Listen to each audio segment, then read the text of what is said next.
Well, hello and welcome in, everybody. I am Nick Teixeira, joined by the one, the only, the DJ Sayer here for our Texas Regional, kicking off the new year in style here. Excited to be here in Houston. How you feeling, DJ? I'm good. Recouped from the holidays, back to work officially, now back to the side gig. How about you? I feel like I got a week and a half off of travel, and we're right back to it. No, excited to be out here. I mean, let's be honest. Who doesn't want to watch more darts after what amazing world championship we had over in the PDC? It's so exciting and just has me on the edge of my seat to see what we have over here in the States. Oh yeah, a lot of darts the last couple of weeks with watching the worlds and the steel tip side of things and everything. But yeah, back to the soft tip and what is, in my opinion, the biggest event in North America, the ESPN Invitational, as these players are vying for a berth. Yeah, exactly. It's going to be very important to see who comes out. Of course, there's 3 brackets running, 3 events in total: the non-pro men's singles, the women's combo singles, and the pro singles cricket. Pro singles cricket, like you mentioned, does get you that spot into the ESPN shootout.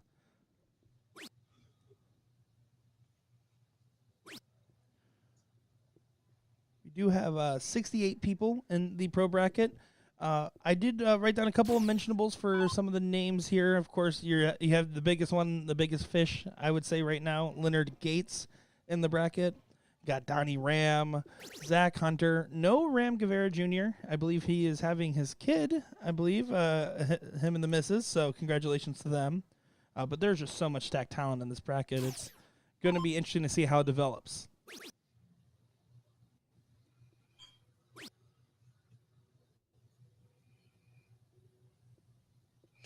Yeah, we got a lot of folks at the Texas Regional. Always one of the biggest ones. So the Open filling up pretty quickly with 128.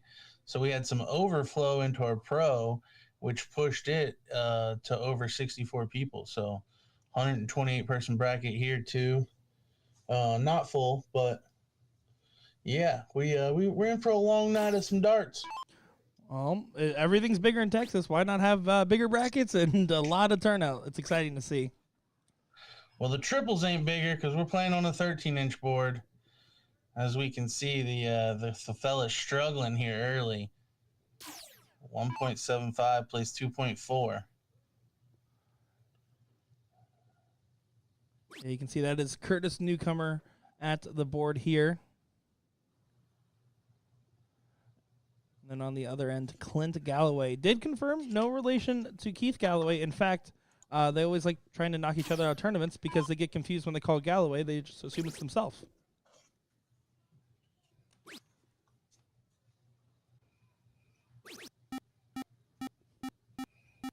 You see a pretty good shot there from Clint.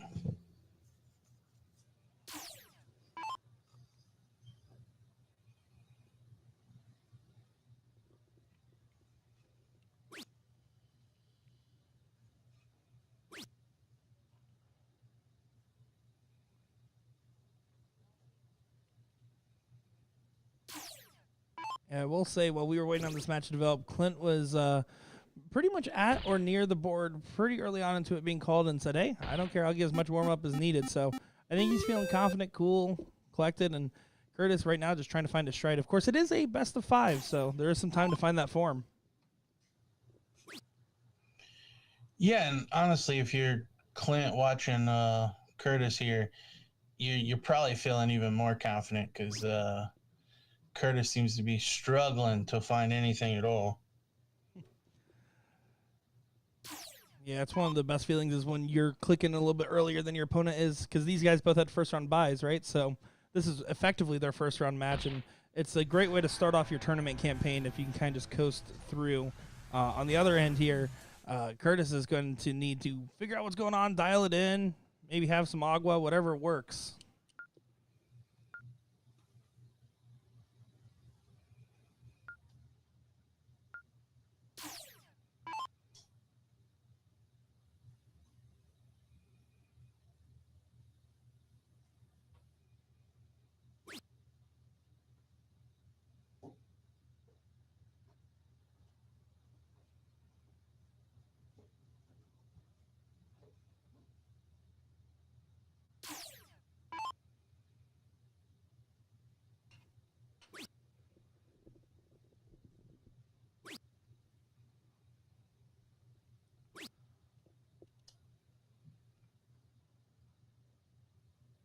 So interesting to note, of course, so this is the start of our new year, but the same 38th tour. So after this Texas stop that we're at here, next month, first weekend of February, we'll be in PA.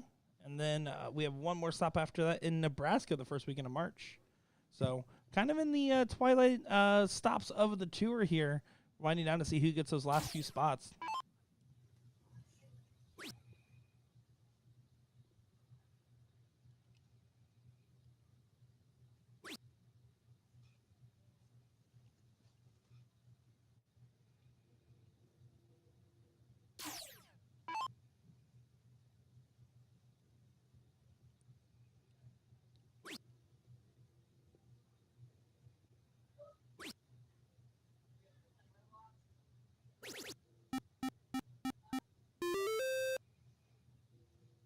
So early doors looking like Clint, the favorite here. Yeah, that last start there from Curtis does give a little sign of life. Gets a little bit of points on the board, but, I mean, right now it doesn't really do much to take anything away from Clint.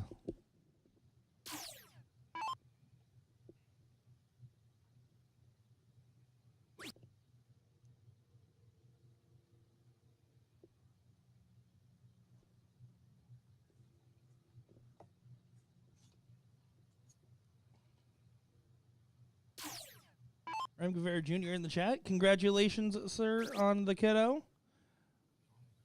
It's a done deal? I believe so, if I'm not mistaken. Nice. So yeah, congrats. That's awesome. Hopefully all healthy and everything with the mom as well. Val? Yeah, hopefully. Ram, you're lucky. I was ready to play you for money here, too. Just kidding. I would not donate. It would be brutal. I was gonna say he's got a new baby to feed, so if you plan to donate to that cause, by all means. Well, it would be exactly as you put it, a donation. Ram Guevara is on fire in the last year. I mean, he's not only come pre-hitch form, but even better than that. He is throwing phenomenal stuff right now.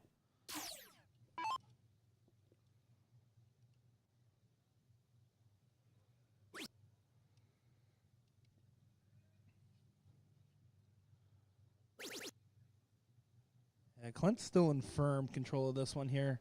Just needs to close along and just kind of keep up with the momentum, especially with a 3, about to be 4 house advantage.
Yeah, Clint is looking focused right now and kind of dialing along. He's actually, if I'm not mistaken, I looked up these guys' averages on a couple of different resources here, and Curtis is the one that actually has the average advantage in this matchup. But I mean, Clinton's playing not only like above, but significantly above his 15-inch average right now. I believe he's only a 3.2 on the books for 15-inch. So to throw a 3.38 and 13-inch means he must be feeling some confidence in Moxie.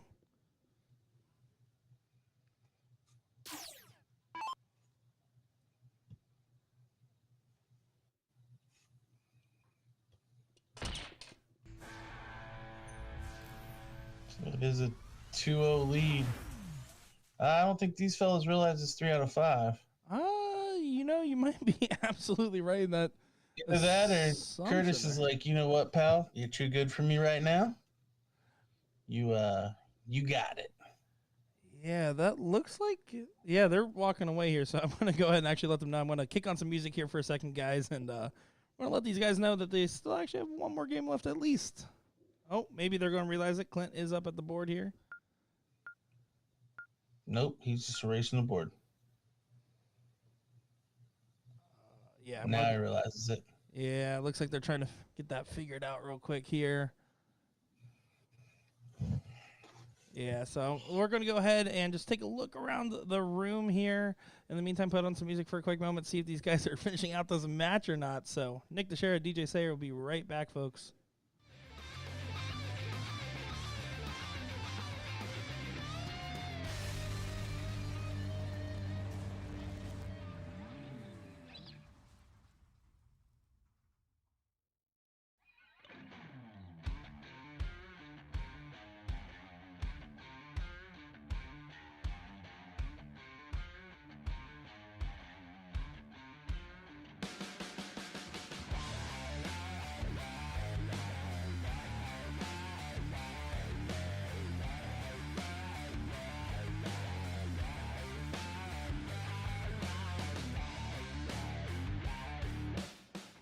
There we go. They got it all sorted out here. They just wanted to psych out everybody, keep you guys on the edge of your seats of what's going to happen. Will they or won't they play the match?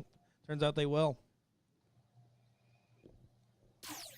Well, if the last two legs are any indication for stuff to come, I would say we're only going to get one more leg anyways. Yeah, it certainly seems to be the case here, and unfortunate for Curtis right now. It just definitely trying to get his head in the game and doesn't seem to be connected.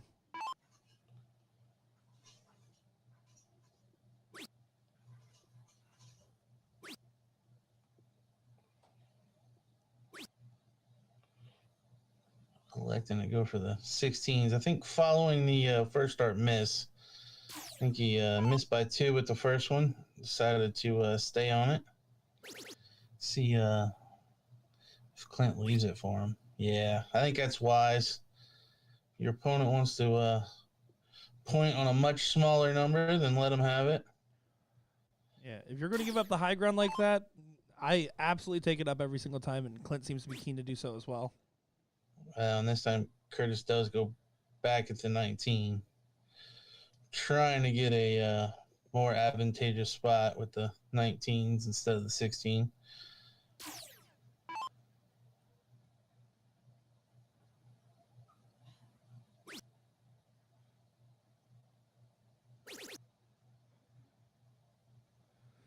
Looking at some other parts of our bracket here to see what potentially could be coming up next. Obviously, we'll see which matches up when we're done with this one. But currently on the winner side in round 3 matchup, Donnie Joe versus Soulja Leonard Gates. Sounds like a pretty interesting one. Some early friendly battle. Absolutely. You got Wagner moving along here. You got Patrick Atea in the building, Travis Brewster, some gentlemen that we have seen at some of the other regionals. You just named a bunch of Ohio guys that like to travel. Yeah, well, Ohio guys, listen, if I still lived in Ohio, my goal would be to be anywhere else. Oh, you dirty dog. Where are you happy? Because I hear you talk crap about Florida all the time. Honestly, happy is wherever I'm not, apparently. Grass is always greener, my friend.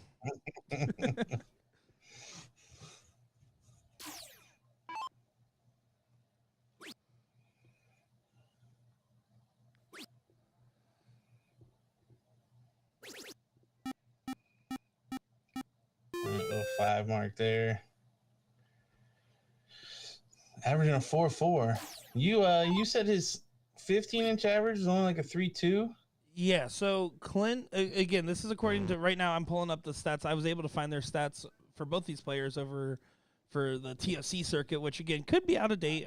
Who knows if they're currently playing that or not. But well, and the crazy part about that is TOC actually uses your best known. Yeah, so Clint has a 3.2 on the books, and Curtis has a 3.7 on the books. Yeah, that's a 3.2 is his best known on TOC, and he's averaging a 4.5 here on the 13. That's pretty incredible, actually. And if these two are familiar with each other, if you're Curtis and you're seeing this, you're probably being taken by surprise. Yeah, certainly. But if anything, if I was Curtis, I'd be more surprised at the level standard which I'm currently playing at, right? Like, he obviously knows he's capable of much more, and it's just not happening right now. And Clint's just doing everything right now. He's not making any mistakes, and he's just taking advantage of it.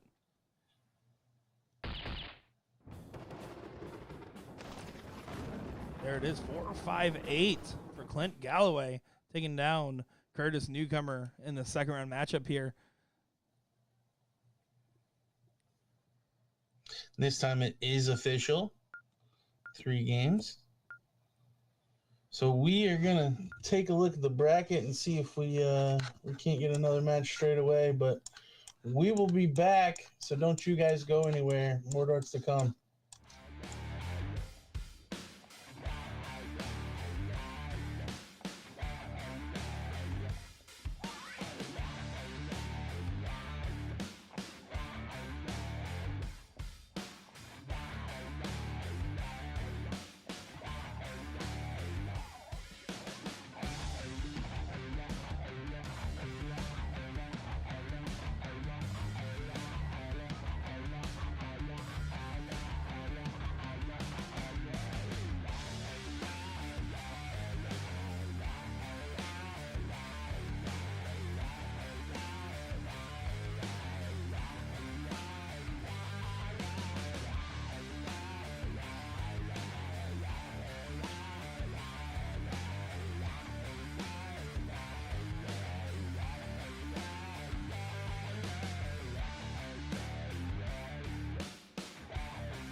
Welcome back, ladies, gentlemen, and darters alike. We got an enticing affair here as we kind of teased it in the earlier matchup we were commentating here.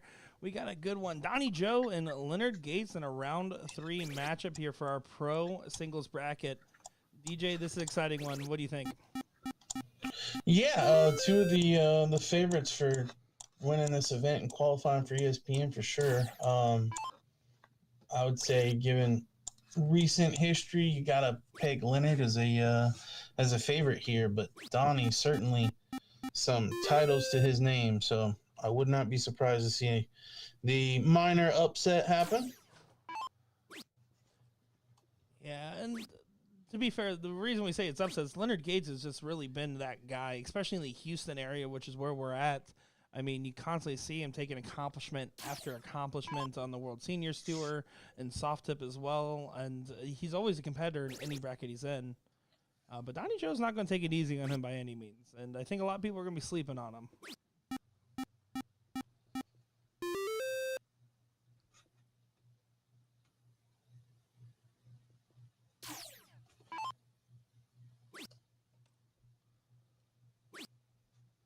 If you guys take a look in our chat there, we do have the pro and the women's bracket, and I also put the non-pro bracket in there. But if you guys want to follow along with these brackets, just go on your BullShooter app on your smart device. Once you load that up, go over to the Tournament King section and then hit all events. You'll be able to follow along with every single bracket from this regional and all the other ones as well.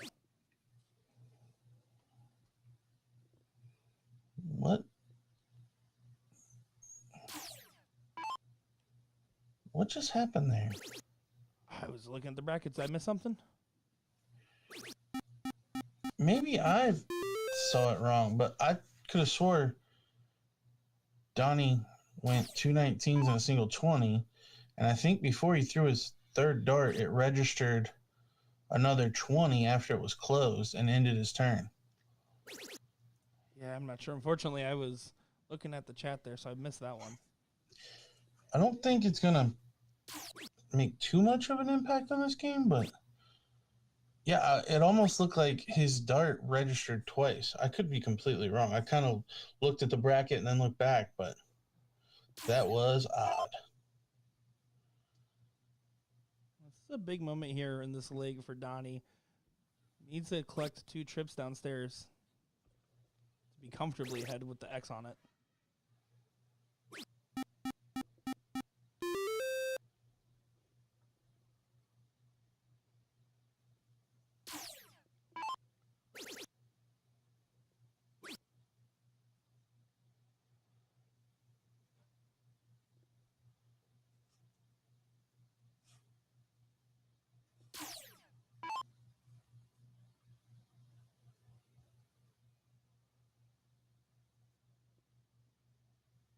Donnie's just going to have to try to make something happen here. Needs to get a playground opened up. With those 18s still in favor of Leonard Gates, it's going to be a hard task to get through this first leg as Leonard's just looking to close it down and get to the bulls.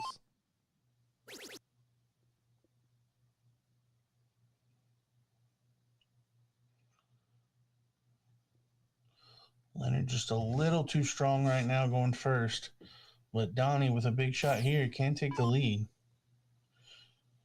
Needs at least 5. That's a good start. Great start. Gotta wonder if that extra 19 points can make a difference at this point. 19 points very well may be the difference between having a shot for the close and not in the situation here. Well, he's going to come to the board with the lead. That's a huge let off from Leonard Gates. It's up to Donnie to take advantage of it. Single 16, trip 18, bare minimum on this turn if he wants to feel comfortable going into those bulls. Oh, and he misses the big number. Still has a chance at it. Oh, he misses twice. Yeah, so back at the 15's got to be the shot now. Oh, and he's going to flatline. Not the round you wanted there. Yeah, no, you can't. Leonard Gates gave him an opportunity, and Donnie just didn't capitalize. See how much it hurts. I don't think it hurt as bad as it could have. It still leaves Donnie a 3-dart shot. And really a 5 mark. Single 15, single 16, trip 18 to make it a 4-3. But if you had an extra 19 points, you'd have the lead. That is also true.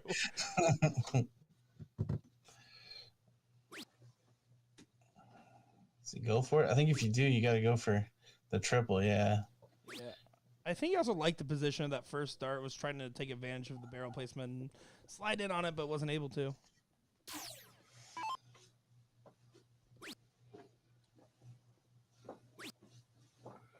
Leonard short arm in that second one. Alexa just take away the 15 and force Donnie to have to hit it.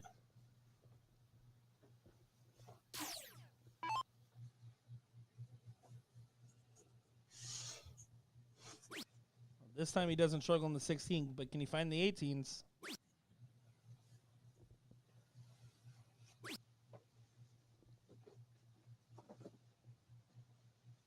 And an excellent attempt, but not able to collect. Denny Garn in chat saying he threw the 19, the 20, and then hit a 3 on the third dart. So I don't know. The chat has gone both ways as well. So weird incidents early on in this tournament. Yeah, what I do know is the board registered a 20 with the third dart and had already switched over before Donnie threw the third. I thought the third one landed in the 19, but yeah. We'll see. Right now, it's probably not that relevant, considering Donnie hasn't actually had a shot at the triple 18 with the lead. He only had that one attempt where he's only able to collect 2 singles on it, and there you go. Gates gets leg number 1. Both these players, as he gives us a little hello there. Both these players did not drop a single leg up until this point. Both going 3-0s in their second round matchups here. So let's see if Donnie's able to kind of bounce back and find his stride.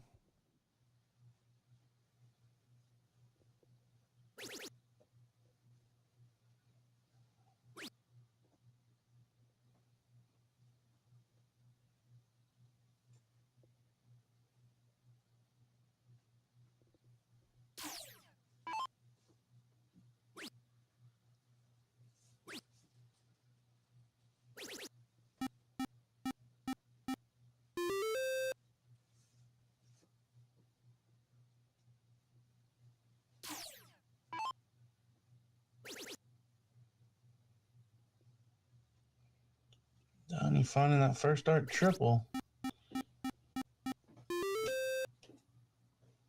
And that It's last on a pile of 20s. a significantly better start comparatively. It is funny watching these two players play against each other because, I mean, Leonard Gates is more of a flow, momentum kind of thrower, and the opposite for Donnie Joe. He's very methodical with his setup. It looks very mechanical in nature.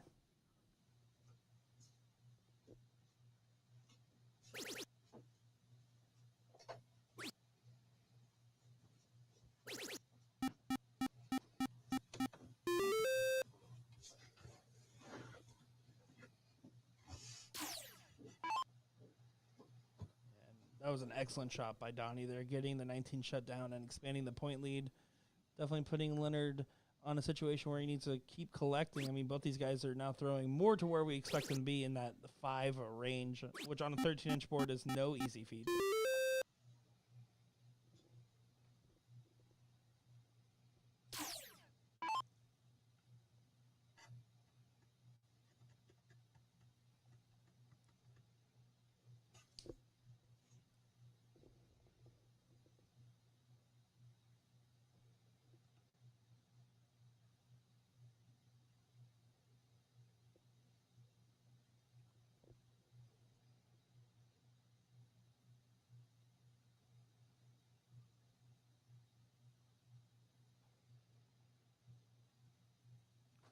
Not sure what happened here.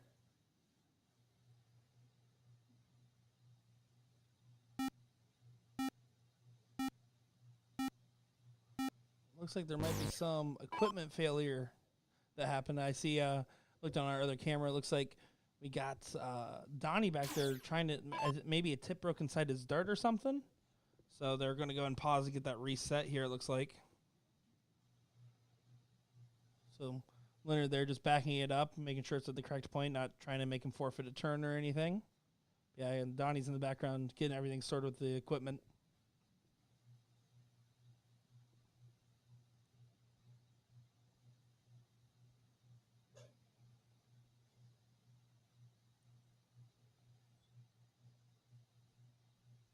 Yeah, it looks like they're back and resituated there, so...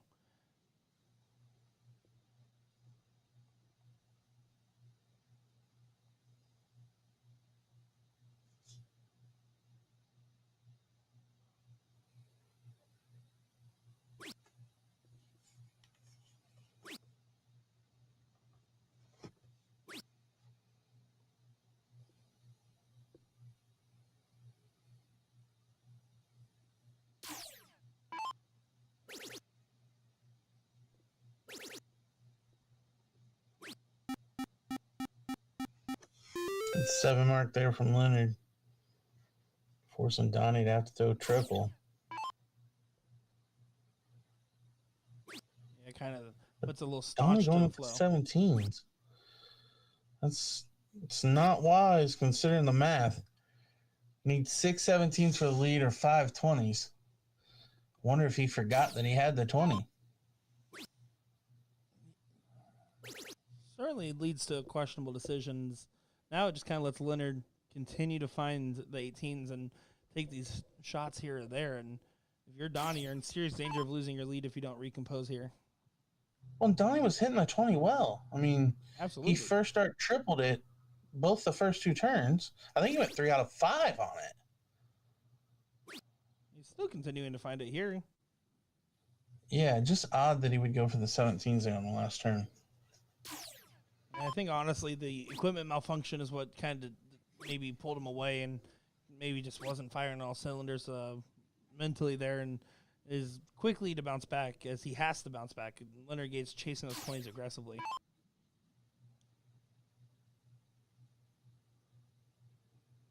Well, hit the 12 going at the 20 that time. Looks like a Nick DeShera dart. We call that the Joe Brooks around my part. Oh, okay. There you go.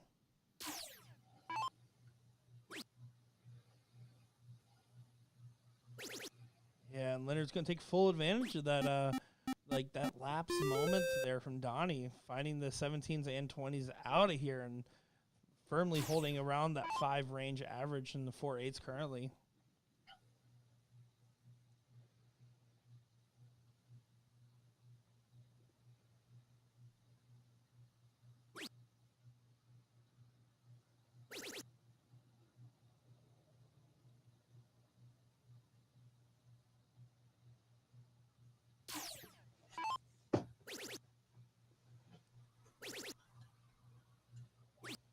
Oh, Gates almost finds a 9.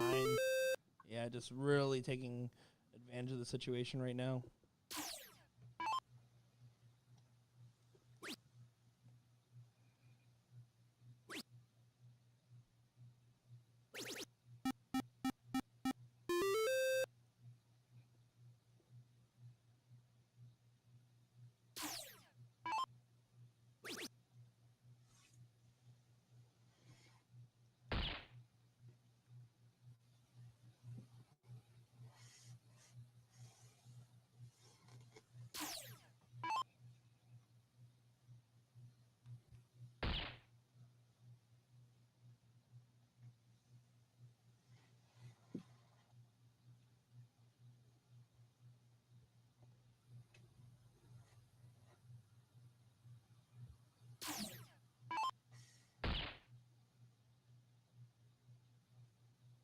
One more.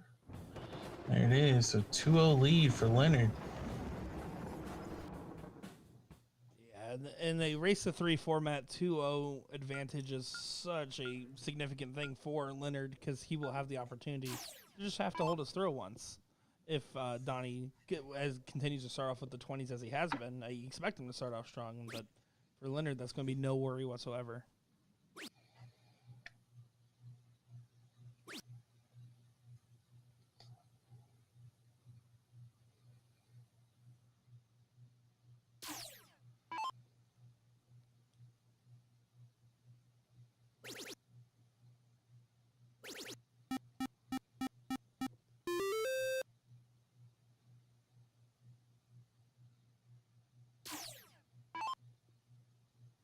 course, Leonard Gates does have his better half, Virginia Higgins, Ginger, playing in the women's brackets.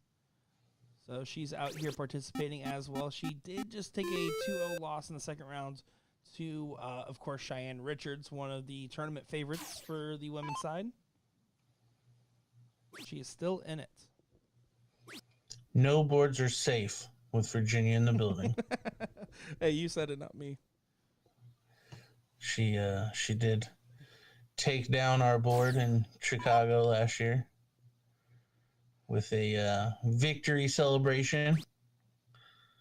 And honestly, I mean, if you're going to celebrate all out, right? That's all it is. Yeah, I mean, it's one of those things where those accidents happen because of a celebration, a moment of joy. You get it. It's when you got guys punching the boards and stuff like that where not acceptable. But yeah, I mean, that was just sheer joy. I still think my favorite part of the whole board falling over celebration was it was for the first time the U.S. Masters was in New York, so a year and a half ago now. We was out there as Danny Baggish, Leonard, Virginia, a couple others, and myself. We were all eating at this restaurant, and Danny. This is right after this incident happened. It happened in May. This was June, and Danny Baggish just goes, "So we're going to talk about it, right? we're gonna talk about what happened." She just put her head down in the plate and just did not make eye contact.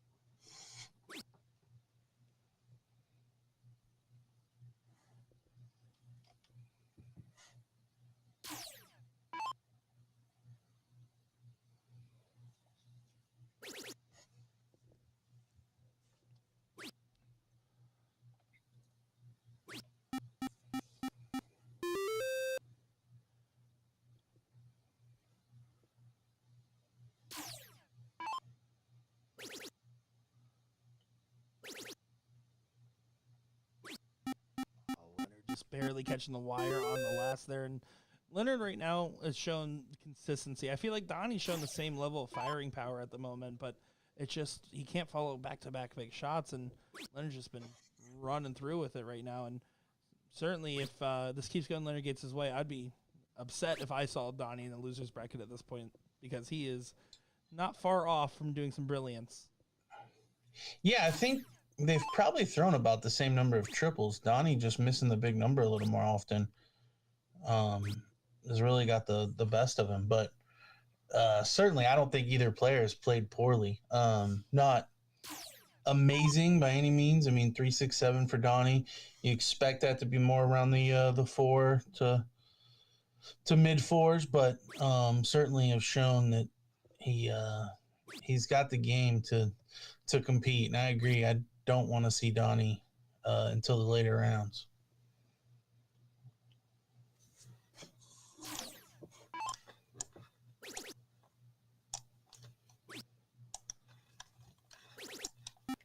Great last start there from Leonard once again. Yeah, up to a 4-7-1 now, and almost all but cementing the fact that this is going to be a 3 straight win, which honestly I expected this to go Leonard Gates' way, but not by 3 straight. So very surprising at the level of dominance here.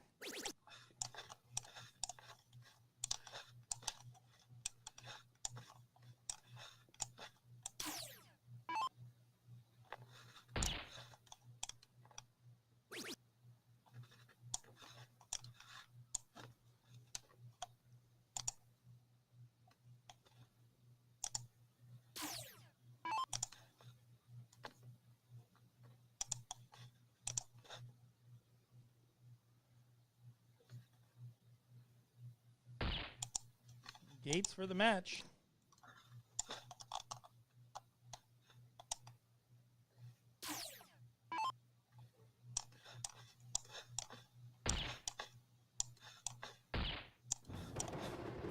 Finds it there. 4-3-8. Leonard Gates does take that one. You can see handshakes, some smiles still on Donnie Joe's face as he knows he might not be done because he has plenty of darts left in him here as we got a full room out here of darting action, DJ. Yeah, I'm looking forward to it. We do have our next match assigned. We're getting Jimmy Boone Jr. and Ronnie Lyle. So don't go anywhere. More darts to come.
Alrighty, here we go. Got another good match. I hope you guys didn't go far as we're back in the action. Nick DeShera and DJ Sayer in the booth, and we got Rockin' Ronnie and Jimmy Scrappy.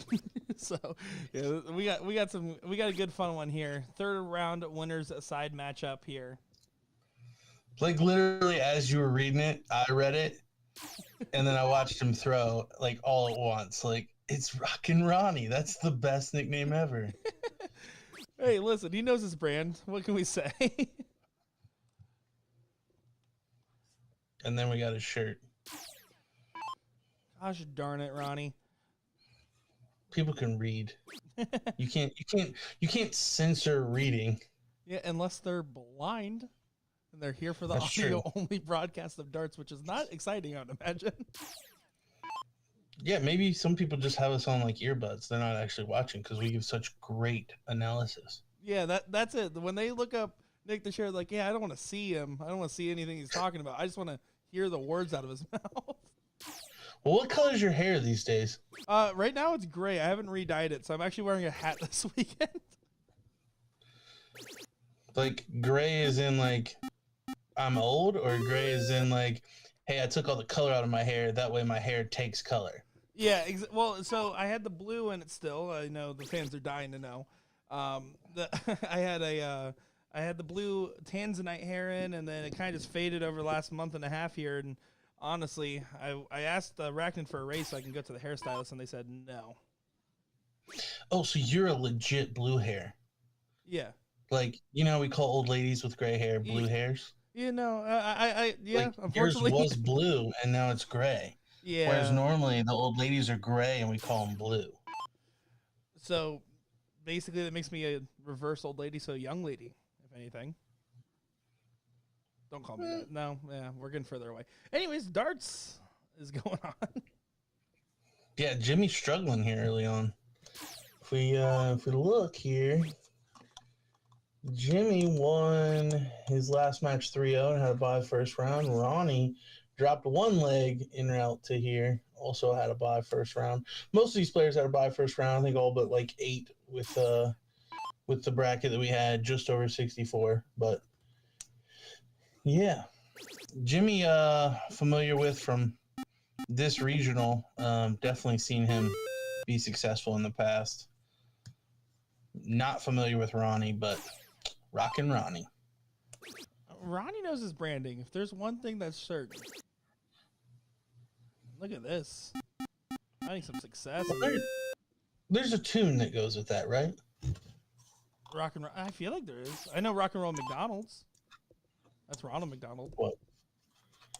I don't know what you just said. That's probably for the best. Turns out in 2024, I'm still not funny, guys. We've made progress. You too know your brand.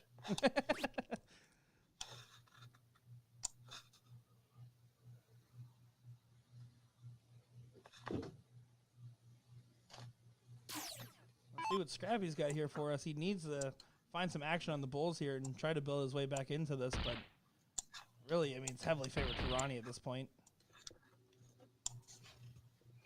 Yeah, it'd be pretty difficult for Ronnie to lose this leg. Gonna have to miss a lot of balls. And honestly, Jimmy's gonna have to hit a lot. But Ronnie gonna get it done in 2 darts.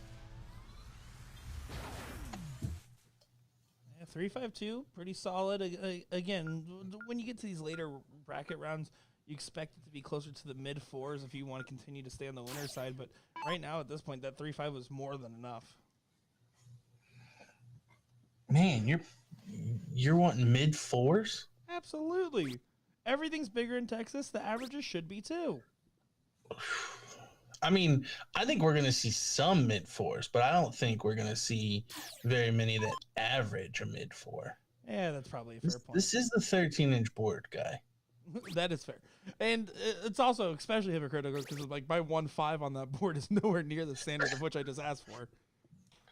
Well, I mean, I don't think most commentators can do what they know is right. It's kind of like the old coaching. Absolutely. You don't You don't have to be able to do it to. And they honestly say that a lot of your like best players don't know how to coach because they don't understand why people can't just do it the right way or do it the best way. That's fair. Absolutely fair. I don't expect Luke Littler to coach. I think he was just born that different. Yeah, that kid. That kid. I mean, he looks older than Ronnie, but no, I'm kidding. Half kidding. No. Shout out to whoever. He does look older than Jimmy, though. He does look older than Jimmy. I don't know if you saw it. Someone photoshopped my face on Luke Littler because I guess they're like, yeah, you guys look kind of similar. And so now that's my profile picture for this week. Nice. Shout out. So you're a world champion runner-up? It's the closest I'll ever get. Same. Like, me talking to you is the closest that I'll ever get. Hey, you were way closer than I ever will be. You played on stages like that. Not like that. I played on PDC stages, but not the World Championship stage. That's the dream, my guy. That is the dream. That's pretty cool. It's also cool. I couldn't imagine doing it at 16. No, I mean, even Baggish said like I couldn't imagine playing on a stage like that without drinking, and like talking about Alex Spellman, and that was before Luke Littler did his run, and that makes it all the more impressive. With just how to hold your composure on someone like that, it's almost impossible. Yeah, I go back and forth on the drinking thing. Like, don't get me wrong, I partake, and I certainly have had moments where I'm like, I need a drink to relax me. But at the same time, I am a firm believer in practice how you play. And when I was, competing and practicing, I always practiced at home sober. So I don't know. I go back and forth because I've also had moments where I played sober and I played really well in competition. And in fact, like you look at my track record, I am much more successful on Sundays than Saturdays in the CDC tour when I was playing. Yeah. And Sundays, I always had to drive home. So typically, I would stop drinking at a designated time, usually like 1 or 2. So I think less drinks better for TJ. And it just shows. I mean, the only reason drinking is helpful in the first place is it's a mental thing. If you're able to hold your composure, keep your nerves calm, and your hand not shaking, that's what matters most. Oh, the placebo effect is real. Yeah.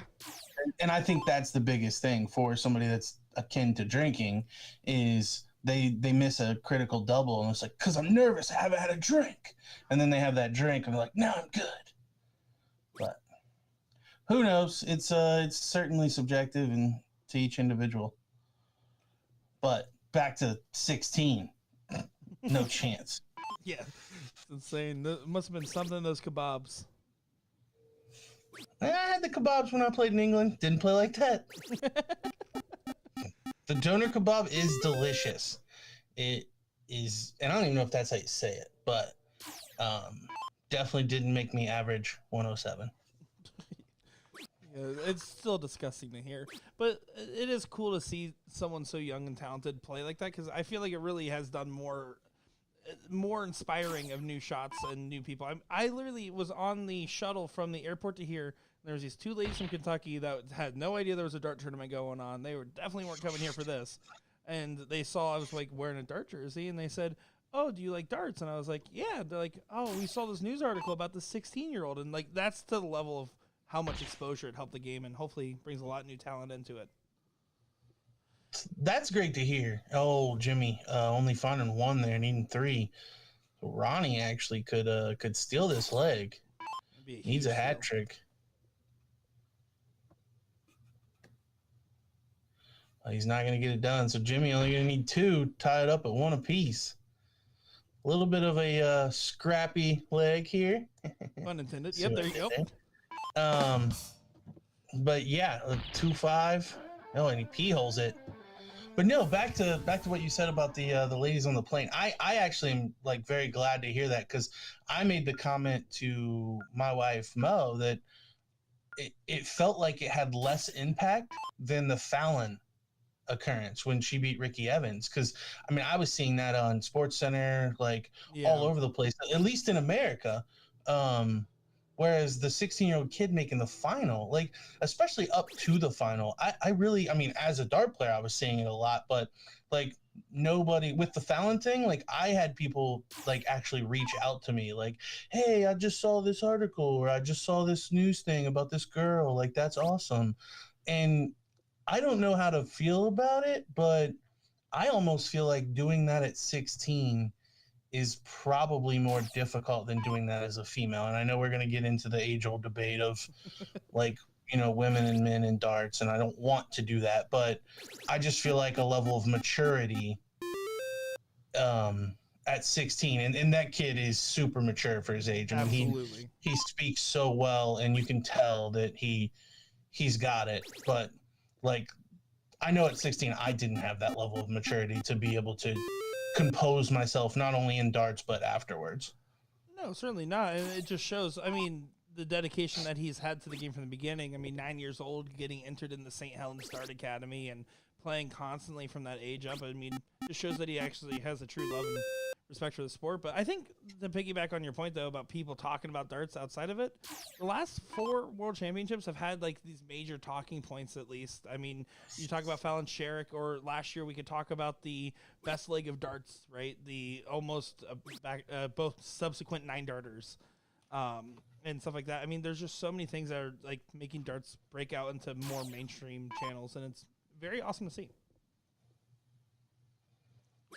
And I told you all fair, I did have a couple of guys at work tell me that they saw my ugly mug on ESPN over the Christmas holiday. So I know on this side of the pond, at least, and what we're doing, ESPN certainly gaining exposure for darts, as the ESPN Invitational that these guys are playing for a berth for is pushing the needle for darts in America, certainly.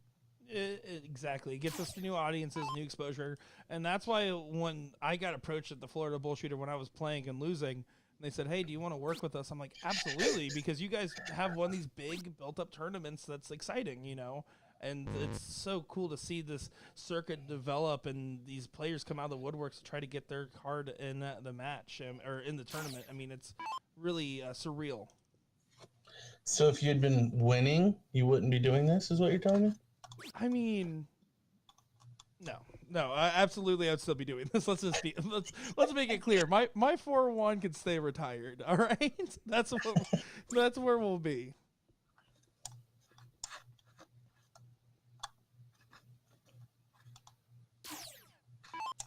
Although I do need to apologize to you, DJ, of all people, because at the Arizona BullShooter, I signed up for the blind draw as DJ Sayer, and it was not DJ Darts. I'll tell you that.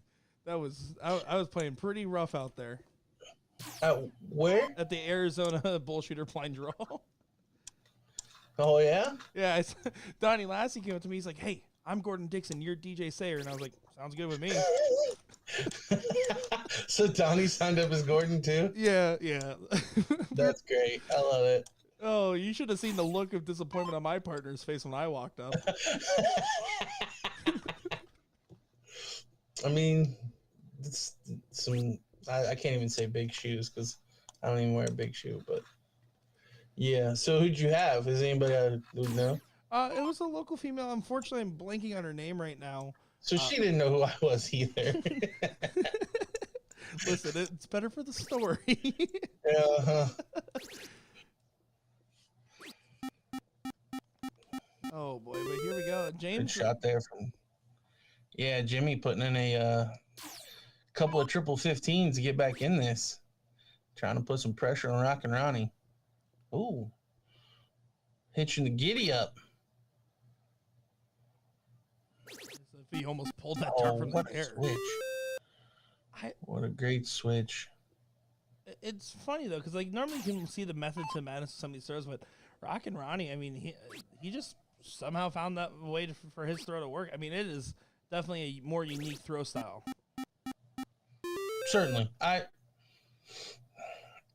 So there is not a right way to throw, but there's certainly wrong ways to throw. and typically less movement is better. But I mean, we've seen good professionals. I mean, John Henderson, the most obvious example with a rock. As long as it's consistent and you're, I guess, getting your body to the same position and throwing it from a still position, it's the same thing. You're just repeating the same motion.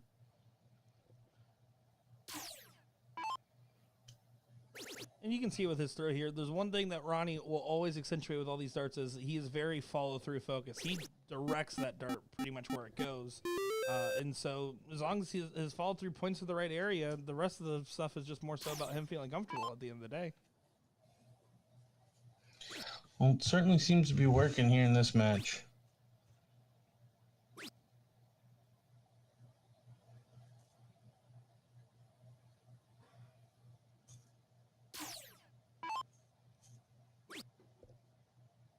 Just trying to get this close on the 15s to have a massive advantage going into the Bulls here.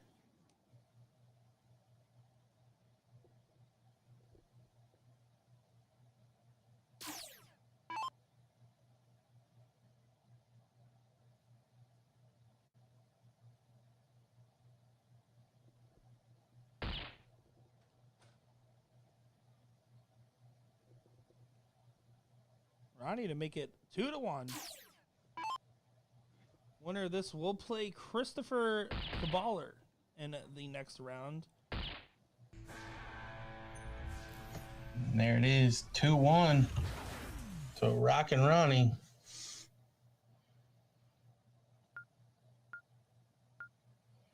So Scrappy gonna have to get it done the next two. Yeah, pressure's definitely on, but this is the one where you just need to play your game. There's no real thoughts about it. You just need to go, start off right, and try to get some momentum in your favor.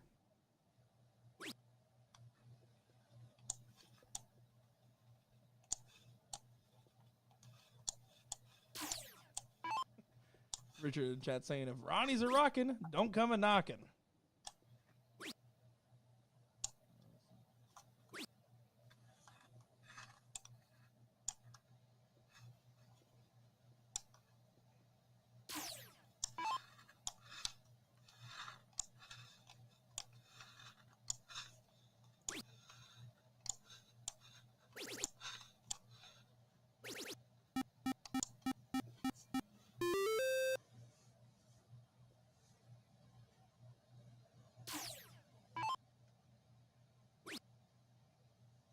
Much better leg, or at least start to the leg here for Jimmy.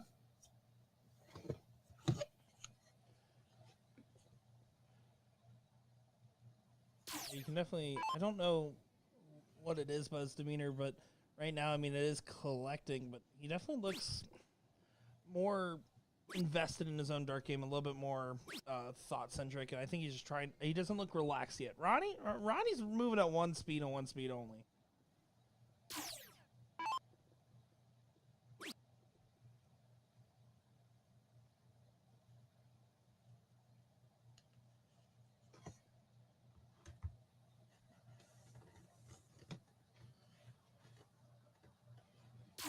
Go another opening here to continue along here for Jimmy.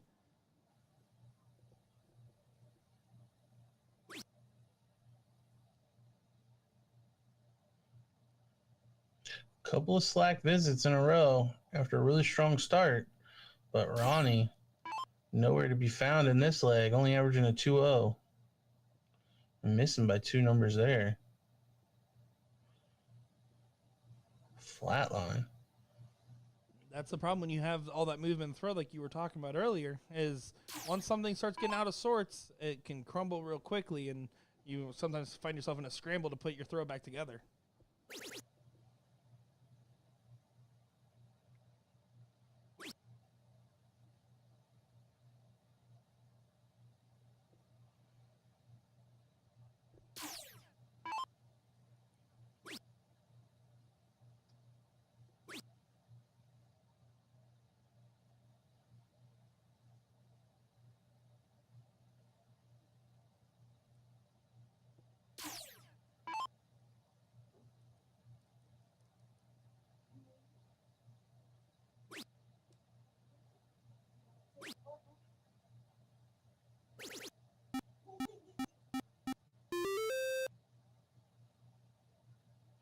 Another big shot there from Jimmy. Pretty much putting a stranglehold on this leg.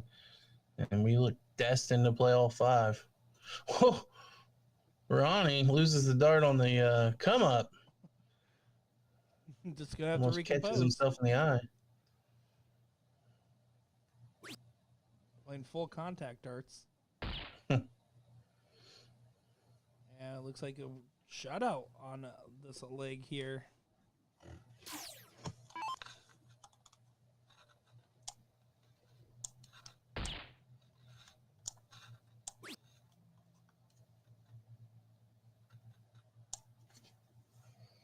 Needs the double.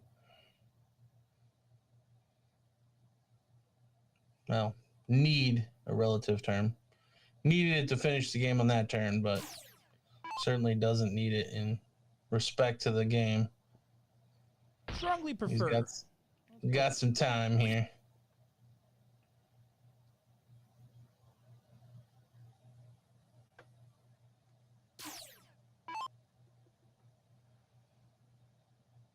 Jimmy throwing 2 marks more than Ronnie in the league, which is a big disparity from how we saw it start off. So there we go. On to a diddle here as we're in a last leg decider.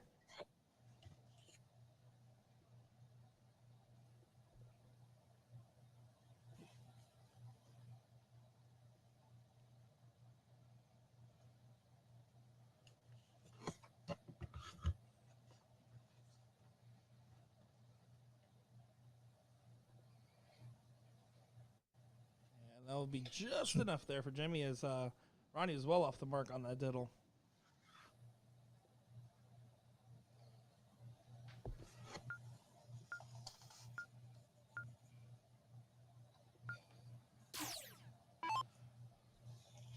Here's the question, DJ. Does Jimmy keep that same form that he had in that last leg? Or does Ronnie come back in full force after shaking off that last leg? That's really what it comes down to here.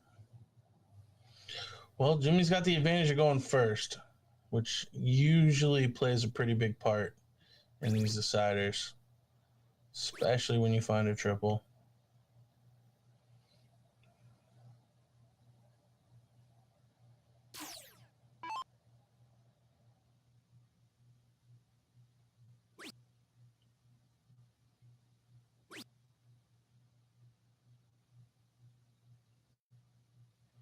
Oh, and he's going to slide into the 7 with the last.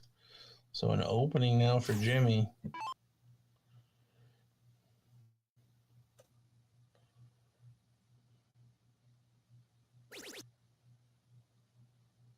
Oh, and he's going to take advantage.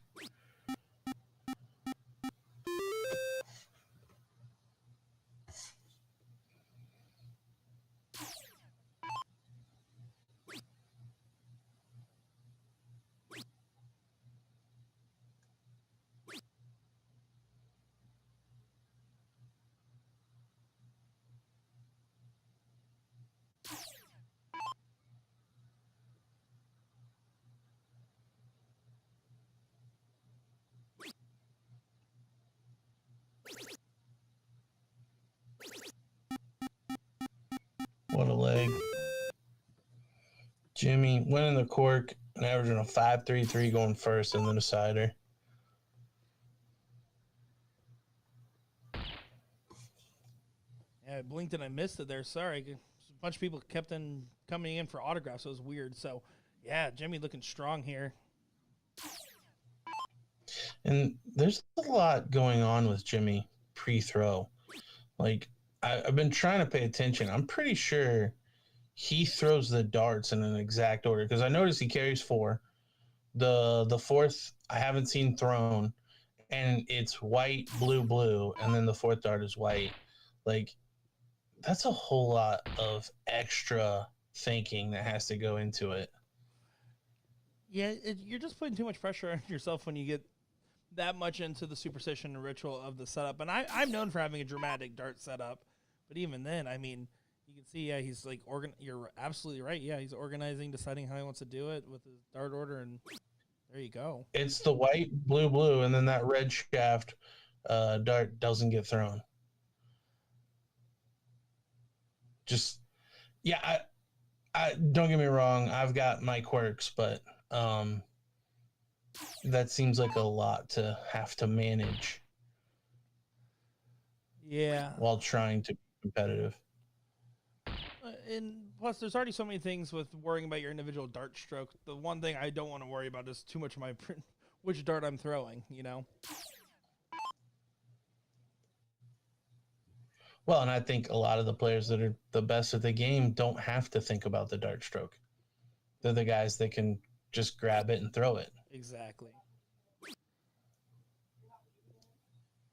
He's having a little trouble getting over the finish line, but again, not really in any danger. Ronnie just trying to get some points on the Bulls here.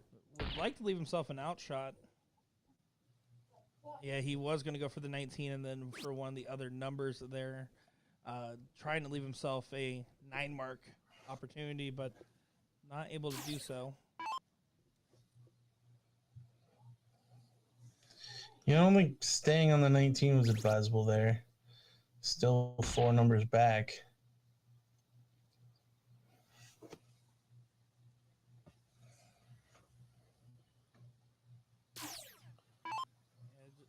Honestly, right now, what Jimmy's doing is leaving Ronnie opportunities to get back into this game, especially because he had a 5-house advantage and has been slowly losing ground here.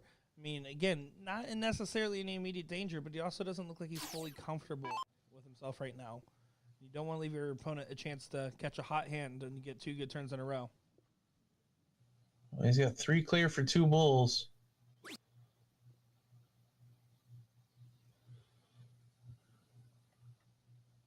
Ronnie here, he's a 2 at the bull and 1 at a close here. I would have to imagine would be the shot order.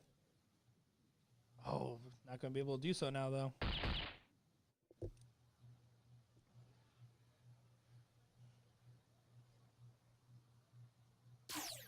Big third. Forces Jimmy to have to go score. With a 4-number advantage, probably would have went for the Bulls instead. Didn't want to have to come back looking for a triple. But it was fun to triple this turn. Millar and everyone in chat say that they're just not leaving the Bulls in this long is giving Ronnie some momentum. And now if Jimmy doesn't come up with more points in one of these rounds, Ronnie will now have a shot at some point. Of course, you expect him to hit a single. Now forced to get the point lead.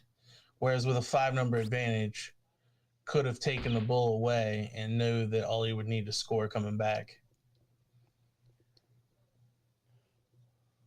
Well, Ronnie's 1 step closer to getting the opportunity that he's been trying to pave, but he needs to collect at least 2-3 bulls here. 2's the bare minimum. 1's the real bare minimum, but you expect him to score at least a single.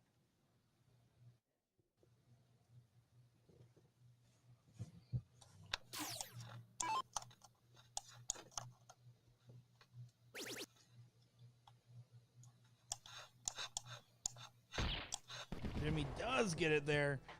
Just barely crawling past in scrappy fashion, as per the name says, across the finish line. You can see laugh and respectful handshake between the gentlemen there. So we're going to figure out what's coming up next on our bracket here and keep bringing you the action here from Houston, Texas for the 38th annual regional tour here. Nick Teixeira and DJ Sayer. Don't go far, folks. We'll be right back in the action.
Well, here we go once again with some good darting action. Travis Brewster and Byron Johnson. This is actually going to be a really exciting one, and I definitely think this is going to be one of the more interesting matches. We got Byron Johnson there, nicknamed Dart Chocolate. And he was quick to get to the board and start throwing. Of course, those Ohio guys, they kind of wander, so I had to go and track down Travis. He was actually just waiting. He was walking up to the board when I got out there, and he's someone that we've seen at multiple tour stops. We saw him in New York. I believe we also saw him in Michigan as well. So good to see him out here on the dartboard once again.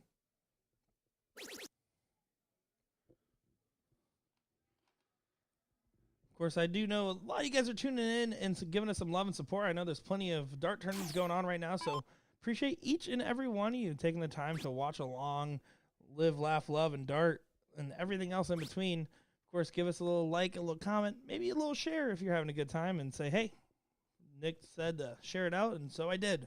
It's called peer pressure.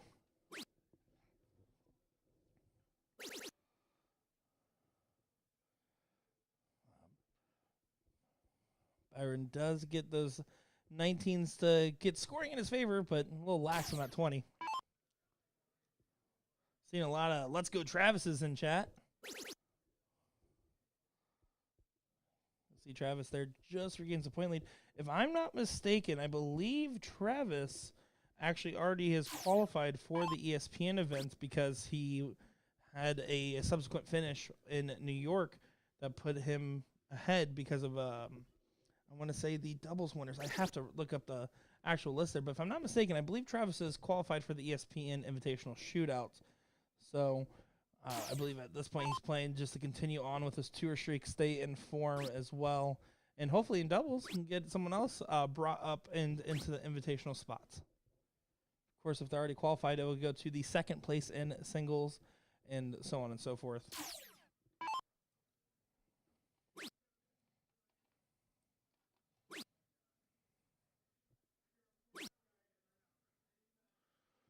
Looking at a crazy section of the pro singles bracket, first round matchup, Daryl Cortez Diesel versus Johnny, not going to say the nickname Lackey.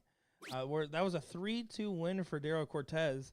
But then in the next round, Dominic Punt wins out 3-2 there over Daryl Cortez, and now is currently playing against Michael Gebtree. So very interesting to see because, I mean, Johnny Lackey, Daryl Cortez, some Houstonites that typically do very well in these tournaments, and fortunately, having an early round matchup and fighting against each other there makes things interesting.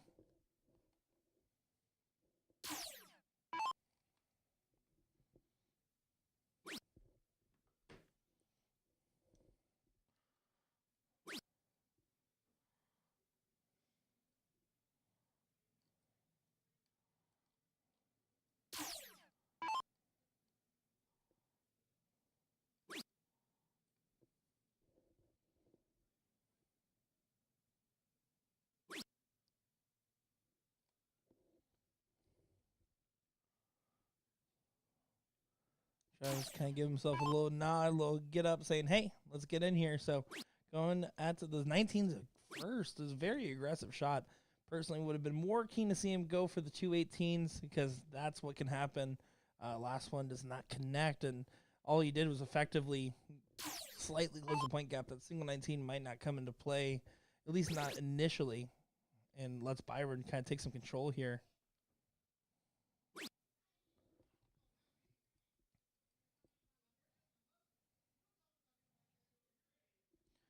David Al saying, this guy rolls his dart off the fingers and into his hand and throws. That's wild. I mean, you'd be surprised. A lot of people roll their dart into their hand. Of course, I mean, in the PDC world, you see Minter Solovich is known for doing something like that. I mean, even like to a lesser degree, I mean, you see like Joe Chaney and some of those others, but they just don't have that verticality element of the rolling in the finger. You kind of see, kind of rolls it out and then brings it in, which it is pretty intense movement in the hand, but he has a great follow through. And I believe, I mean, he's a pretty accomplished player in his own right.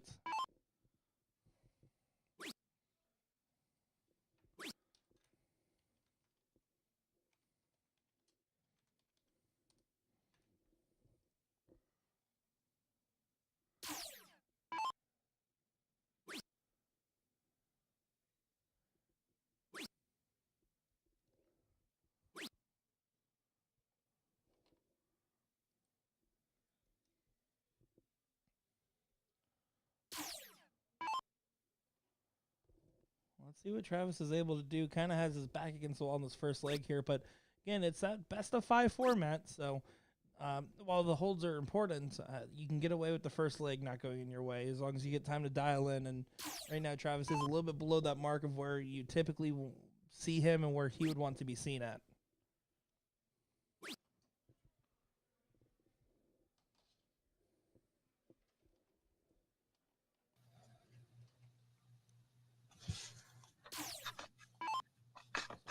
A little bit of an opportunity now that Travis has those 16s marked up, and it seems like he's keen to take advantage of it. I'm back. Welcome back, the one, the only DJ Sayer back in the commentary booth. So my laptop decided it needed to do a restart right in the middle of this. I was wondering, I was like, man, did I really get him to walk out on me day one of the new year? This is not how I wanted to start 2024. I quit. I'm out of here. So this is game one. All right. Yeah, game one. You did not miss much. It's a pretty close battle, but Byron looking strong so far. Mr. Dark Chocolate. Old Byron. I believe he's from that Wisconsin area, if I'm not mistaken. I know I've seen him before, but I was shocked to see him here. Yeah, I think you're right. I think he's more Midwest. Yeah, especially. But a lot of people, this tournament, Houston's such a big airport, just makes it easier for the out of town guys to fly right into. I was gonna say, out of all of them, this was a really easy one to fly in, especially because this the hotel that we're at for this is 5 minutes from the airport, and they have free shuttles. So. Yeah, but Houston has 2 airports, and this one's closer to it's not Bush. What's the other one? Oh, I know what you're talking about, but I couldn't think of the name of it. Which airport is this close to? This is the George Bush. Yeah, this is the George Bush. IAH. Yeah, because I know I used to fly into the other one anytime I'd book a flight because of it being a hub for United. Oh, there you go.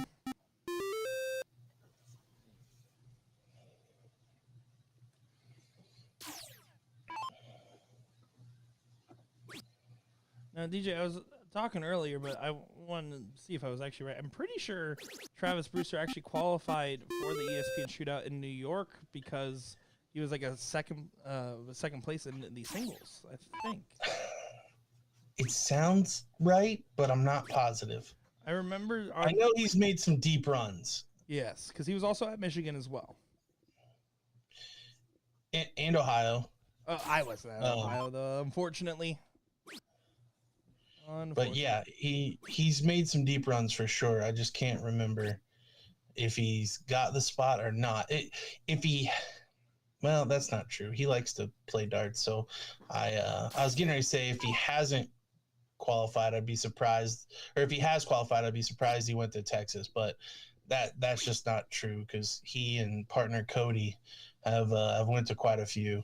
Well, interesting development on the Cody Travis partnership. Cody Cottrell comes up to me. He's like, "Hey man, great to see you. I have an issue." And I was like, "What is it?" He's like, "Travis forgot I said yes to coming to Texas, so he's playing with Patrick Atea, and so I need a partner." And so I ended up asking around, and he ended up finding Daryl Cortez. So he ended up finding a good replacement partner in that sense. So they actually are not playing together for once. Daryl's certainly a player. That's a heck of a pickup. Yeah. Yeah, Ryan O'Flynn saying Travis did qualify in New York. Yep. Okay. So. Okay. I was gonna say I think it was some Sunday shenanigans where it changed around who actually qualified. It sounded right, but I wasn't sure. It all becomes a blur. That was also 2 regionals ago for us. So. Well, and did I even do Sunday? You're there in spirit regardless. Do what? You're there in spirit regardless. It's true. Honestly, I think I did do Sunday because I think that was Gordon's birthday weekend. I think he did Friday and I did Saturday, Sunday. Yeah, you know what? That does sound right. The opposite this weekend. It's nobody's birthday, but I'm doing Friday. Gordon will be joining you tomorrow and Sunday. And you guys have to suffer with me all weekend. You guys got your reprieve in Arizona, so. Thank God. No Nick. Well, Byron. Byron up one leg here, looking to make that 2.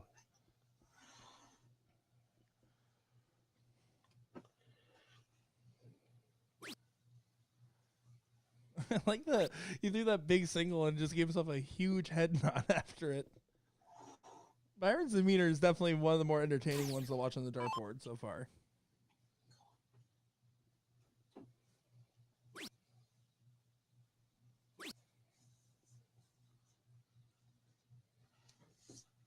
So this is the 3rd round of the winners bracket here. All of our matches in the 3rd round are either completed or underway. Looks like the winner of this one will take on the winner of Andrew Hammock and Trevor Benson. On the loser's side, looks like just about every match is through a couple of rounds. Yeah.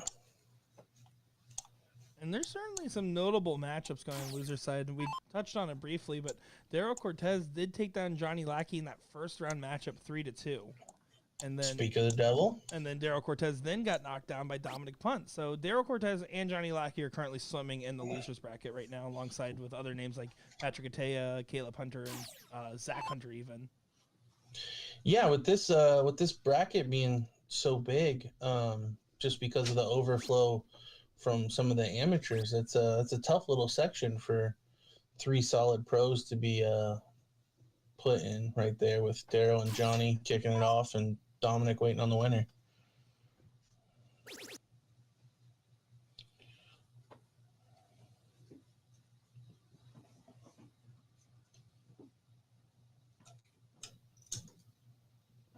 No bulls found there for Byron, but no love lost either on those darts here as Travis a little bit behind here, 45-point difference, needs to dig deep on the bulls and maybe take a stab. He does take a stab at the 17, but doesn't collect.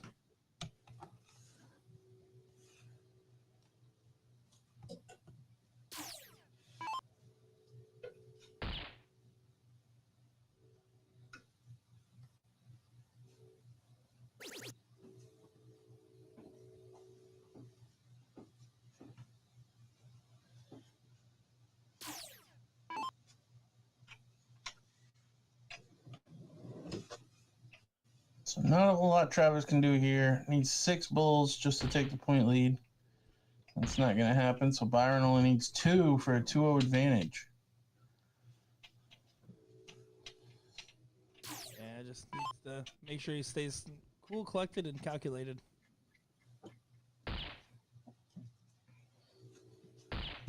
Yeah, good at last start there. Didn't want to accidentally leave the double shot just in case Travis feels like hitting it today.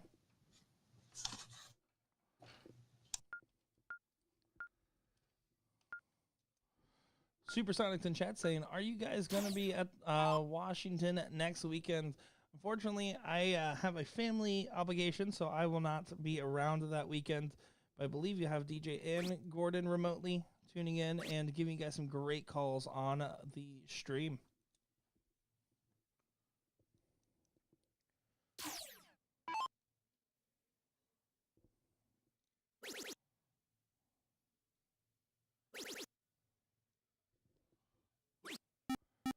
Solid open there from Byron.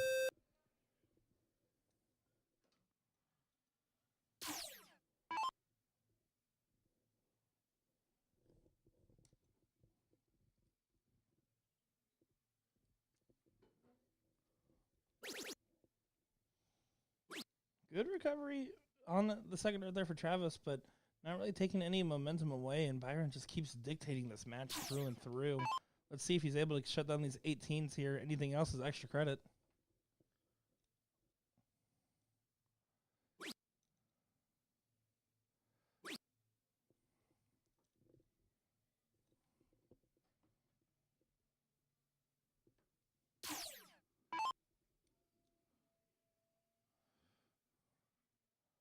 Porky saying, I got to try turkey leg hut while I'm here. I was debating tomorrow night. I'm going to go out to try one place in Houston, as unfortunately I will be in and out of Houston pretty quick. Came in today, leave Sunday night, so I have to try some stuff out for sure. Oh, but if Ram agrees and Porky saying it, I feel like it's a clear consensus here.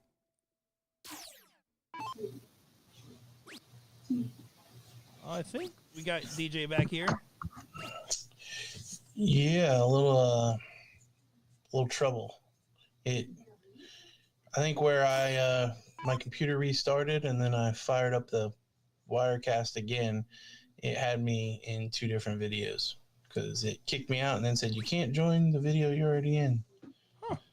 Well, there you go. So everything's fine and it's on fire as per usual. Welcome to our live streams. Yay, technology.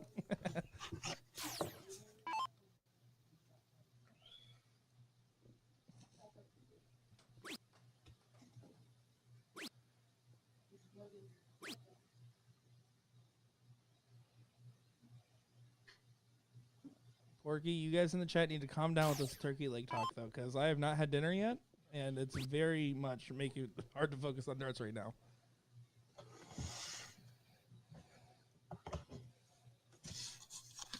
Oh, that's a big misstep there for Byron. Giving Travis the real big chance to capitalize on what I would say is Johnson's first real mistake in this match.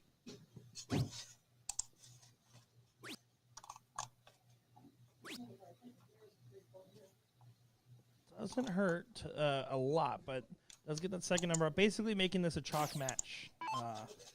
Byron's going to have to either go for some closes or dig deep on the 15s, choosing to get the 15s first. Oh, and there you go. Welcome back to the party here. Finds 9. First 9 mark of the stream there for Byron Johnson.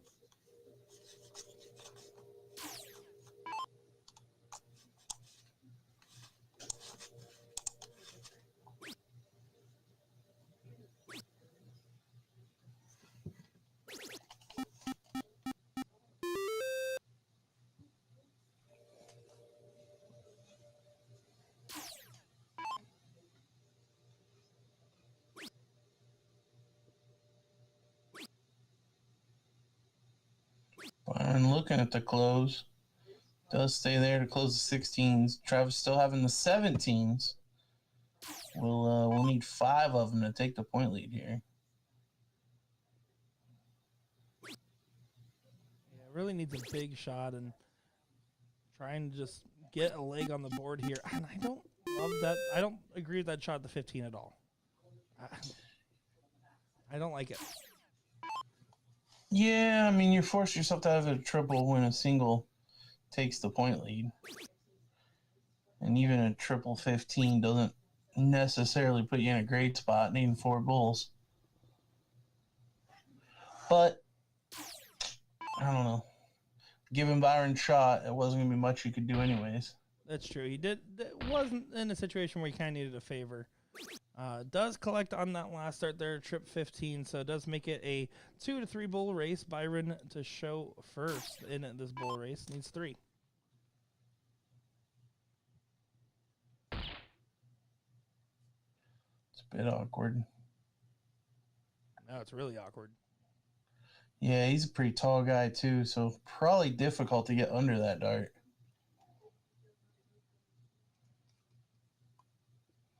Do the Georgie Walls crouch down. Oh, he does find a single. Save the match here for Travis, needs 2.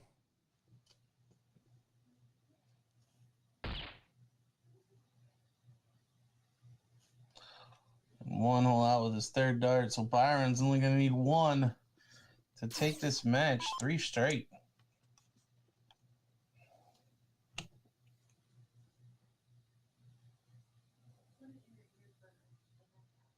Oh, getting into some trouble. Needs this one. Oh, my goodness. Doesn't collect. Travis can't believe it either.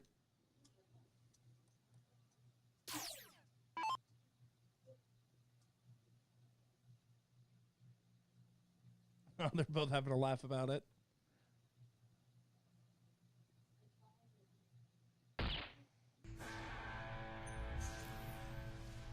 we go. On the board, Brewster finds one.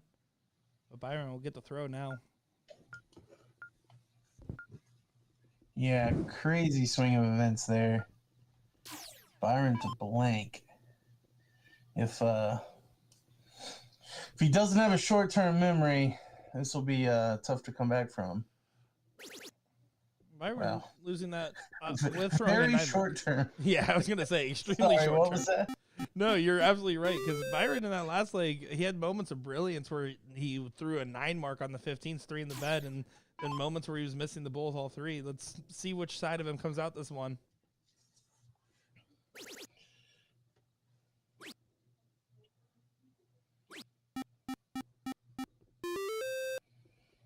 Yeah, when you give a leg up like that, I mean 3 clear at 1 bull, it's very easy to let that weigh on you the rest of the way. You start to get into a position of like being down or in a tight match, and in your head the whole time you can't help but think like, I should not be playing right now. I should be done.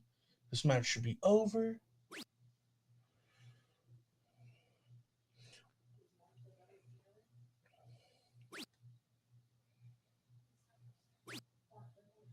I definitely think Byron has it on his mind, but as a motivator more so than detractor, as he seems to be cruising along here, just going to pop this 18 and keep going.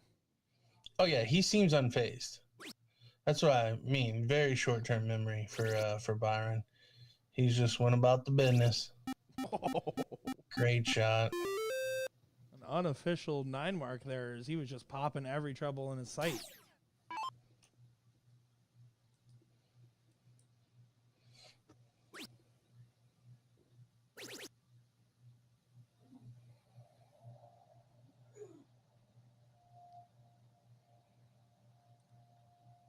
Byron 5, 6, 7. Way to snap back into reality.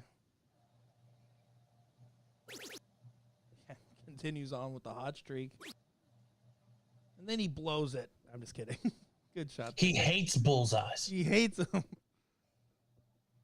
Refuses to hit him. And you know he's saying it to himself too, right? He's like, I just hit 4 triples in a row on the 13-inch board, and I can't collect on a bull, the biggest segment, other than a fat single. Well, only 21 rounds to go to round out his opponent.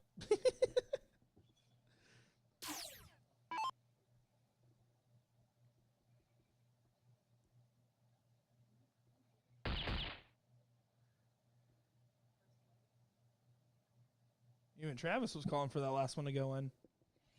Yeah, I think Travis right now, kind of the fish out of water flopping around on the deck, would rather just be put out of his misery. Well, he's grasping for water. He's not going to just hand it over on a silver platter either. Even if at this point he says, you know, Brian, Byron, you can have it. But on the other end, he's going to make it interesting a little bit. Needs a 4 mark to get ahead. Byron doesn't get the point lead here. Travis will get a 3-dart finish. But big single. Or just another triple. Never mind. Yeah. Whatever we said, it doesn't matter. Byron's doing his own thing.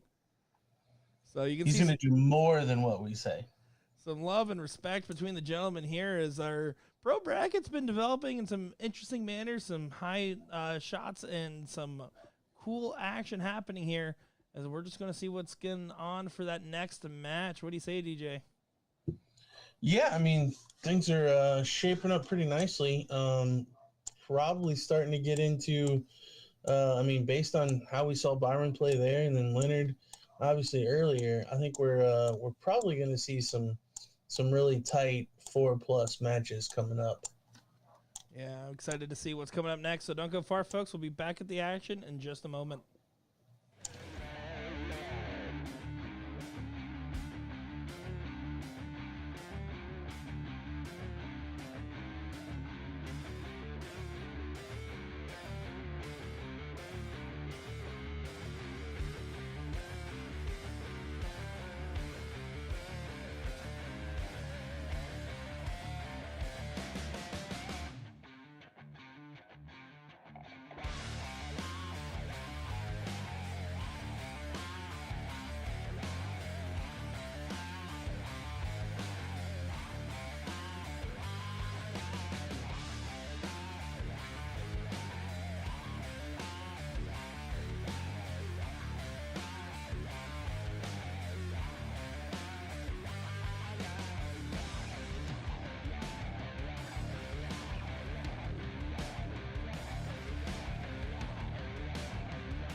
Back and better than ever. Here we go with another great match for you guys.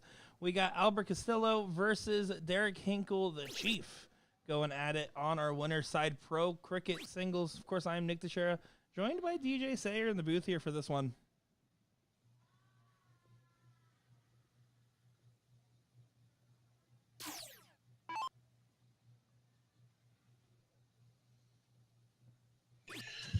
Yeah, this top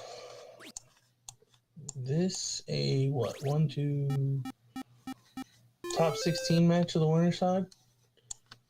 I believe so. Top 16, top 32 range. I believe it's top 16. Yep. So,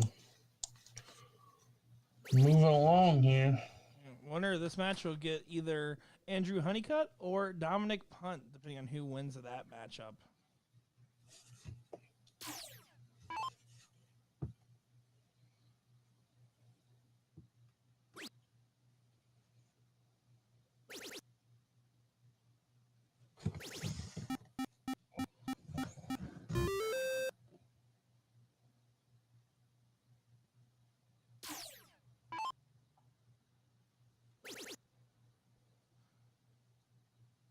I'm not as familiar with Albert as I am Derek. I do know Derek is one of those Horizon Darts players, ambassadors, and a pretty solid shot in his own right as well.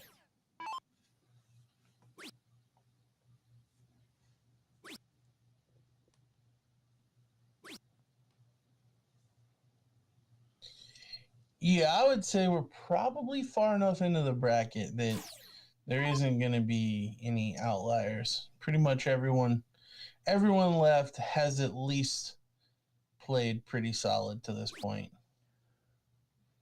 There's obviously going to be the players that are playing a little better. I mean, as we just saw, Byron seemed to be playing pretty well.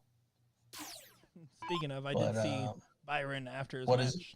I saw Byron after his match, and I went up to him and I said, man, you just not like hitting bullseyes or what? He's like, that's what I was saying. Just like had a laugh about it. So he was very well aware. So we see a lot of let's go D's in the chat. You got Jules Van Doggen, Daniel Floyd, Ram, Holly, Jenny. A lot of people in Team Derek today.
Albert really won that last start to connect there, and fortunately doesn't, so doesn't really take away control from Derek as he's been pretty firmly commanding this one along at a pretty steady pace.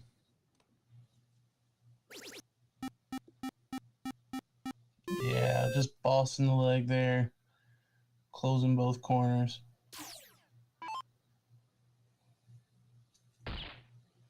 So it's still 3 out of 5 on the winner's side for pro cricket singles.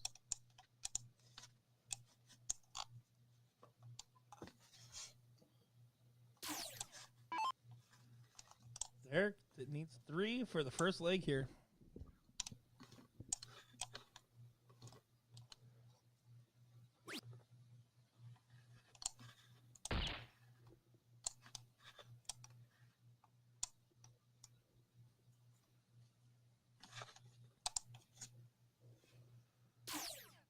Able to collect, but not really a good opportunity here for Albert. At this point, you're just trying to clear the mentality, get ready for that next leg, and if you happen to string together a couple great shots and a little help from Derek, then that's great, but otherwise, it's about making sure your mentality's fresh going into Lake 2 here.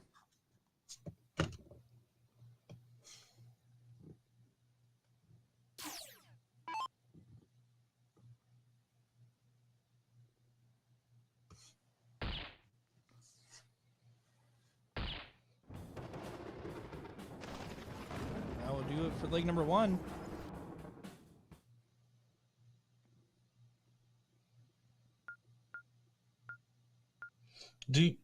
Do you know, is Derek native? I couldn't tell you off the top of my head. I would have to ask. I do know there's a lot of people Yeah, that know pretty well in chat, so. I was just curious with the nickname Chief. Not that, I mean, I think he's from the Kansas City area, so Yeah, I was gonna it say. doesn't have to be native in order to have the nickname by any means. But I was just curious. Yeah, Jenny Hinkle says he is. So there you go. Okay, there you go. Makes it a little more PC, anyways. You know, he could just be a big Mahomie. You never know. There you go.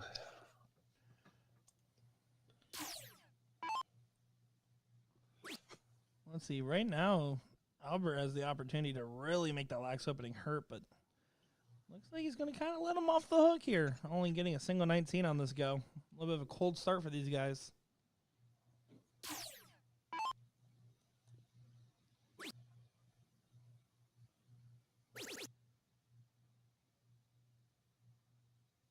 I do like how Derek does have the straw in his mouth there. Maybe to help him focus, equivocal to some people's chewing gum. I was getting ready to say, when you talked about the straw, I would much rather watch Derek chew on this straw than some of these guys chew on gum. Absolutely. Some of these guys hammer some gum. Like, it is crazy. You're not even kidding. I back before I ever worked in darts, and I always worked in restaurants, I was like, I don't want to watch anybody chew gum. I would always tell these servers, I'd be like, if I see you chew gum, and if I was sitting at that table, I would think that is the grossest thing ever. But straw, I don't know, straw, it kind of gives them a little bit of swagger.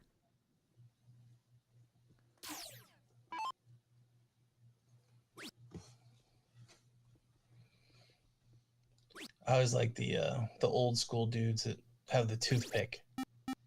Yeah. I think that's pretty cool. I'm already picturing it like cowboy hat too, maybe.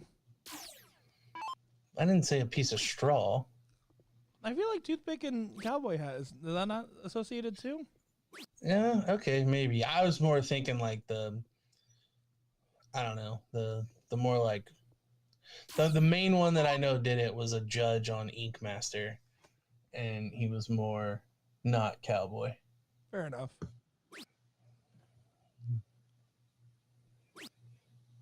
Well, Albert there does get those 19s close, and was trying to pad some points, but got away from him a little bit. This is definitely a nervy second leg for these guys so far.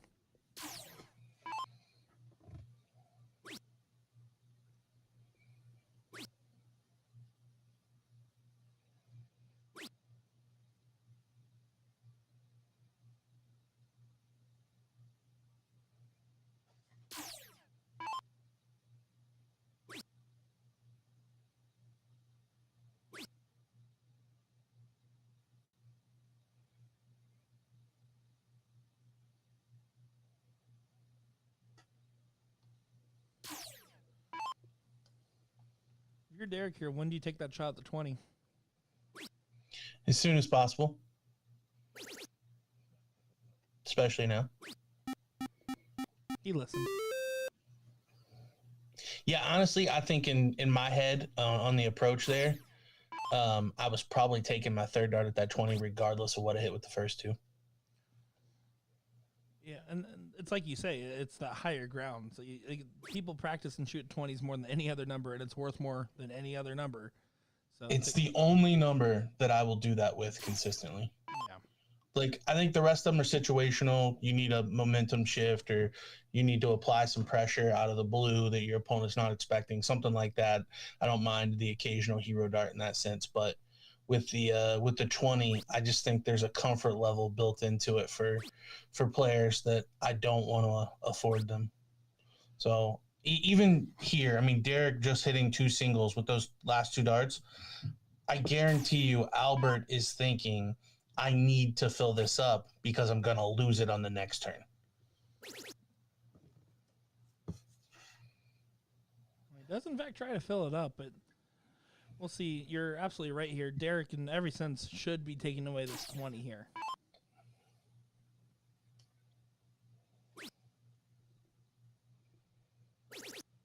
Yeah, gets the second dart trip, and now right over to 20, and does exactly as he drew it up. Textbook.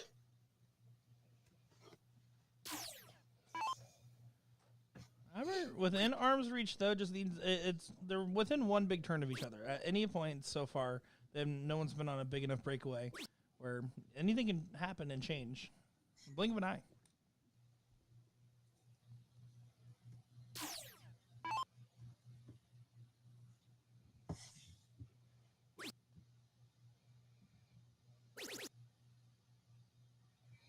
Now Derek with the bigger number.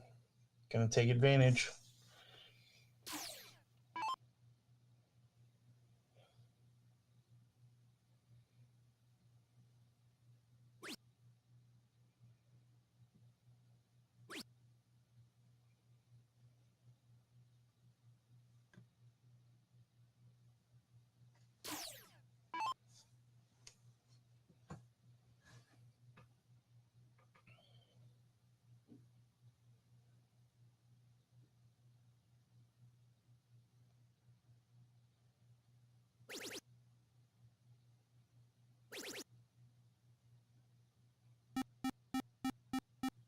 Quitter. I would say he did more than enough, though, but you're absolutely right. Didn't want to give you guys a big shot for the fans. So you guys must all take that personally now. It's a rule. Did the hat come off for Albert? Yes, it did. Yeah, Things are getting serious. I was going to say he was rocking it backwards, so it went from unserious to very serious very fast.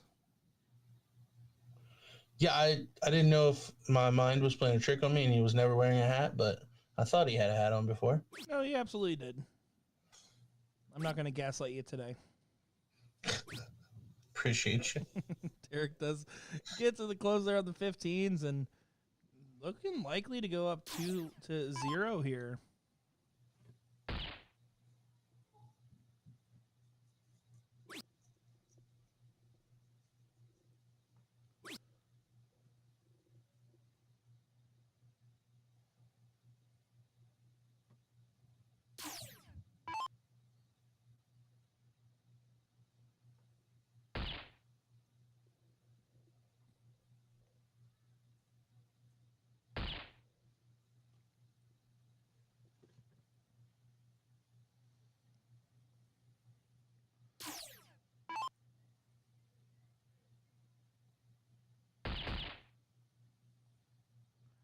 Just to give you guys an update in the background, we are watching some of these other brackets here, seeing how they're developing and seeing who's winning and doing damage on them. And right now on the women's bracket, you still have a couple of big names on the winners' side there for ladies, including Chrissy Davis. You have a couple others fighting along on the loser side as well, like Lorraine Mosley. You have Cheyenne Richards still on the winner's side. And then, of course, we have the non-pro men's singles bracket, the full bracket going on as well, which so many names I'm not even going to bother reading them all off at the moment here. But if you want to follow along, just go to your BullShooter app on your phone, go over to the Tournament King section, hit all events, and you'll be able to follow right along with us.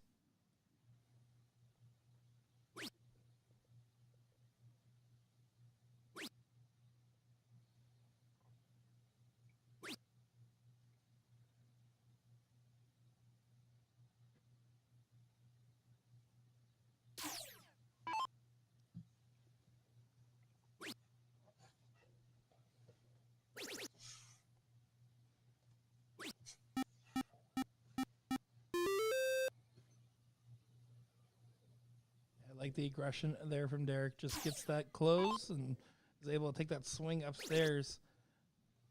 Especially with that two-leg advantage, you can afford to take some riskier shots here, but you can also afford to play really safe if he gets that advantage. In this case, though, Albert's not playing around, finding 6 on the 20s.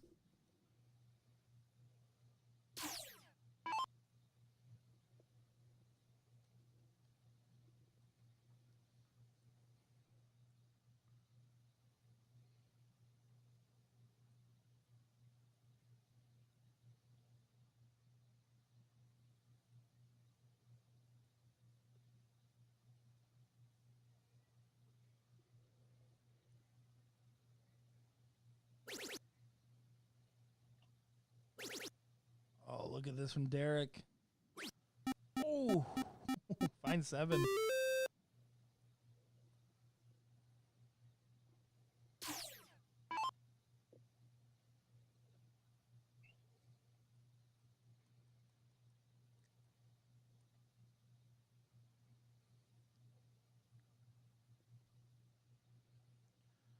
See, that's where Albert's been struggling. These big shots versus these very lax moments there. And now, all of a sudden, after falling a 6 with a 0, gives Derek full control. 20s are gone, and he's going to just keep moving along.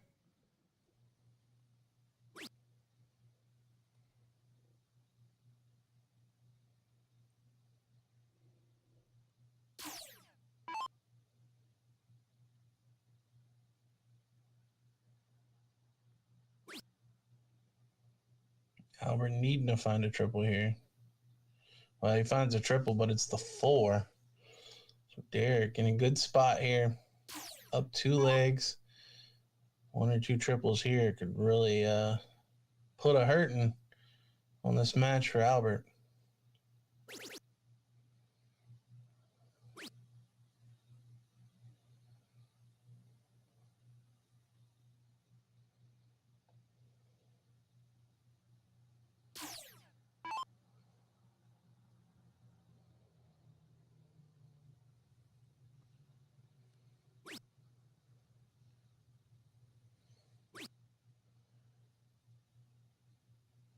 Yeah, this is really Derek's match to win. I mean, he's throwing the right average.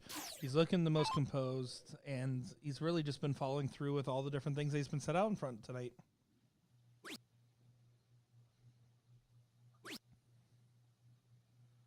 Josh saying, who do we have the commentary pleasure tonight to listen to? So that's myself, Nick Teixeira, and DJ Sayer in the booth for this one.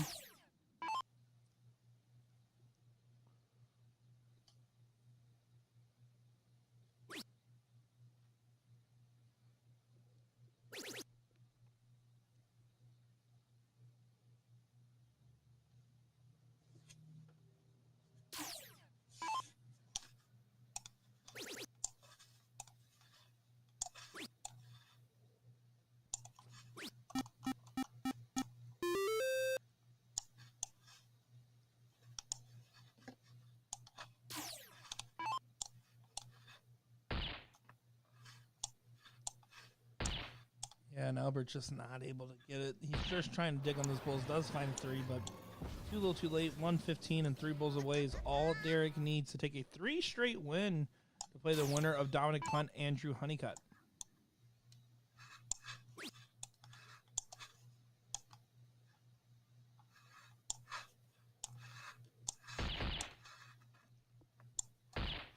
And he gets it there with a little pump and celebration as well.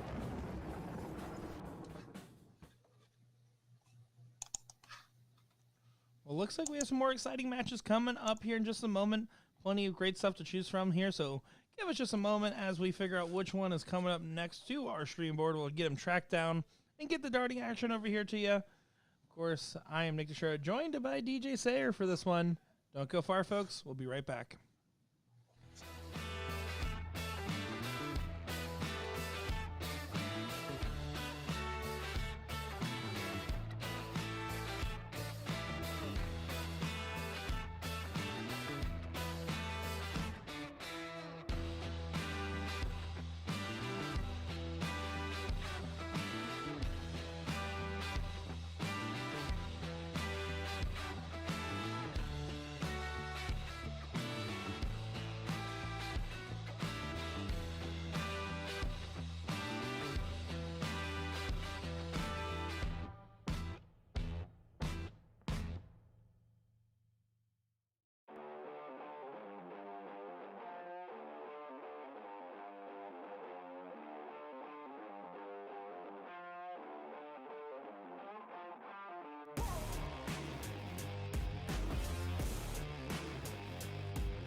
welcome back, everybody. Nick DeShare and DJ Sayer bringing you some more darting action.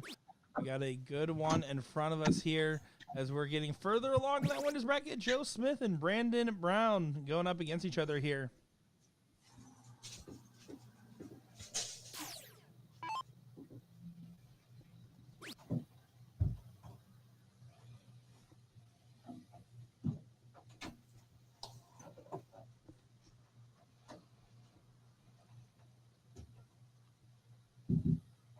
See Brandon starting off well with those 4 marks and seems to be keen to continue on the board there. As fortunately, Smith was not able to get the 19s closed. Yeah, Brandon kicking off with an early lead here. See a couple of you guys asking about the women's side of things, so went ahead and reposted that bracket link in there for you. We can follow along there as those ladies are duking it out, as well as the non-pro men's bracket in the background as well.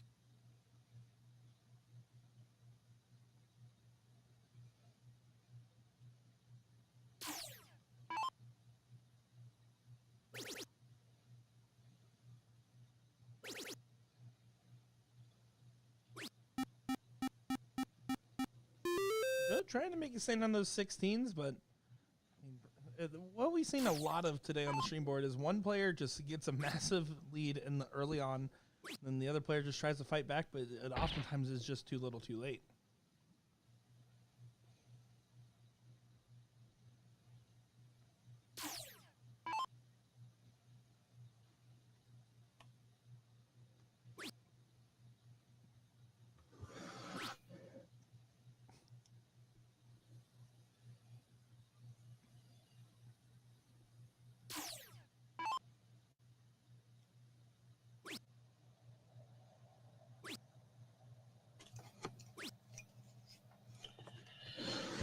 Brandon just plugging away here, 3 singles at a time. I mean, you don't need much fancy fanfare when you're out in front this much, unless Joe starts doing stuff like this. Then it starts to change your tone a little bit.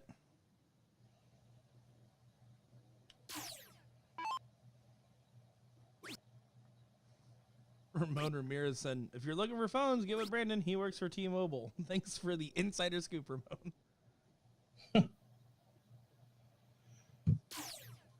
Needed to upgrade my 13 Pro Max. How do you know?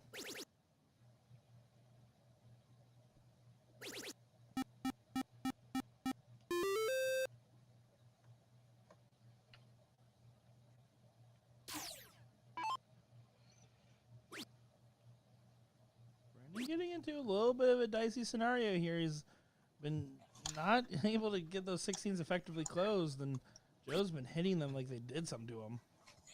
Yeah, Joe building a pretty big point battle. That's the only counter to somebody having a bunch of numbers is running the score up and giving yourself enough time to try to get them back. He took the one at the close, 2 at the point philosophy there. Trying to make sure he stays out in front, knowing that 20s versus 16s typically is not advantageous, but right now, Brandon's darts are starting to go wayward.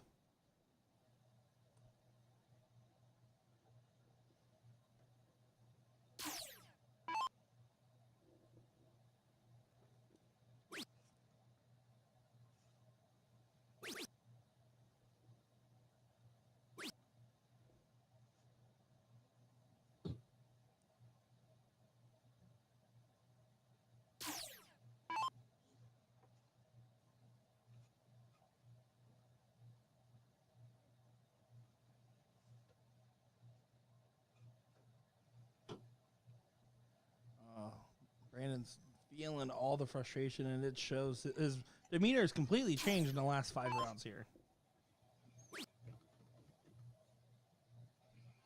Joe just trying to get rid of these numbers, but not even going to close the 19s there.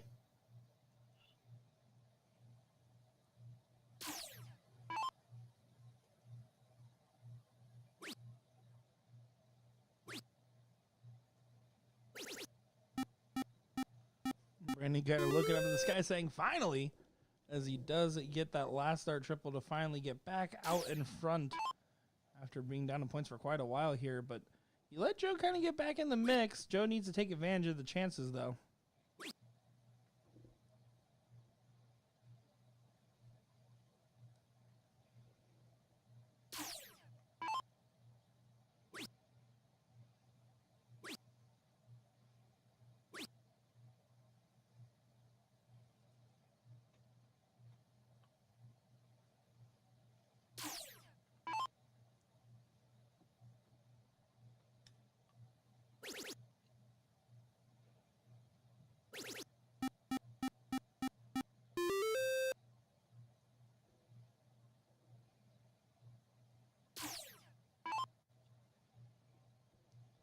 Joe seems to really like those 16-15. Those bottom of the board numbers have been doing him lots of favors in this.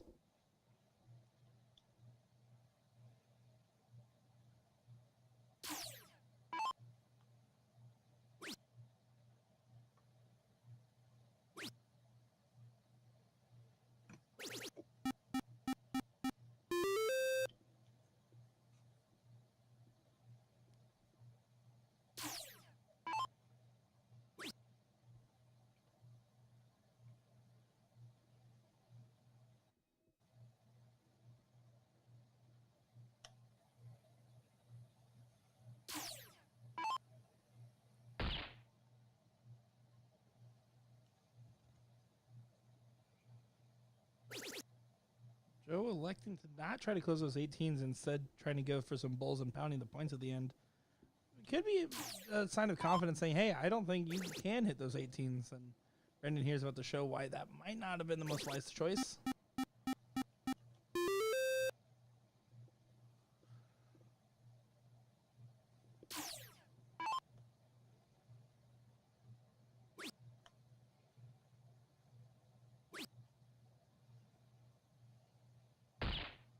Oh, needed a double bull for the match. Does leave game darts in Brandon's hand. 3 bulls, trip 15.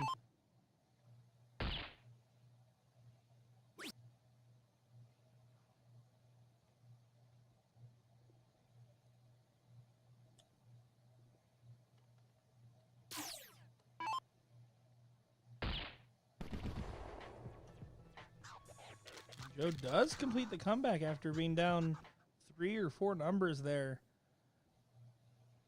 To all of a sudden flip it on its head. And I mean, if you're Brandon, as you talked about, right? I mean, you said you need that short-term memory. That's what Brandon needs to have right now. And you could, because right now all he's showing is I'm frustrated at myself. I blew that first leg.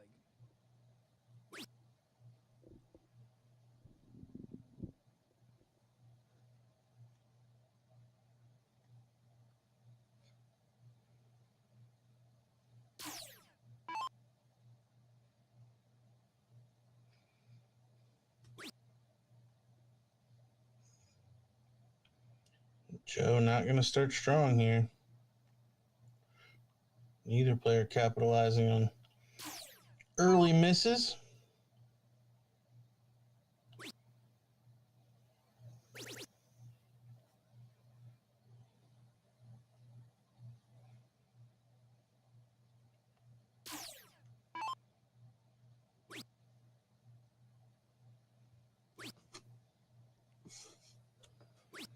And then kind of back to that scrappy type of matchup. That's how it started in the first place.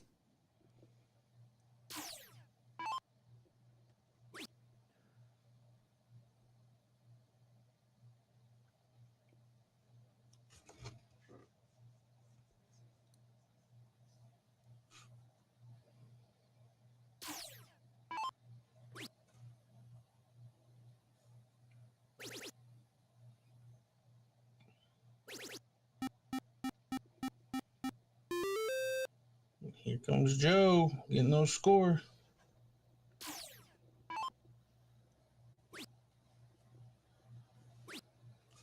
Brandon really wants a response, but yeah, he had to move after that second dart there. He had no way to find that triple bed. You expect the 20s to go away here if you're Joe. He's going for the conservative first start at the point there, but I think securing this close is utmost importance. He gets it done. Now pushes Brandon over to the 18s here to see if he can take advantage of that single mark he has on it.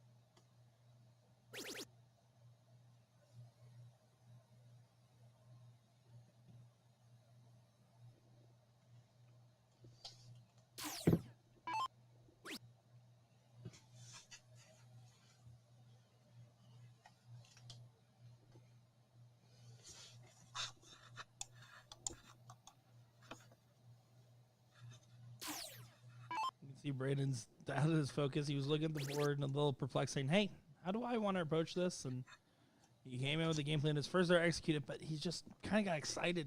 Rushed that second dart, was not in the same rhythm. You can see when he recomposed, he connected just fine. And I think that's where he's kind of psyching himself out right now, is not just playing his own rhythmic game, but rather trying to force stuff in and wish it to go where he wants it to be.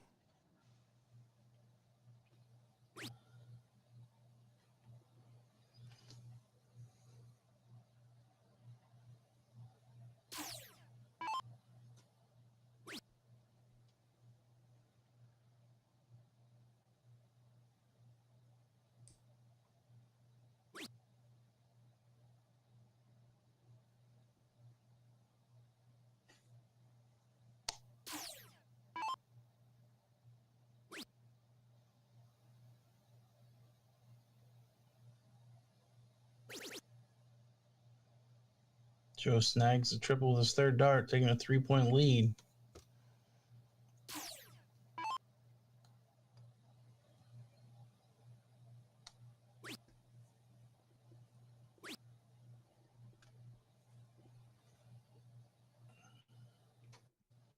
Brandon's whole throw doesn't look comfortable. Like, he's never had the best follow through, but he looks like he's really choppy right now. Just the snap at the end just doesn't seem to be there. Yeah, it definitely has a little bit more of a floaty nature with how he's been throwing. But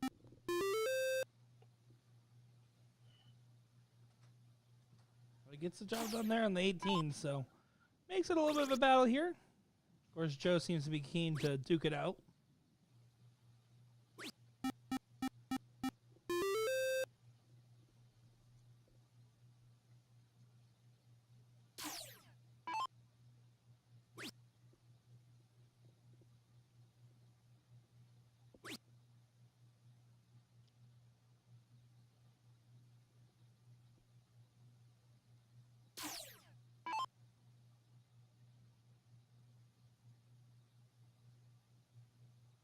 A lot of frustration there from Smith.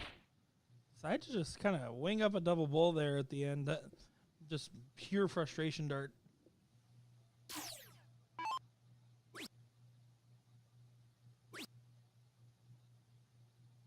Oh, but it doesn't get taken advantage of. Brandon Liac's third dart just kind of tried to wing it in there real quick instead of just taking his time, dialing in and throwing it.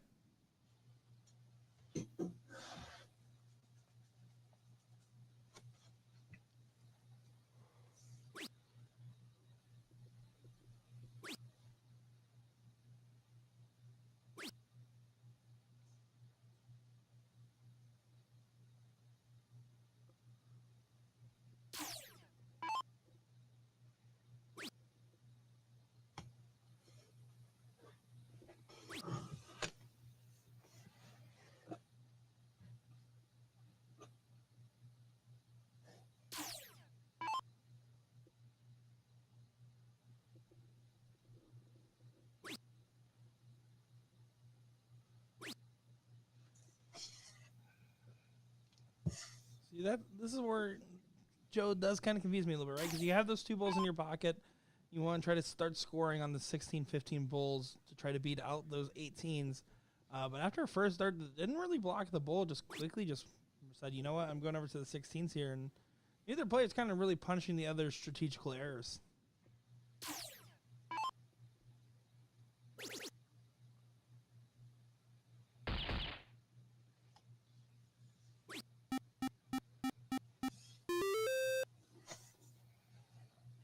Just like that, Joe hits a big shot there, getting the 16s and bulls closed down, re-cementing the point lead, forcing Brandon to answer.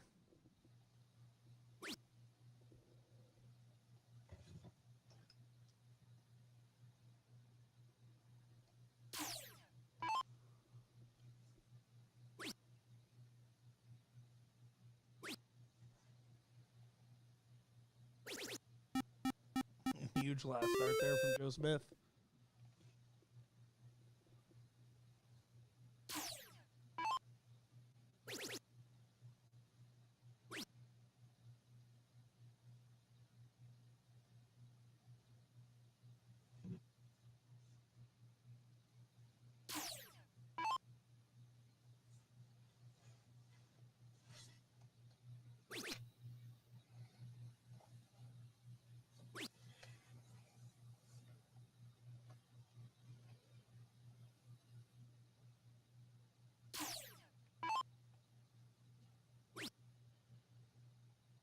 Not a whole lot Brandon can do about this. So Joe just going to need 2 marks on the 16s to take a 2-0 lead. He finds a triple first start. Yeah, Brandon needs to get out of his head quick because I felt like, you can see him. He's trying to jump there. He's trying to pump himself up. Yeah, after losing that huge number advantage he had in that first leg, he just hasn't seemed to mentally recover. He's only had these flashes of brilliance followed by a lot of frustrating darts. He just needs to recompose and just play it like it's leg number 1 all over again.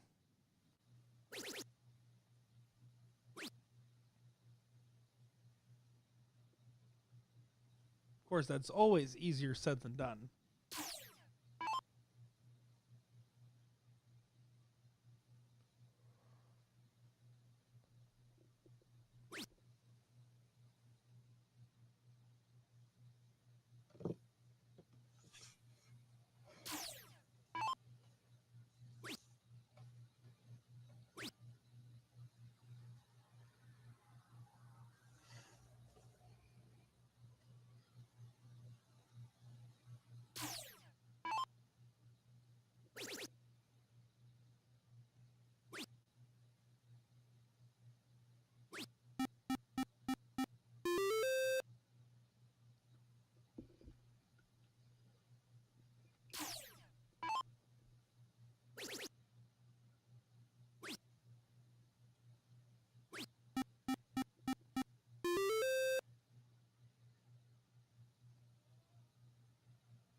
Good third there from Joe. Keeping Brandon from really running away with this leg.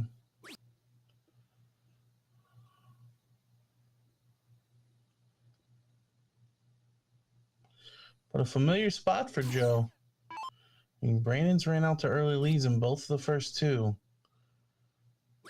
He just keeps plugging away, putting in solid shots, and then taking advantage of the misses from Brandon. Yeah, Joe Smith's one of those guys that gets frustrating when you're playing in longer formats because you're like, man, I just can't shake the guy. It doesn't matter if I'm beating him, if I'm ahead.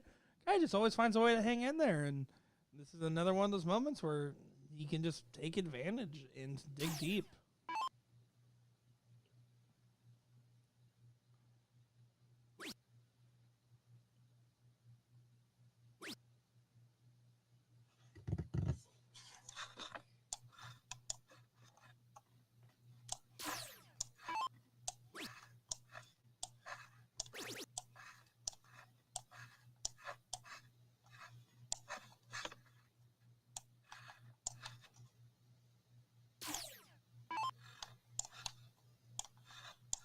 Joe here does have a big deficit to start to get over here. I mean, needs to find all the 17s here and isn't able to get him close. So Brandon here, he just needs to take his time. This is where he's been struggling, is when he's ahead like this, he rushes a shot and gives Joe another chance.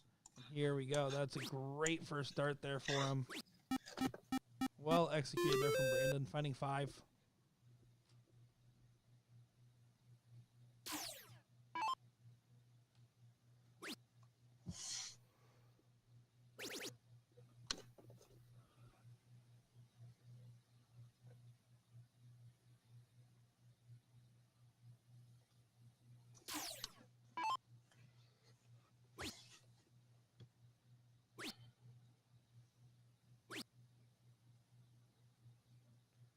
I don't know if Joe can pull some trick out of his head to save this leg. He has in the past, but, I mean, right now, this is definitely Brandon's leg to win once again.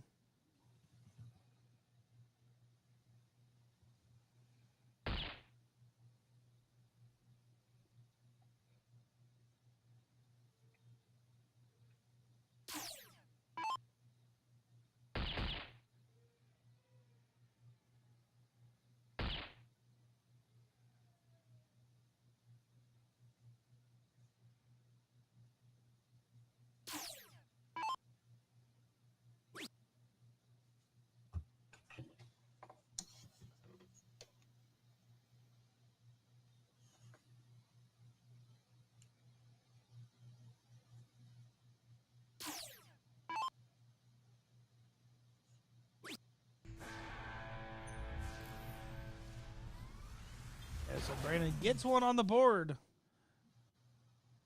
Probably thinking to himself, man, that should have been the match game right there, but instead it's only 2-1. And Joe gets the throw here on match point. Let's see if he's able to capitalize going first.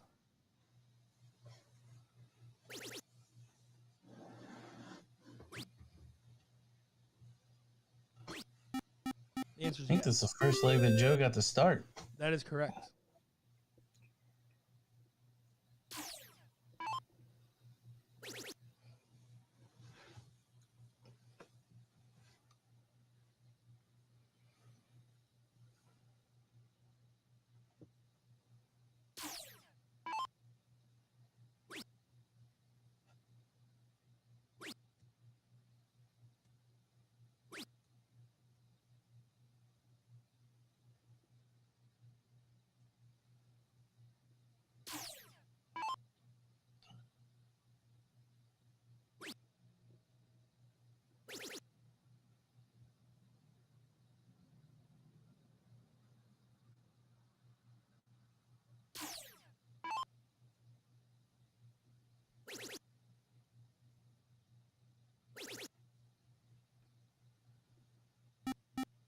Oh, Joe trying to fill it up. Putting in 120.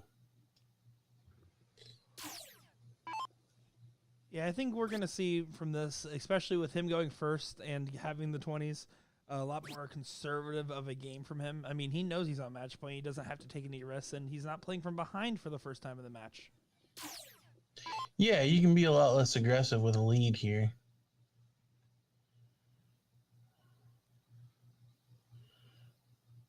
Although that's not it.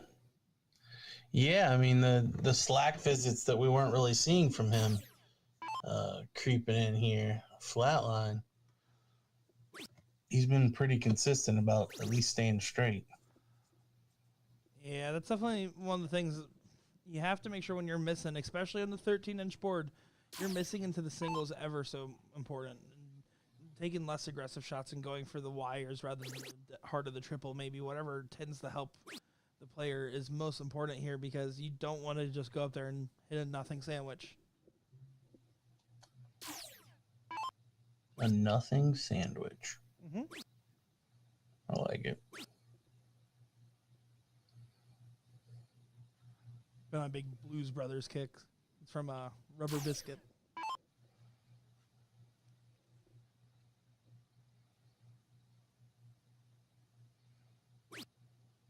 Now we're starting to see some frustration coming out of Joe, too.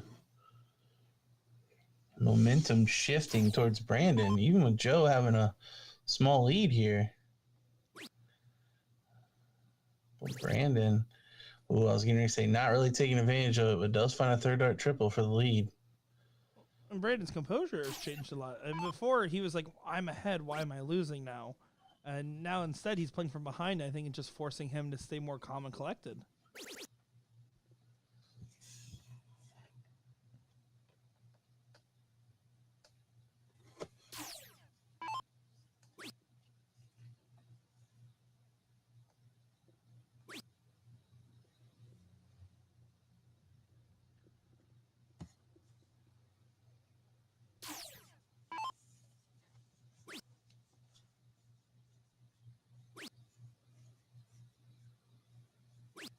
Joe decided to switch down on that last dart. Probably just didn't like the lie of either one of those darts.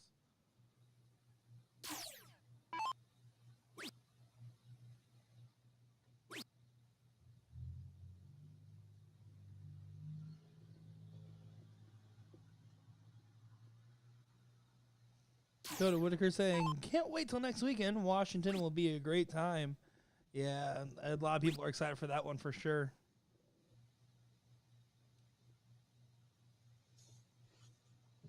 Yeah, the alternative format there for the Washington regional, get the 3 divisions, or well, divisionalized. I think the plan is 3, but all dependent on number of attendees.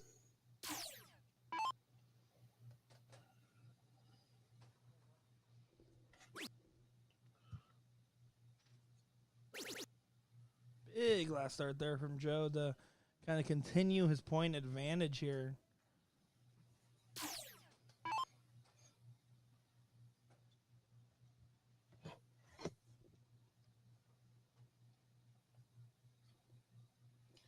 Brandon almost looks resigned to his fate.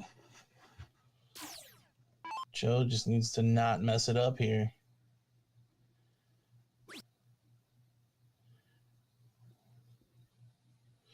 Well, I'd call that a little bit of a mess up. You've got your opponent basically giving up. Need to stay straight. Don't give them any hope.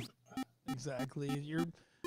It's just one good turn. One good turn is all it takes for the momentum to shift, your mentality to shift, and your opponent's mentality to shift. Donnie Lassie, a.k.a. Gordon Dixon in the chat.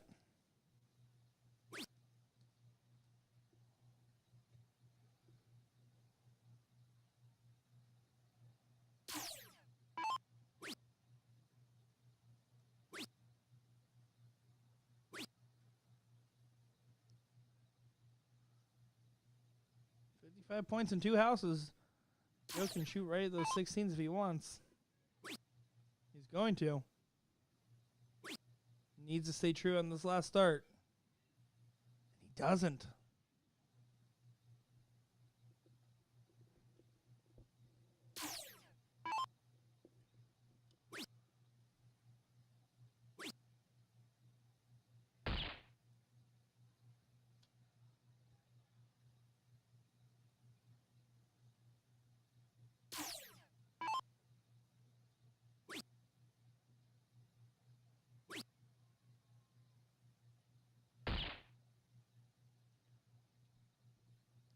Yeah, that's a solid go from Joe as he's one step closer to potentially sealing this match away here.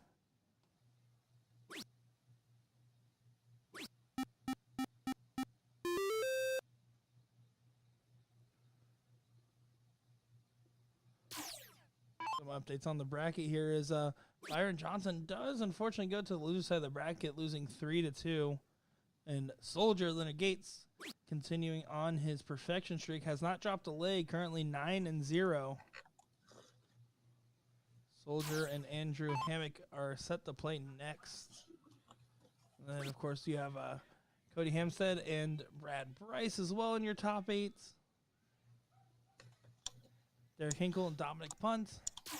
And then the winner of this match versus the winner of Christopher Caballer and James Boone Jr.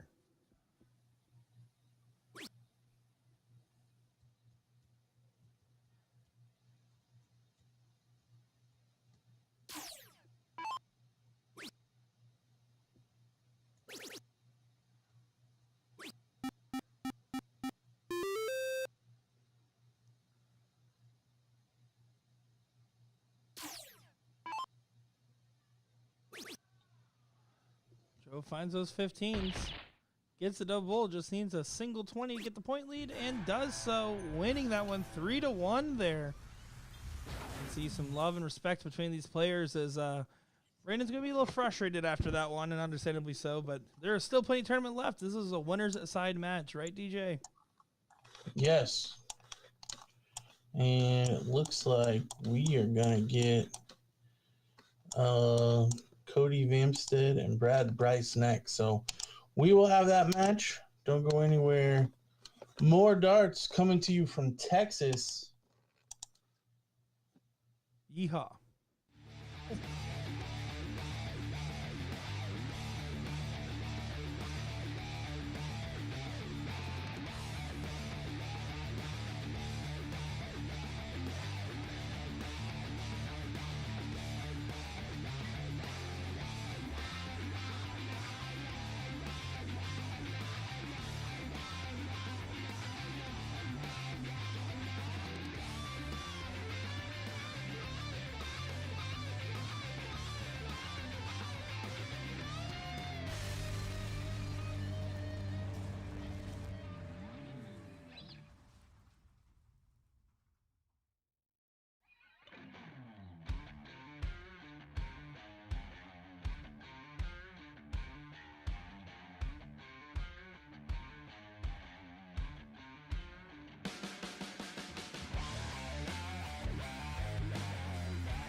Here we go, and sorry we got a little bit into the action here as I unfortunately got stuck chit-chatting.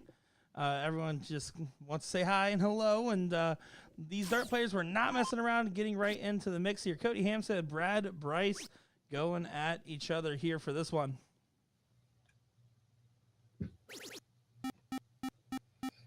Yeah, they're well into it, aren't they? Yeah, they were just finishing the diddle as I was like, oh shoot, they're starting, and then I started off in Fuego. So Yeah, Cody averaging a 6. Yeah. So my apologies there.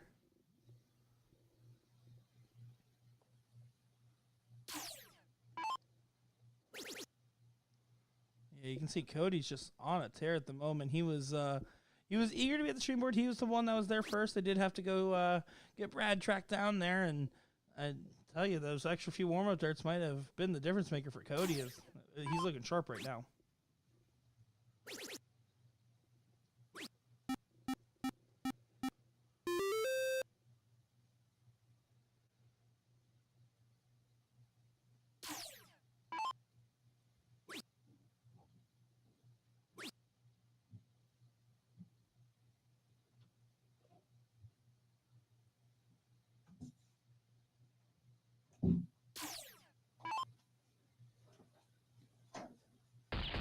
We got our top 8 fully underway here, so excited to see what we got in store for us on every aspect of it. There should be some good matches here.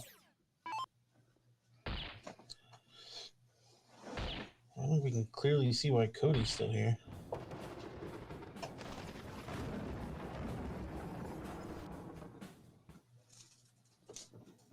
Yeah, very dominant first leg there. We're just going to take a moment to try to recompose because there's not much you can do but shake that one off, say, man, he had the hot hand, and let's hope I have it this one.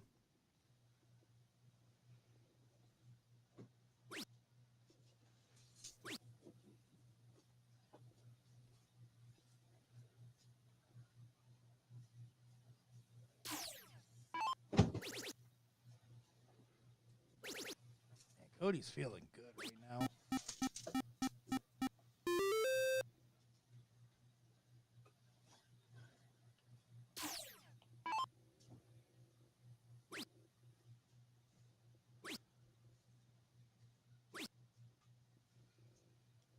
You see Brad getting frustrated.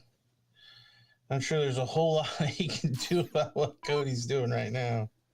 Yeah, and it's not like Brad's been playing bad. His first match was a 3-2 win, but then after that, he won 6 straight in a row, beating out Patrick Atea and Clint Galloway to get to this point. And so, I mean, he's been playing well, but Cody has not dropped a leg except for he did drop a leg early on to Joshua Modano, but then after that just has been cruising through, beating out Caleb Hunter 3 straight, and then Johnny Salazar 3 straight.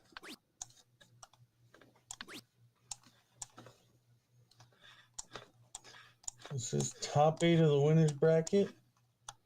Winner of this one will play the winner of Leonard Gates and Andrew Hammock. You could use a hammock right about now. It sounds comfortable. I'm too big for hammocks. Me too. I like the pen though.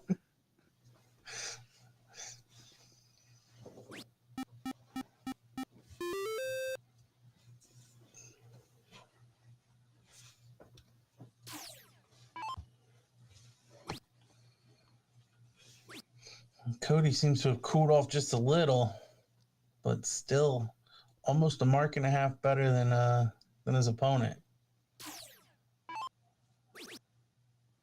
Yeah, right now things are just connecting when he needs them to. I mean, sure, he's not hitting the 2 triple turns as much as he was in that first leg, but what he is hitting is the necessary and requisite numbers that he's trying to find.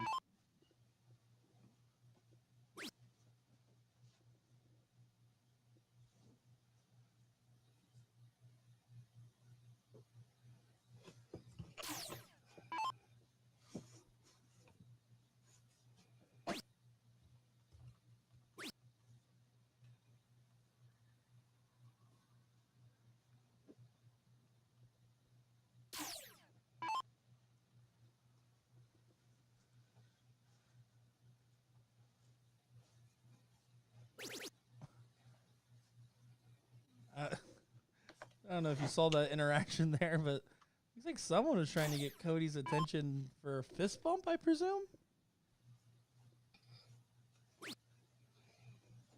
We tend to see this type of behavior a lot.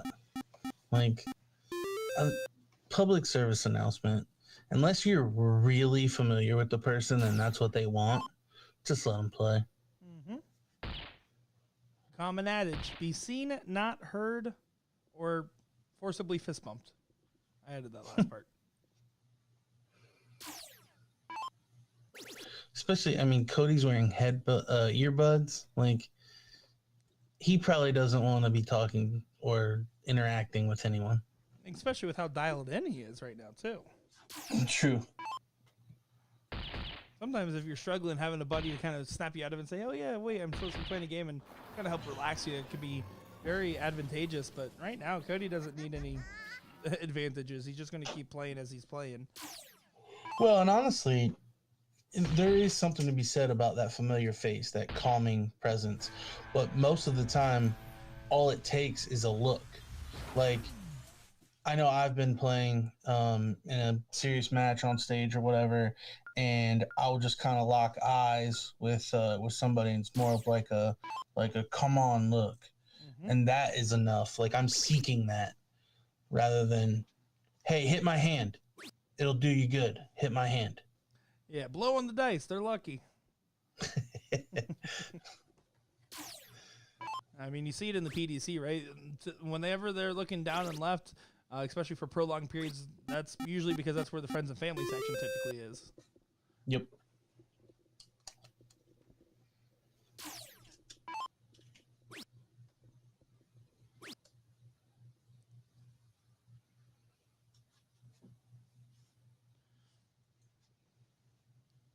Early opportunity for Cody.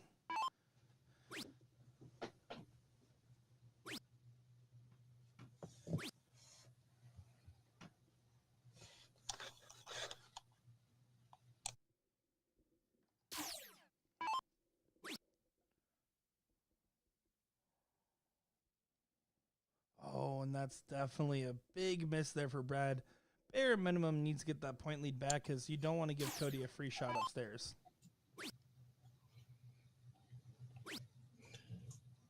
Cody gonna look to take it. Does the job at 3 singles.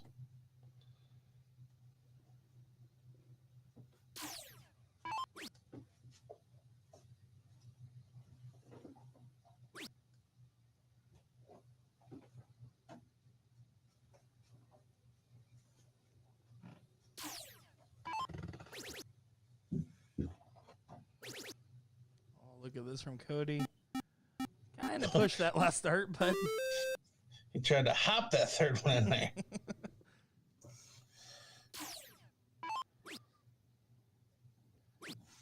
you know what's funny about this venue is now it's still plenty of people in the room, but especially like where I'm situated, I'm right by like the main entrance, and it's not as many people loitering out there as people are starting to get eliminated and whatnot. And let me tell you, because we're right next to the airport, I just loudly hear airplanes roaring by now. It's catching me off guard. At midnight. I just had a loud airplane come by. We at my house, so I live by a lake, and for whatever reason, we get the sonic boom from like military aircrafts pretty regularly. Yeah, like middle of the day, the whole house will shake. Like, I think they do it over the lake for a reason. Like, it's more of an area where there's probably not a whole lot of houses, but it seems to happen pretty often. I'm sure that doesn't get old. It definitely shakes the house.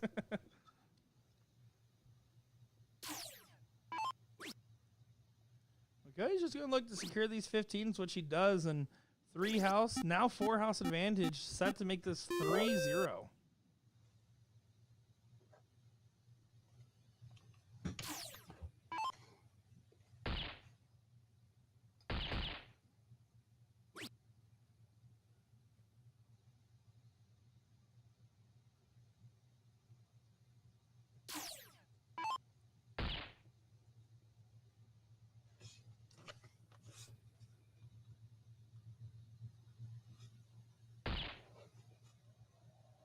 Cody's definitely out of the guys we saw, he's definitely one of those that are showing some serious potential to do some damage in this bracket, as he has been.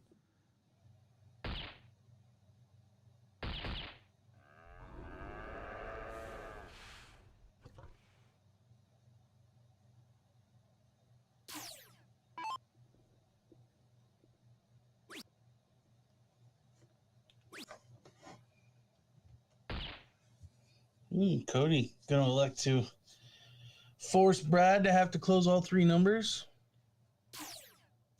The 2-0 advantage, I think there's nothing wrong with doing something like that, taking the gamble there. Yeah. So 2 marks needed now to win this match. Move into the semifinal. He stays on the 16. Okay, I was going to say it looks kind of blocked. Would have switched to the 15, but he does get it done. So Cody with a very solid performance, beating Bryce. So Brad will move into the losers bracket, and Cody still waits the winner of Leonard Gates and Andrew Hammock. Leonard up 1-0. We don't have another match ready to roll right now, so a quick intermission. Now's the time. If you're still awake with us, you might want to use the restroom, grab something to drink. But we do have a lot more darts to come, so we'll be right back. 38th Annual BullShooter World Tour is set to begin September 8th. The tour will be your opportunity to qualify for an invitation to the 3rd Annual BullShooter Invitational Shootout 2024. To qualify for an invitation at the regionals, win first place in the Pro Cricket Singles, Pro 501 Doubles, or the Women's Combo Singles. The European BullShooter will award 2 invites. The finals in Chicago on Saturday, the 501 Doubles, place first or second in the Pro AA, Pro, Women's AA, and Women's A levels, or Monday's 501 singles, the Pro and the Pro AA levels. And of course, our top 2 finishers from our 2nd Annual BullShooter Invitational Shootout 2023 will receive their invitations. We're looking forward to seeing everyone out on the tour.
38th Annual BullShooter World Tour is set to begin September 8th. The tour will be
Alrighty, guys. Sorry about that longer delay there. I ended up going out for a jog, and I'm just kidding, guys. We got everyone over to the board there. We got a great match in front of us. Leonard Gates, Cody Hamstead going at it in our top 4. Of course, I'm Nick Teixeira, joined by DJ Sayer here. DJ, what do you think about this matchup? I mean, based on the way Cody just played, I think this could be a really good one. I mean, obviously, we all know what Leonard can do. Yeah, I mean, Leonard's all right. Some of you might have heard. I'm just kidding. He's a phenomenal shot. This will be a tall task for Cody. And Leonard's just calm and as collected as ever, because when I did end up finding him, he's like, who do I got to play? And I said, Cody Hamstead. He's like, oh, I probably already beat him. He had like a little bit of a laugh, but then they went over there, shook hands, and having a joke about it. So he's feeling in good spirits, and it's showing right now in his darts. Well, he's certainly throwing well. 6-3-3 through 9 darts. This is he played well the first time we saw him against Donnie Joe, but this is another level for sure. If he can keep this up. Yeah, definitely an impressive standard. Cody was pretty much at the board as soon as the match call was up and was ready to get going. I almost wonder if, considering how good he played in that last match, I wonder if he's almost psyching himself out a little bit here and maybe having some of that name shock value as well. I know there's certain people that when they see names in the bracket, they have to go up against, all of a sudden their demeanor changes. And I wonder if that's going to be the case here or if Cody can shake off this lax first leg.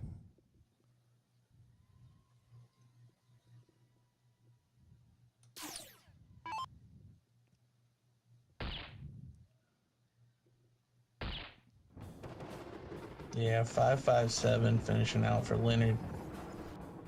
Yeah, not bad. Or let me rephrase. Pretty great. That was an amazing shot there from Leonard to start off the first leg of the set. Yeah, I would say that's probably in the neighborhood of Soldier's 15-inch average. Yeah, I believe his 15-inch average is somewhere close to like a 5.8 right now.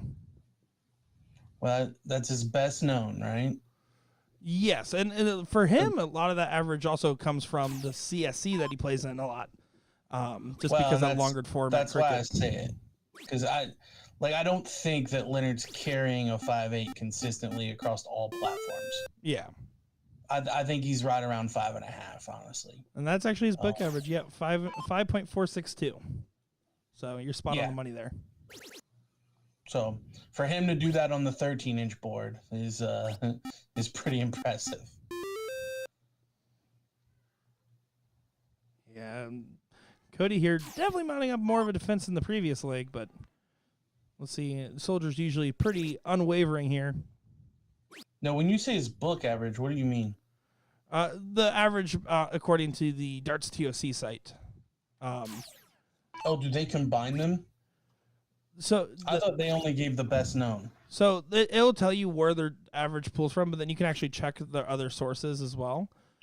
So for instance, Leonard Gates is a tournament average based off his major tournament play, which is his last 500 darts, where he had a 6-0, a 5-3, and a 5-0, which roughly averaged to a 5-4,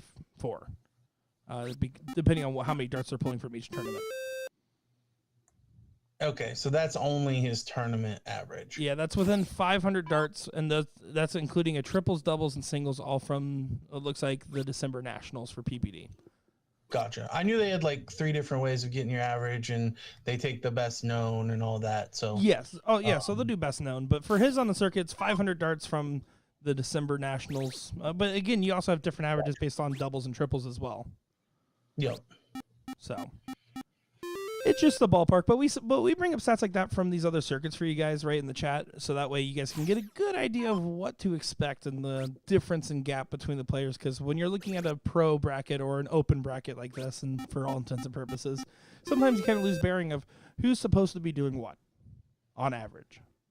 Yeah, the numbers aren't the end-all be-all, but they're certainly an indicator for expected results. Yeah. Unless you're Luke Littler, and then you just defy everybody's expectations. Yeah, I don't think anyone truly would have predicted him to make the final, but I know that leading up to it, there were people that were more familiar with him that were saying he's one of the best players in the world right now. So, I think there were some that knew. Oh, many people, I think, really started talking about his name. I know he did really well in the WDF Virtual Cup back in 2020. And then, of course, when he was 14, throwing a 9-darter in a JDC match is what really helped pump out his name to the masses. Yeah, we've seen, Leighton Bennett, like other young kids do stuff like that. But he won the Motus series against, like, really good players. But even that, for somebody to say he's one of the best players in the world, and I mean like top 5 players in the world, and these are like people that obviously have a pulse on darts. Yeah. Like leading up to that tournament, that was they had to have seen him play recently, and he's obviously carrying 100 average pretty regularly. Yeah, throughout the whole World Championships. Which is just truly insane. We got caught up talking about overseas and looking right in front of us here. Cody's out ahead right now. Yeah, just taking advantage of having the start here. Leonard playing about half as good as he did last time. But Cody definitely doing what he needs to do. Yeah, and that last miss, while a little frustrating for Cody, doesn't actually hurt that much. Leonard does need to get the close and then the subsequent 4 mark after to regain that point lead.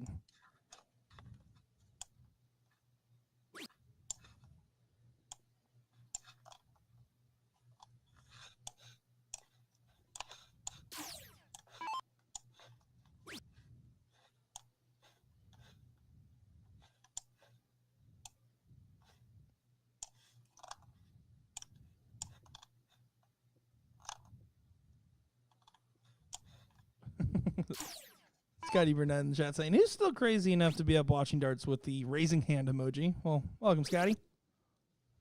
Yeah, it's not even that crazy for him. He's on the West Coast. I was gonna say, I just saw him in Arizona, I'm pretty sure. It's 1:37 a.m. here, bud. The Brits are just waking up. True. They're having their brekkie. With beans. Love me some Heinz beans in the morning.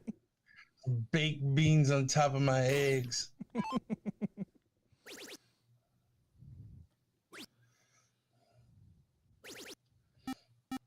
Big shot there from Leonard. Just when we thought Cody was going to tie it up at 1 apiece, Leonard catches fire late in the game. Yeah, and you gotta be careful when you're playing someone like Leonard Gates, and Cody's well aware of that. But just his upper ceiling, at any point, he can just string together several amazing shots in a row, and you just constantly have to be putting not the pressure on him, but the pressure off yourself. Good on Cody here. The board giving him a double bowl instead of a single, so he corrects it, doing the fair and honest thing. Ooh, Leonard needs a double. So Cody gets a chance to take this leg. Yeah, we'll need 3 bulls before he can shoot that 15, so we'll see what happens here. Oh, can try to get underneath it? Oh. Should have taken that double from the last round. Yeah. Hey, can I use that, by the way, still? Is that like a thing? Like, if I'm honest, I didn't think you were going to miss. Now that you did, I kind of want that bull back. Well, Gates there does take the second leg. Much to the dismay of Cody, as Cody definitely seemed like he was well in front in this one. So we'll see if he's able to start off strong here and try to get one on the board.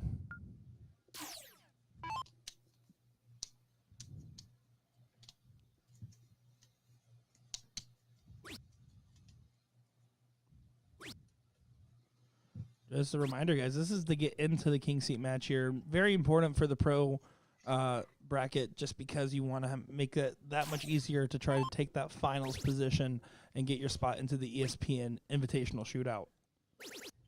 And one thing that we've seen in this tour is the person that wins singles a lot of times wins doubles as well.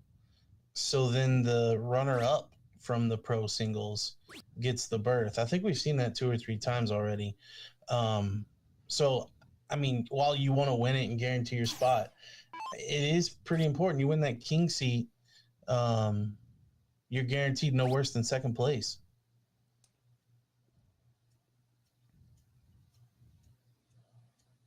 Yeah, that's an excellent point there.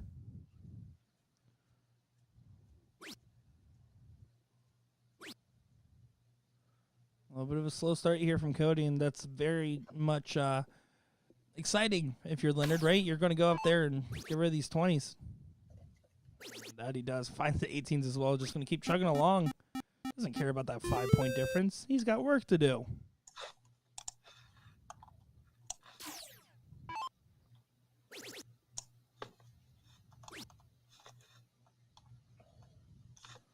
A real slack dart there from Cody. I'm not sure if he was just trying to take the 19s as an aggressive stab or not, but it left his hand funny. You could tell immediately that it was not playing at the right angle.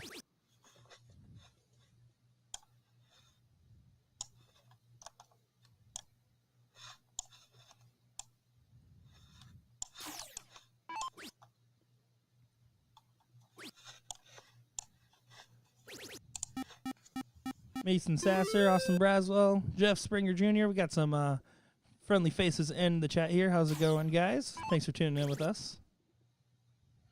Mason, the story from Tennessee. That is true. Although I never said that to his face, only on the microphone. Didn't want to build him up. He's actually a really nice kid. Amazing shot. Actually, one of those people that just is disgusting because, like, he's 15 and throwing 5s and 6s on the 13-inch board for games at a time. But he definitely has a very high ceiling, and interested to see how he develops.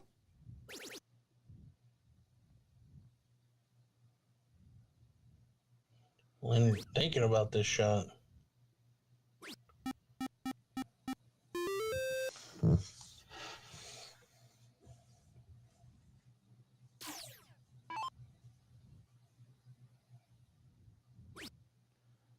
Yeah, that's unfortunate placement on that first start there. Cody's like first AAA was just hanging right over top. No real way to make that one work to his advantage. And Leonard here is going to pop that 16 and 15 if he can. And he will. Yeah, one-way traffic in this match. As Leonard now only needs 2 bulls when he comes back, unless Cody can put in 4. But only 3. So 2 bulls for Leonard to move into the king seat match.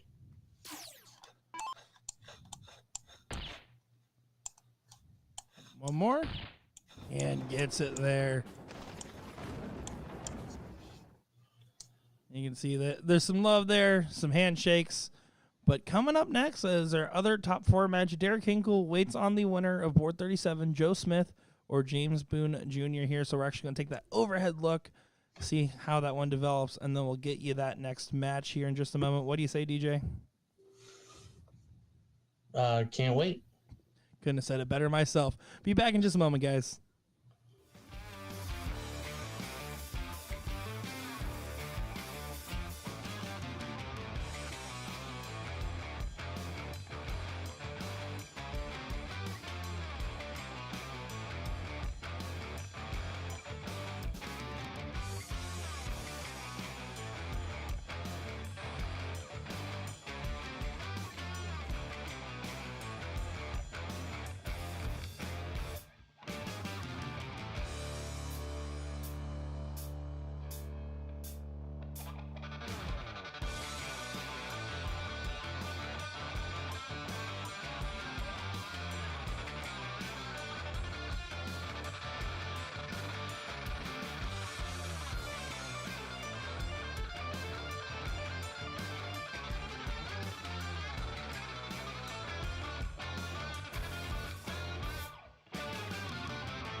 Well, hope you guys didn't fall asleep on us because we still got darts going on. So if we're up, you have to be as well. Nick Teixeira, DJ Sayer here, bringing you our other top 4 match. This is going to be against Derek the Chief Hinkle versus Joe Tatanka Smith.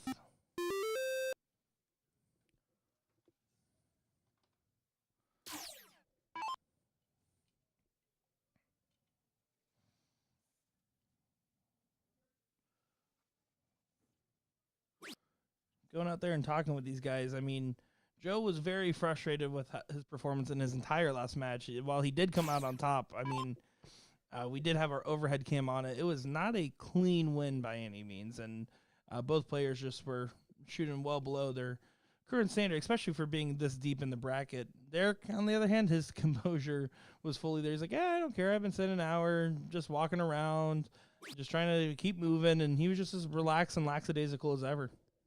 So, interesting to see how that might affect this dynamic between the two.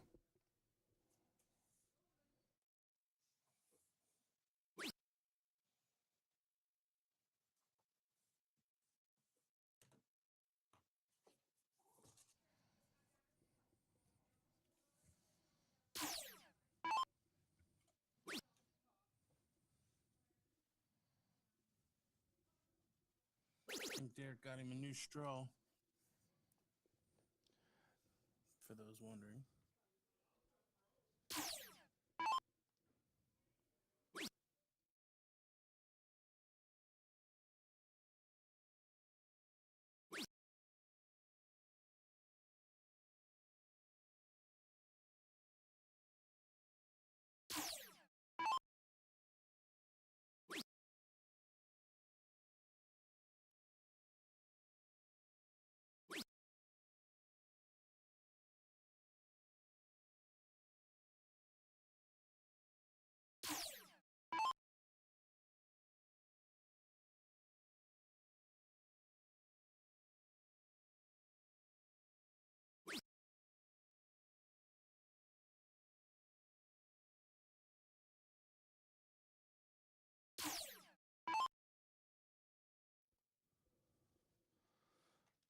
Derek just needs to grab these 18s here and keep chugging along. Might as well grab the 17s as well. Looking pretty steady so far from the Chief.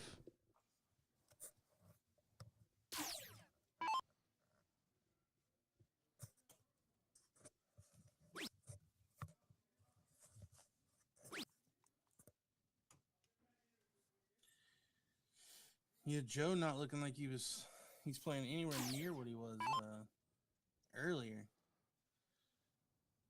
Yeah. Who he played on stream? Oh, Brandon. He played Brandon Brown and Yeah. definitely fell way off his standard that he was there. And even then, if we recall, I mean, Joe was winning on most legs from behind at that point as well. And I feel like it just, unfortunately, has continued in a downward slope for him. And that's where a lot of his frustration's coming from at the moment.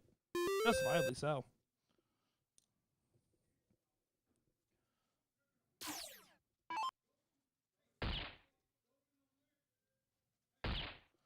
You see a lot of you guys staying awake with us in the chat here. A lot of people tuning in for their boy Derek here. Seen a lot of Let's Go D in the chat. And then, of course, I see a couple people asking about the amateur side of the bracket. So there is the AM bracket and the women's bracket still going on in the background there, chugging along, although a little bit behind considering the size of those brackets compared to where this one is currently at.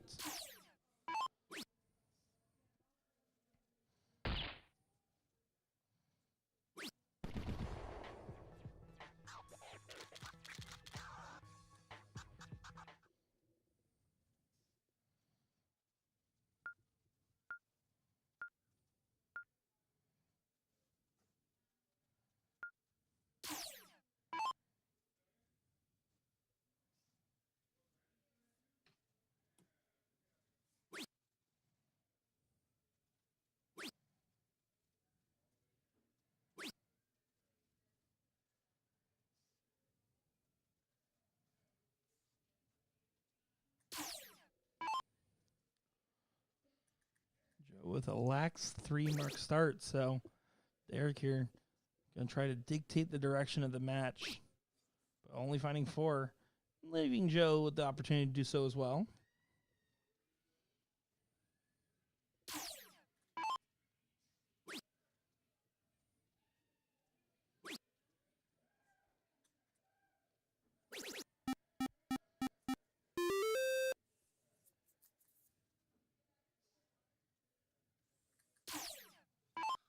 Both players averaging a 4.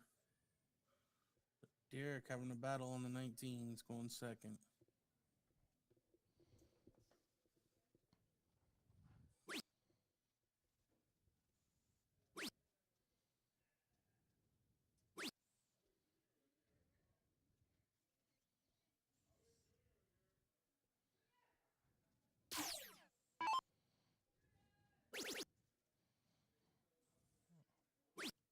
And this is more of the form that we saw from Joe earlier. Looking a little bit more steady until like commentators curse him.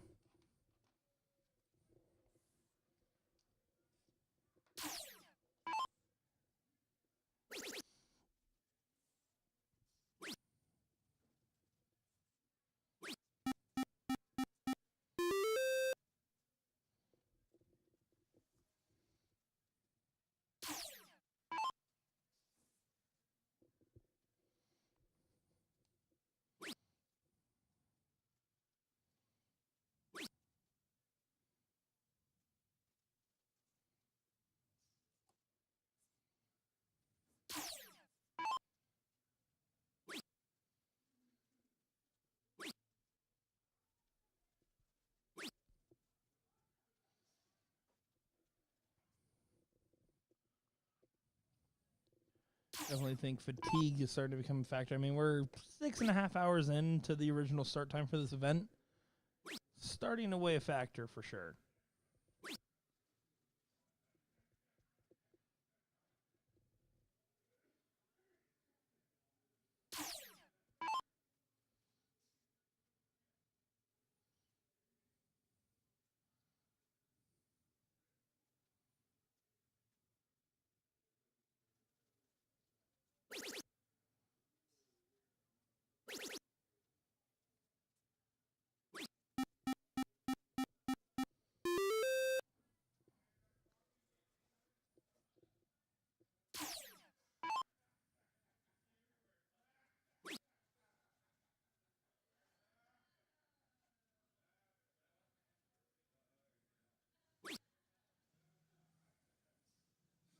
Joe only going to find 2 singles. So Derek will definitely take away that 20 this time.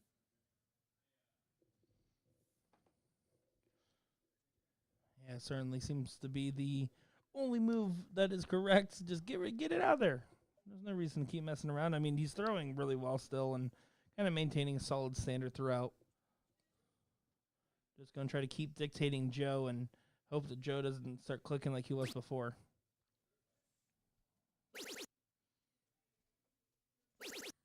Wow, great shot there from Derek.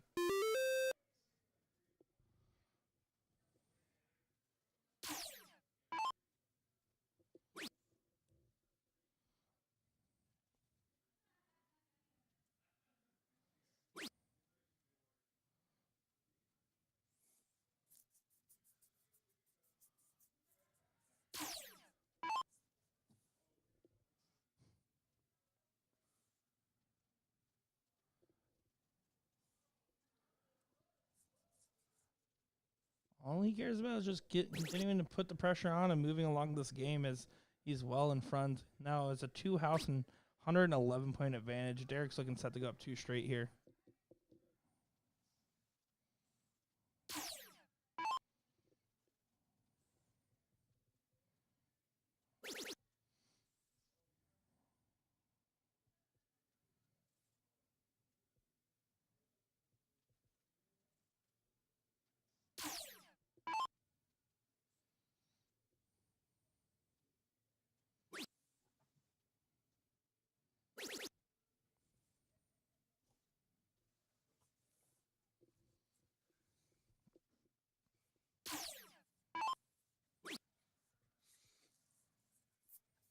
Not a whole lot of options here for Joe. I think one of them is pray. And the other one is hope for a power outage and a reset.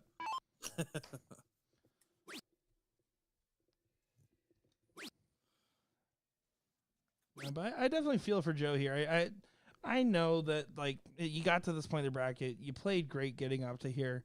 And it's just one of those things where sometimes it just starts going wrong. And It's moments away from potentially getting back into sorts, but unfortunately, if Derek keeps playing to this standard, it's going to be really hard to not only find your own throw, but then be able to break twice. Yeah, I think he's shown that he's got the game. It's just not coming together when he needs it.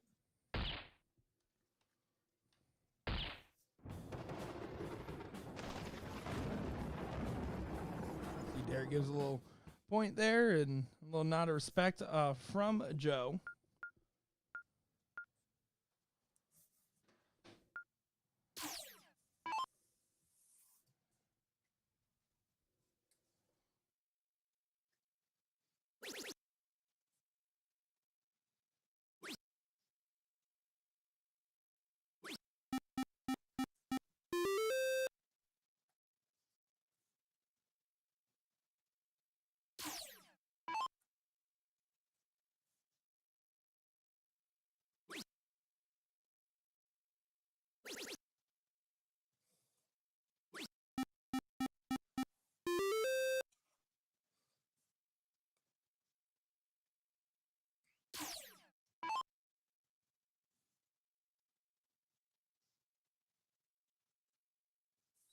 Uh-oh. Not good for Joe here. Only finding one mark.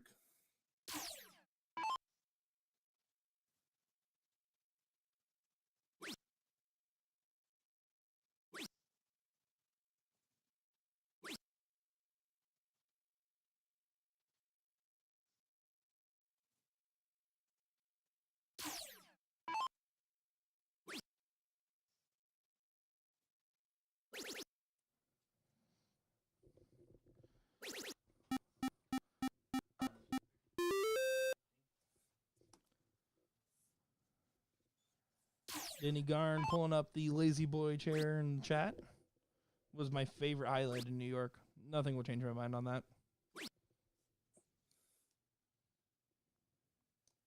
Your favorite what? I don't know if you recall or if it was with Gordon that day, but we had a slightly different setup where like there was a walkway behind where the bullpen was. And so Denny Garn was waiting to play the winner of the match, and he just grabs this like huge lazy boy comfort chair and drags it up. Yeah, and just sits down right there, crosses legs, and sits down. The highlight of the regional tour for me, honestly.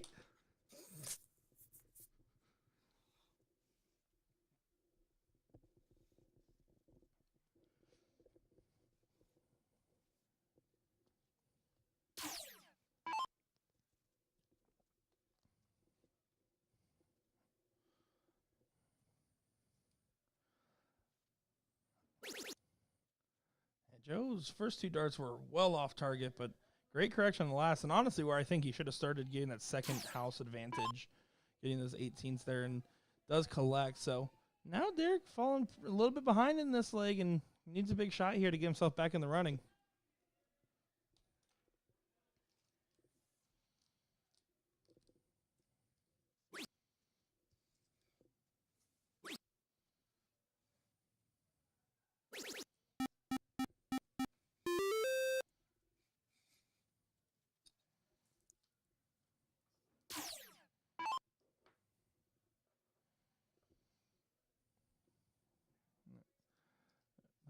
That was an excellent last start from Derek. I was kind of thinking, man, maybe we should go for a cover shot, but does collect and did regain the point lead, forcing Joe to just try to love some 20s, and was only able to get a single.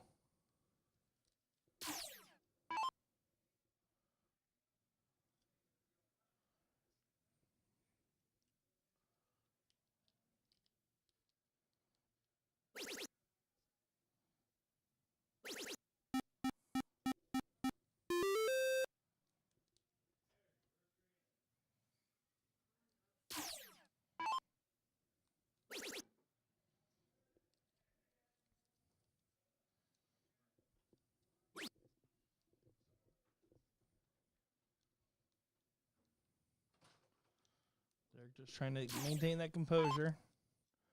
Needs to just get rid of the 20s here. Set to do so. Ooh, but that dirt kind of got away from him. Decides to stay there and grab it, but kind of leaves a little bit of an opportunity now for Joe to get back in the mix.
Ramon and Jet asking, how hard would it be to initiate a junior-style BullShooter?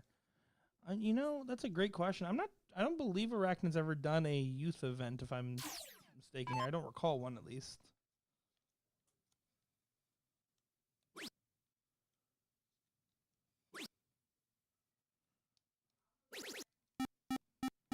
But certainly not out of the realm of possibilities in the future, although it really just is. There's so many moving parts with the ESPN Invitational Shootout, the regional tour, the Chicago finale. You know, it's hard to squeeze in. But I, as someone that grew up as a youth player, I certainly would love to see something like that in the future there. Of course, it is a little trickier with soft tip youth leagues than it is steel, considering some states, a la Georgia and some of the others, consider them a form of gambling, even though it is a game. So that's why you see a lot more steel tip youth leagues. At least in my part of the woods.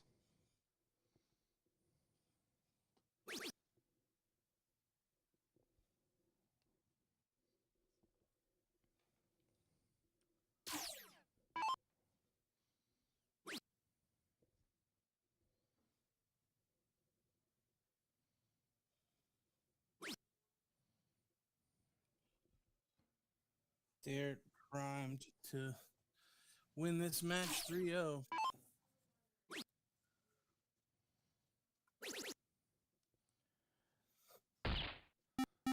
And of course, we'll go on to play Leonard Gates for the king seat here, and ever so important match.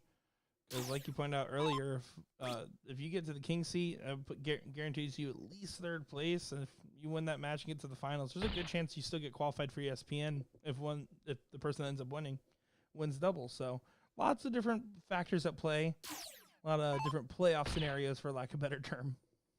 There you go. You can see the handshake, love and respect between the players there. And now it's on to the king seat match here. Excited to get that one underway here next. That's going to be Leonard Soldier Gates going up against Derek the Chief Hinkle. So this should be a good one. I know we got a late night here, but I appreciate you guys tuning in with us and watching along. Nick Teixeira and DJ Sayer in the booth here. Next match shouldn't take long at all, so don't go far, folks. We'll be right back to the action in just a moment.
Well, it's time for the king seat here for what is set to be a great match. And so far, I think the two most consistent players of the day going against each other.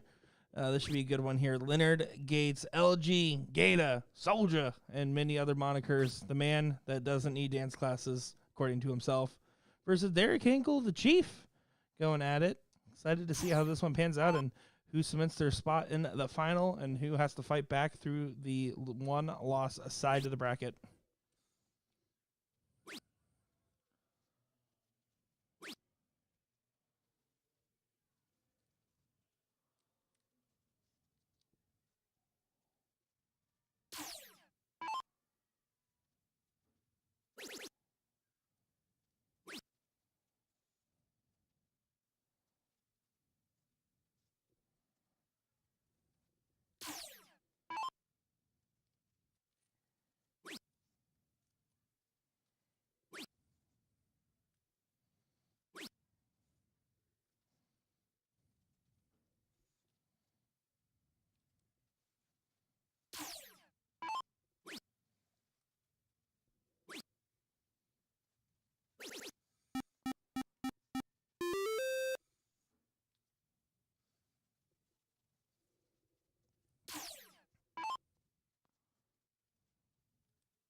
They're giving a questioning look to the board. Not entirely convinced that was a single.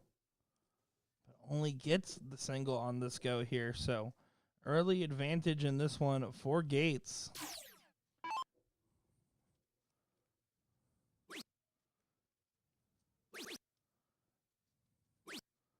And just playing nice, clean, quick, and professional. Just going for the close and moving along here. No fancy fanfare this go.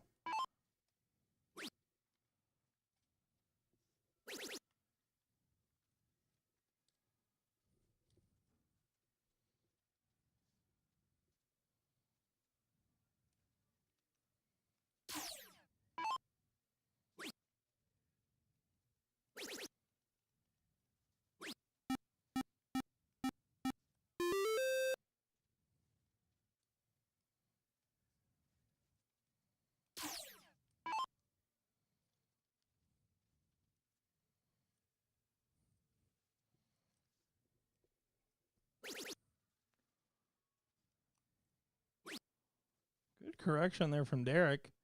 Was very unhappy with that first start and was able to throw underneath it, getting a good angle there, moving to the right-hand side. So, good shot there.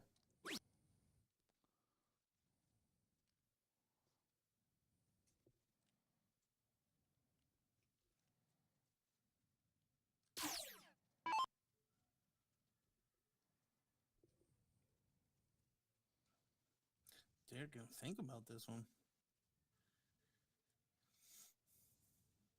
I mean, you catch a triple 15 first start, you might consider it, but you're gonna stay there.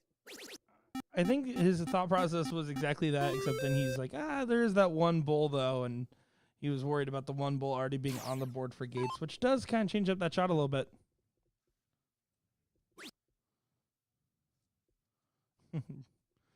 Brandon Neal, how you doing? Welcome in.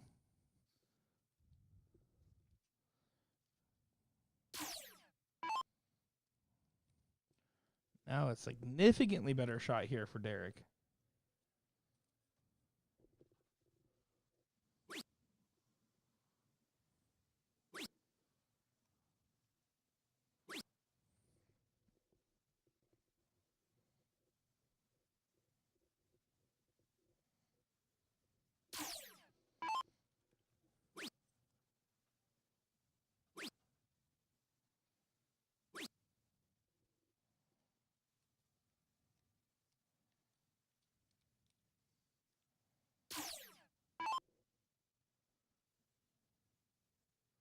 Derek once again approaching with the point lead.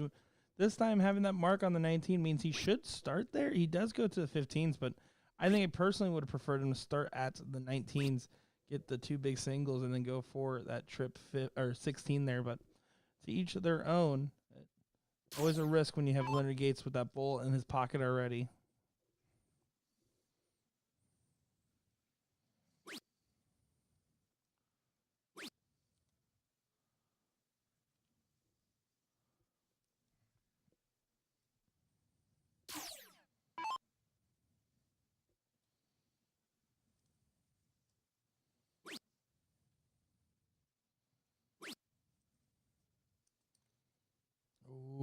big pressure shot here from Derek. How do you approach?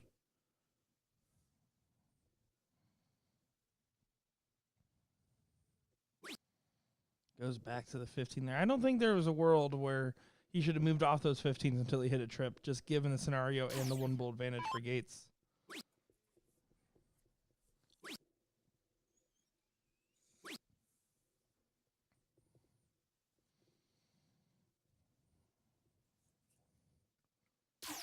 Yeah, Derek actually out-averaging Leonard here.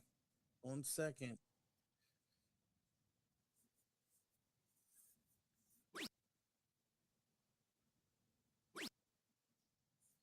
Is he switching?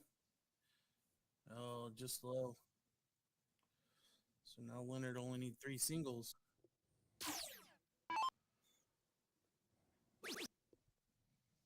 Great first start. Another 16 doesn't push the bull, though. Yes, that last start irrelevant. Derek still with a 3-dart finish. Yeah, and needs to collect on this finish. You don't want to get into a bull 16 battle here.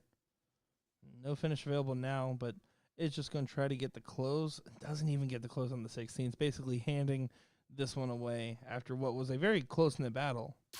Very gritty type battle. It was a little bit below their standard for sure, but that's a little bit of fatigue setting in as well.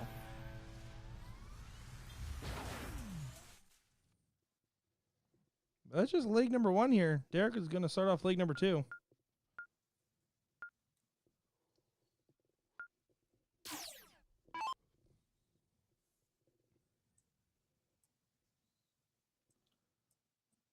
Following this match, we will have our ladies queen seat match.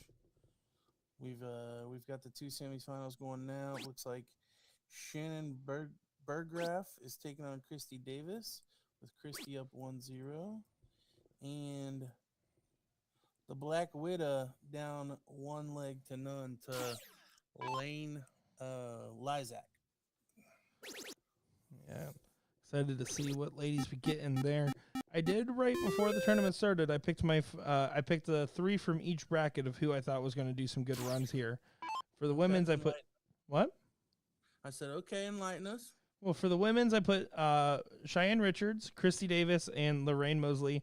And I also put a 4th. I put Virginia Higgins as well, just because she does typically do well in these events. But out of those, Christy Davis still fighting to potentially get in that queen seat match. And then for the pro side, I put Leonard Gates, Donnie Ram, which we actually haven't seen on the stream yet today, and Zach Hunter, which we also haven't seen on the stream. So I'm good for 1. Yeah, I think picking Leonard and Christy Davis in Houston is pretty chalk, my guy. Well, I'm a man of the people. You know this.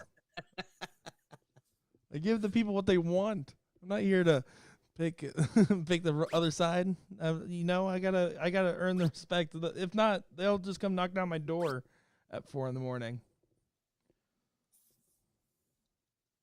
It's true. You are on site, so you're easy to find. That's true.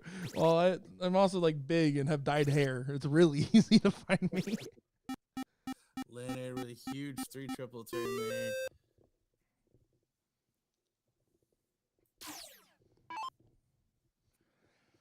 He even gave it the old hip thrust. Get in there.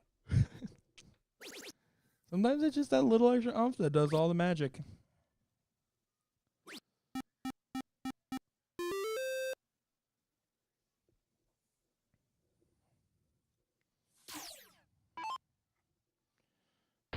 Yeah, this is no 3-0 performance from Gates on the second leg here. Definitely going back more into form, and Derek knows he has to get back into that same rhythm. I mean, he does have the darts. Out of everyone we've seen, he's definitely one of the people with the higher ceiling that has shown today. But it's the late night and the long grind. I think it's starting to weigh heavy.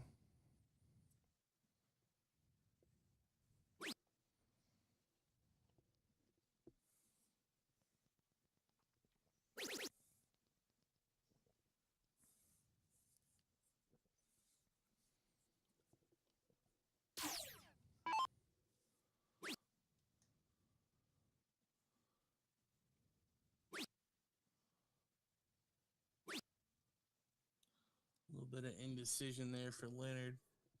Still in a good spot here.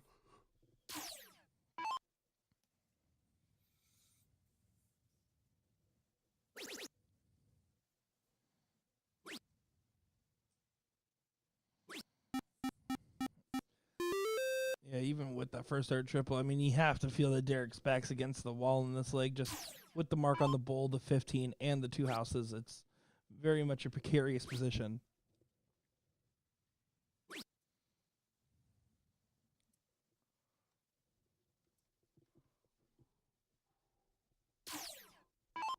Leonard not able to get the point lead.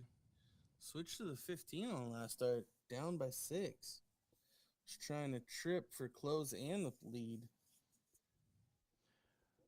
I wonder how Derek's going to approach this. There's a couple different ways that seem pretty good, but we'll see. He's going for just loading up on those 16s. I don't think there was a world where he was going to get off before tripping, but after that, you can try to contest the 15s, go for the higher ground, and get it out of there. There's a couple different shots. But it's a moot point now. Leonard Gates is going to close these 16s.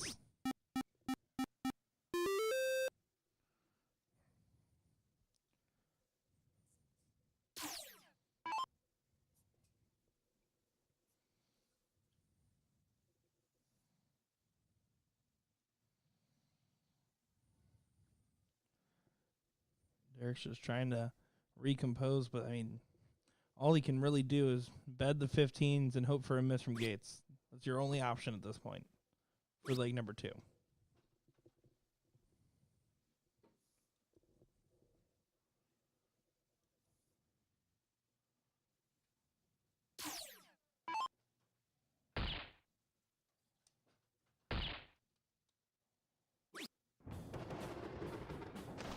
Leonard does polish off leg number 2.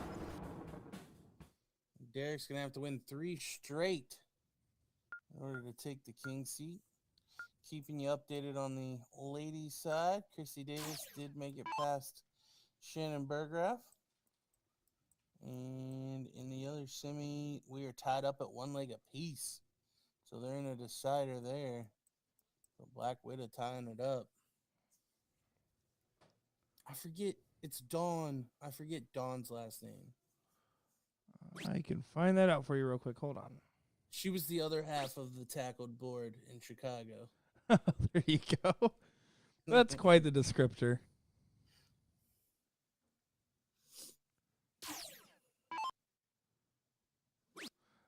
Dawn Washington. There you go.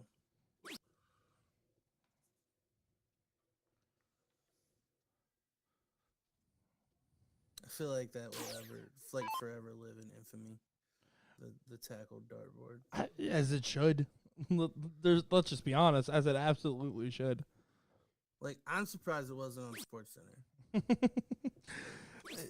It's one of my favorite clips too, because it was just such a genuine reaction from everybody. Oh, that's some funny stuff.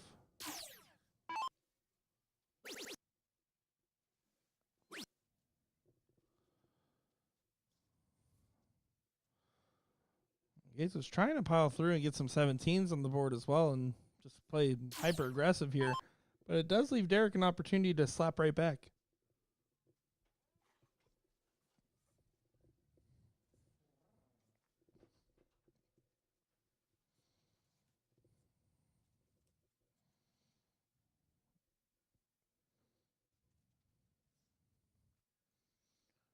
I will say, I mean, Derek's not a fast-paced player by any means, as I struggle to say that.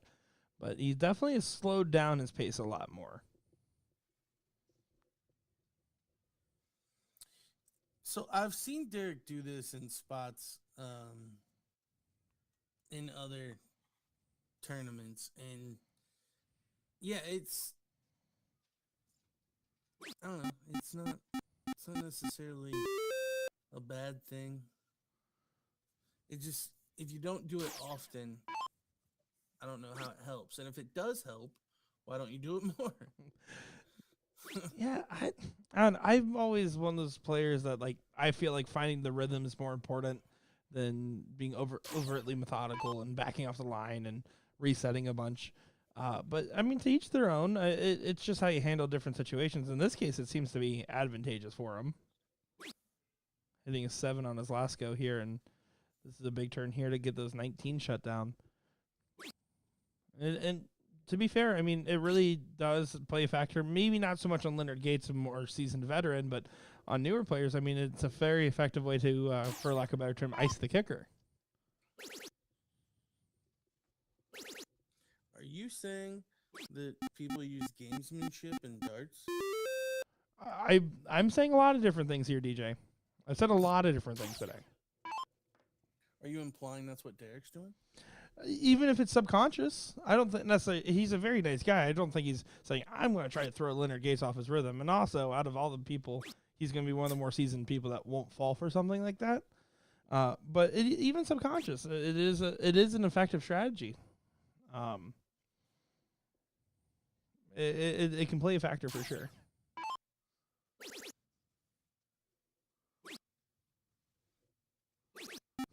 Jenny Hinkle saying, probably exhausted because he's 1 hour from being up for 24 hours. That's also a factor too. Yeah. Yeah, that would be enough to make me have to step back and kind of look. As a night shift employee, I get it. Oftentimes staying up for 24 hours consistently, especially on Fridays.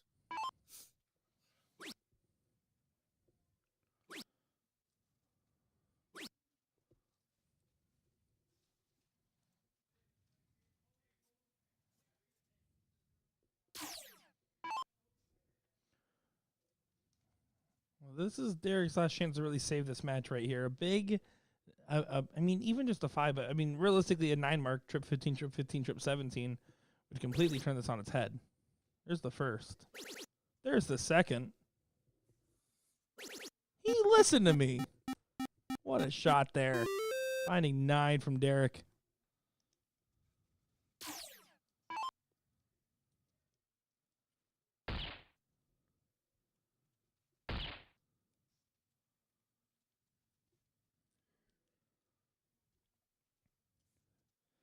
Three bulls away from getting one on the board and saving the match.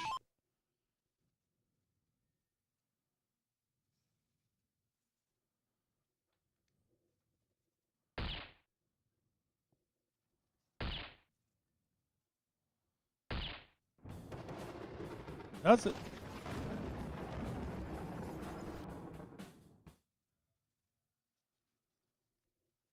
So good stuff there from Derek to save the match and bring it to a 2-1 scenario. This is going to be the hard one, though. Can he survive the Leonard Gates throw and then win the subsequent diddle?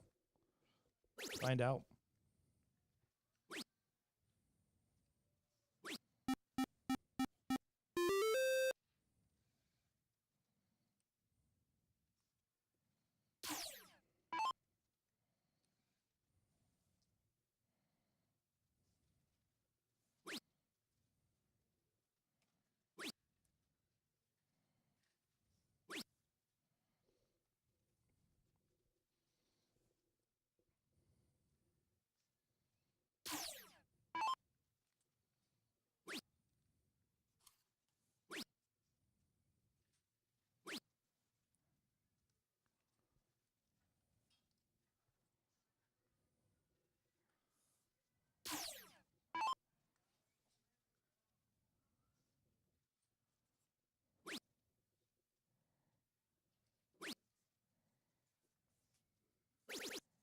Great last start there from Hinkle.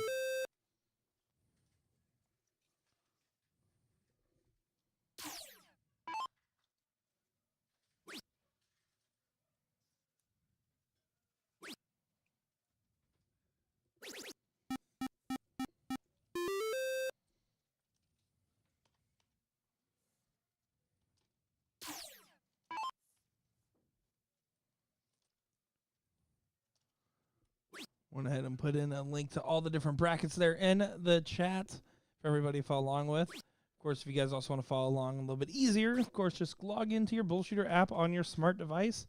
Go over to the Tournament King section. From there, select all events, and you can follow along with every single bracket, including all of our other regionals. And let me tell you, it's great because you can cyberstalk your friends. Leonard with a huge shot. Closing the 18s and 17s. Yeah, pressure's on the back of Derek right now. Needs to collect something big right now.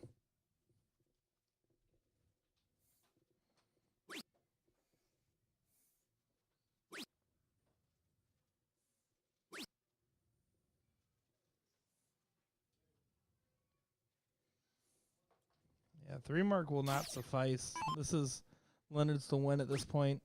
Especially, he likes to grab those 15s. Wasn't able to do so. Gets the 16s and then back over and puts it all. Now perfection is mandatory from Derek.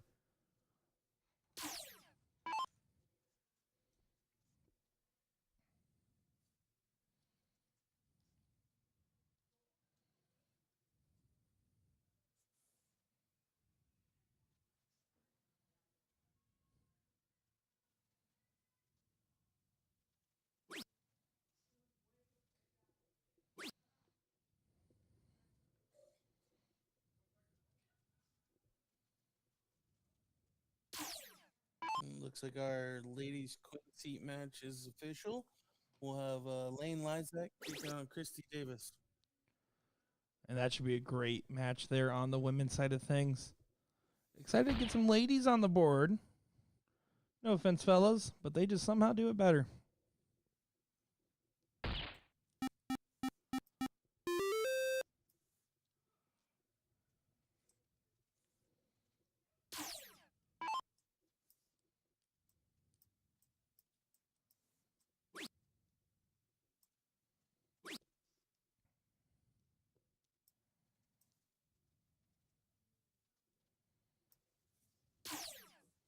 Gates to take the match. And hits the bull there. Some good stuff.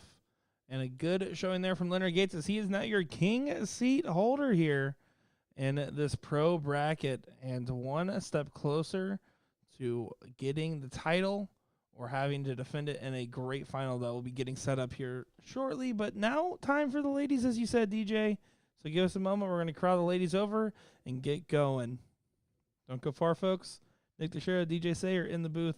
We'll be back in just a moment.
Well, hope you guys didn't fall asleep on us yet. We got more action here. Texas women's singles taking place on the board. This is the Queen Seat match here. Lane Liac versus Christy Davis here. And this is going to be that women's combos format, so don't be alarmed. It is going to be 0-1 cricket. So we're going to start off with some Fat Bull 0-1 to get things going here. Nick Teixeira and DJ Sayer as per usual.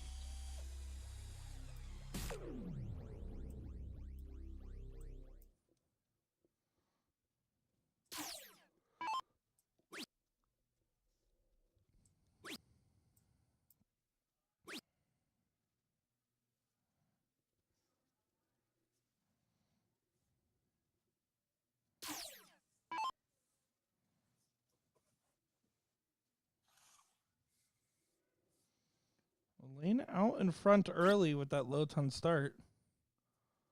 And with the fact that she's going first, can really cement a firm lead here. Continues to pile on the pressure.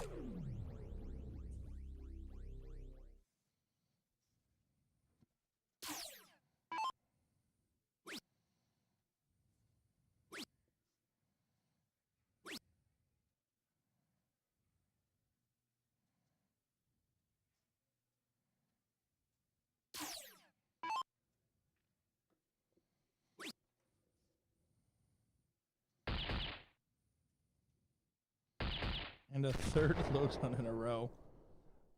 Lane showing some consistency late in the night.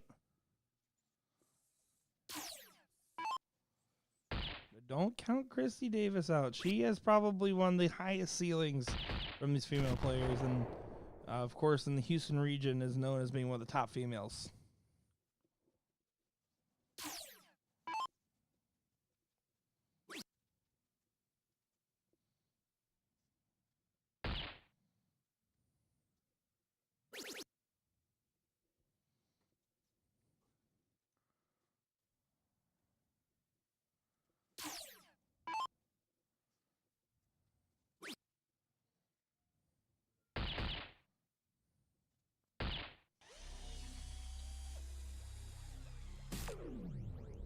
.92's the shot for Lane. Going to go bull for trip 14 more than likely.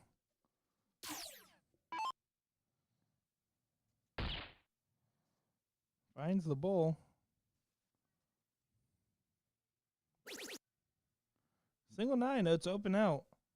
And gets it, just tugging that wire. Just squeezing it in. She had a little bit of time with Christy way back at 219, but did not want to bust that. And doesn't bust that. So we get to play some ladies cricket. Christy looked like she started to figure it out there towards the end. We'll see how she starts here.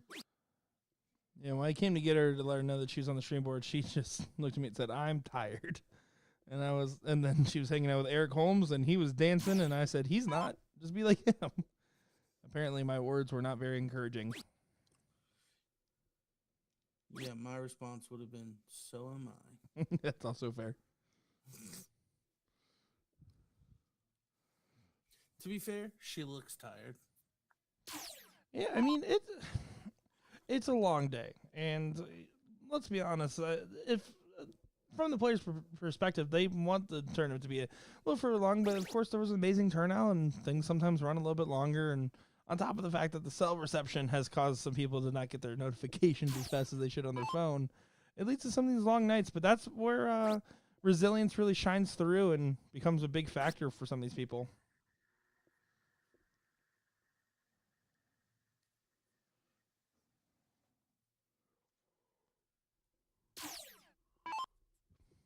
In the non-pro bracket, Joshua Onkar does win out the king seat there, so beating out Jolie Harder 2-1. So just want to give a little shout out over there as they are currently in their third place match with Evaristo Lopez and Jolie Harder duking it out there.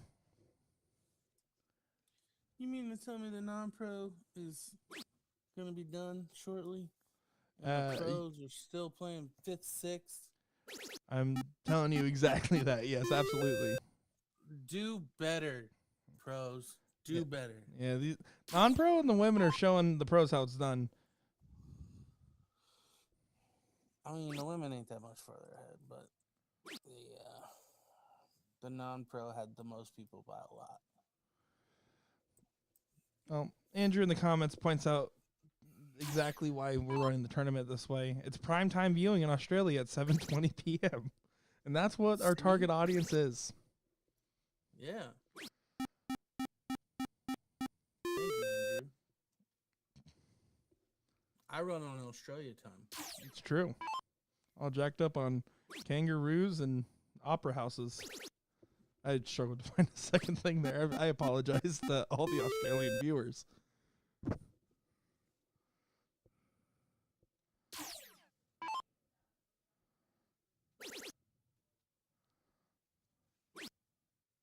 Wayne putting a fight back here, taking the lead. Big old 7-point. Yeah. Christy gonna have to figure it out in a hurry if she's gonna take an L.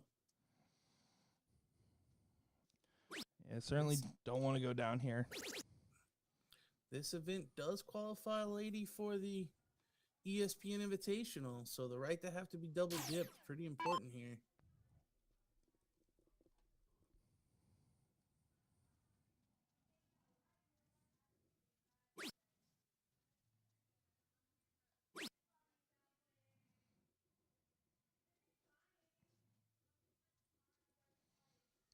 It's funny, I remember Lane being like a teenage girl coming to the CDC tournaments with her dad. Oh, really? Yep. Yeah, her dad, Russ Liac, was one of the original tour card holders for the CDC. And I don't know, she was maybe 15, 16 when the tour started, I think. And I remember her and her brother kind of tagging along with a couple of the stops. And here she is, pretty close to taking the queen seat in the BullShooter regional. Like, I don't even know if she played at the time.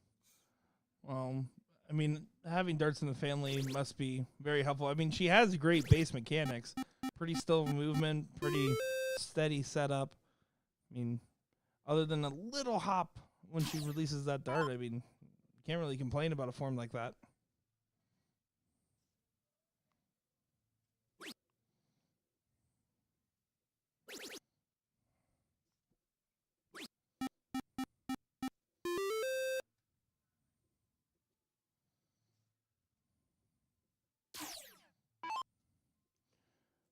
Let's see if Chrissy's able to dig herself out of this hole. Yeah, needed to find that trip first. Really wanted to take a shot at those other numbers to get it close here.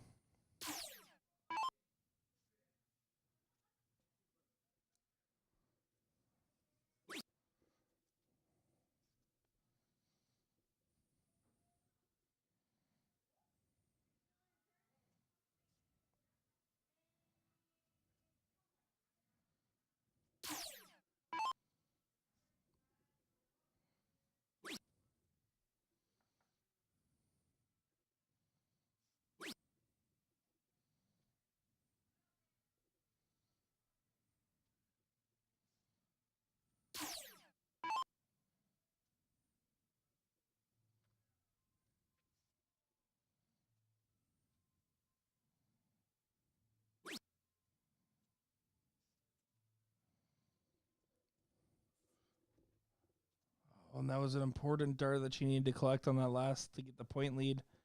This is a big opening here for Christy.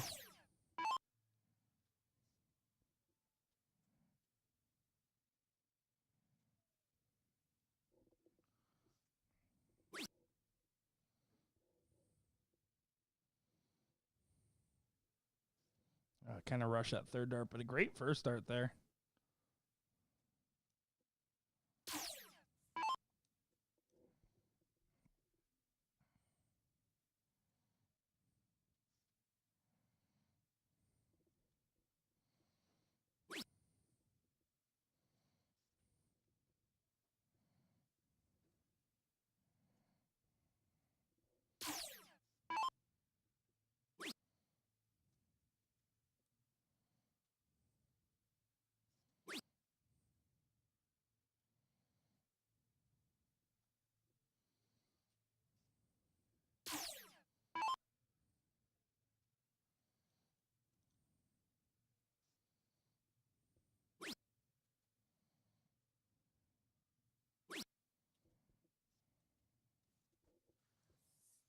Oh, and only 2. Christy fighting back into this. I got to admit, I didn't see a comeback coming here, given the way Lane was playing. But Christy just keeps plugging away. Lane really let off the gas and has really just paved the way. And Christy's one of those players that she will always be in the match one way or another, even if it's from a distance. So to give her an inch is like really giving her a mile. She's taking advantage of the opportunity so far.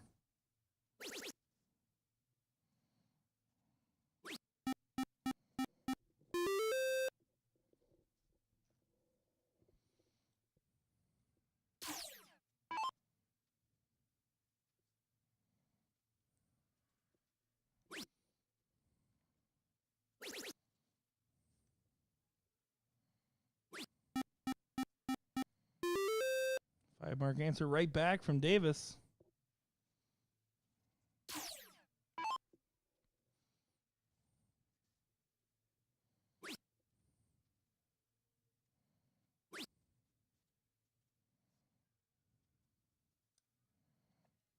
Oh, right next door.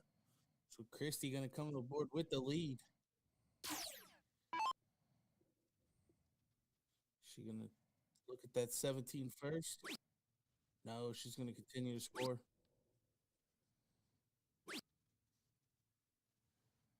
little bit of back and forth.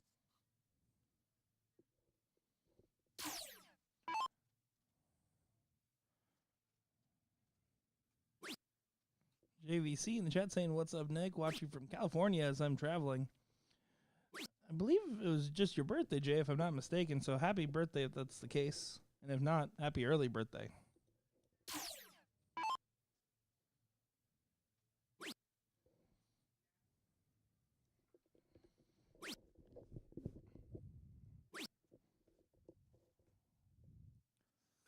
Christy had no interest in leaving the 16th there. I don't blame her. I mean, you're around 16 and 25. You're getting later in this. And on top of the fact that it's been a real scrappy affair as it's late into the night here, playing a little bit safer, nothing really wrong with that. Can be very fortuitous for her, honestly. She'll leave it now, though. Oh, went double. Great shot.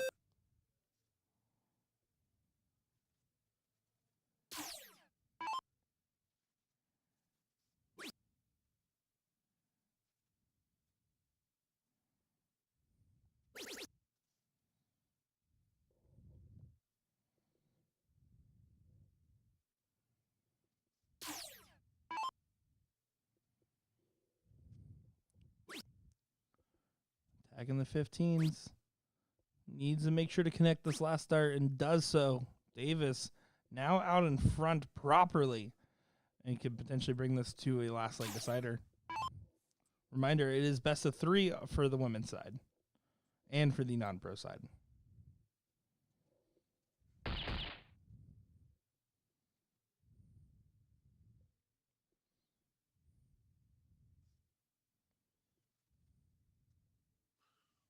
Christy gonna need 3 to tie us up at 1 leg apiece.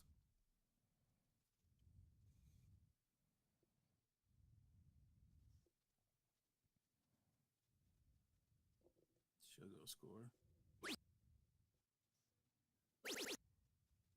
Yeah, it takes away any kind of 3-dart finish.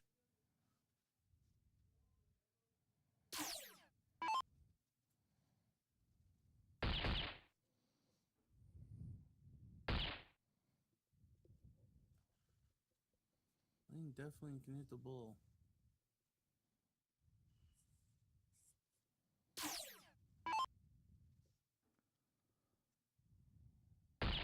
Yeah, she's been ruthless on the bull. But Christy here, doesn't quite get it. Opportunity for Lane to steal it. 3 bulls and 2 16s needed. Christy in the background looking a little nervous. Maybe mad that she missed that last start.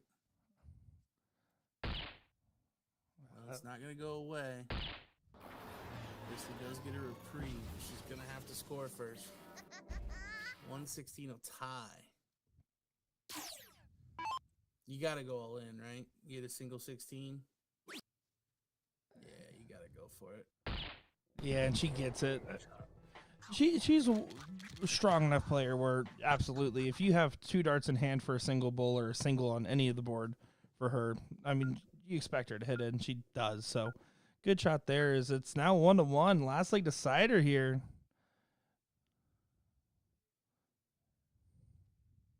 DJ, who do you got here? Honestly, this one seems too close to call. I'll admit, Lane is much better than I expected. And that's not taking anything away from her. I just haven't seen her play much at all. And yeah, she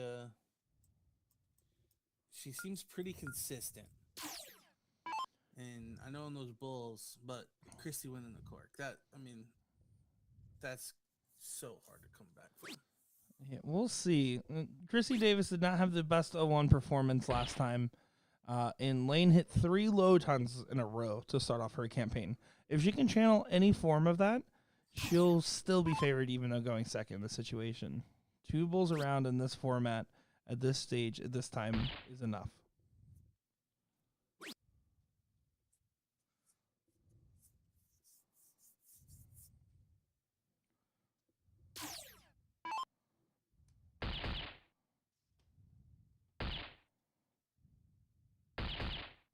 Sure about it? Takesies backsies? Christy said, "Shut up, Nick." Yeah, it's okay. She knows I love her. I did put her down as one of my favorites, so therefore she's making me sound smart anyways.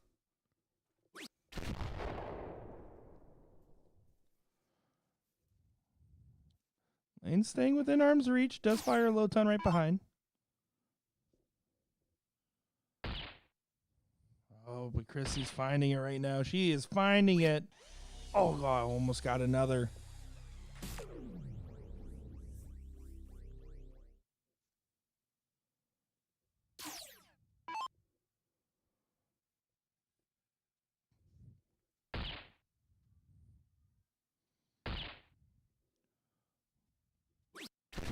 Oh, that last one wasn't in. The bull would have left the 162.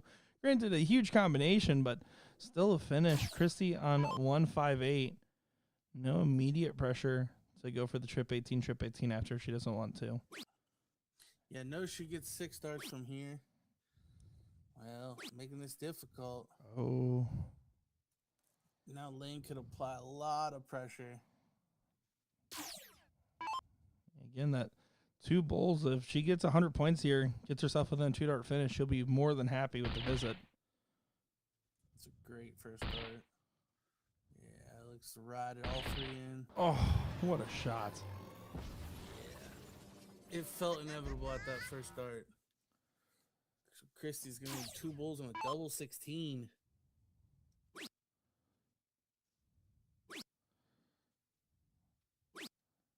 Yeah, and just some finish line itis from Christy after putting in 5 bulls in a row to get down. Only scores 60 with her last 6 starts. And Lane needs triple 19. it's open out. She can just go big single, but she doesn't need to. What a good shot there from Lane. Great stuff from the talent. And a lot of respect there from the veteran, Chrissy Davis. As you can see, a big hug in exchange from the girls there. And a great win. Congratulations on the queen seat there. So I believe now we're currently waiting on the 5th-6 match to finish in the pro cricket singles side there. So we're going to see what match is coming up next. Don't go far, folks. Nick Teixeira, DJ Sayer. Having fun, calling darts. Be back soon, guys.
It's finals time, ladies and gentlemen, as we got a good one here. This is going to be our first look and subsequently our only look at the men's non-pro cricket singles here. Joshua Anar and Jolie Harder going at it.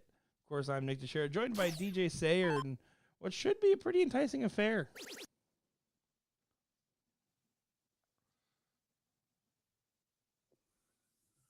Nonoy? Is that... What'd you say his name was? I believe his first name's Jolie. Joiely.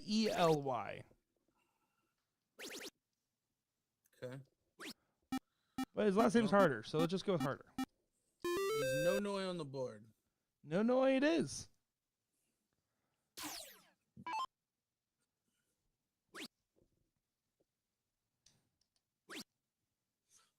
And who's got the king seat? Josh does. All right. This is a rematch of the king seat. Josh won 2-1.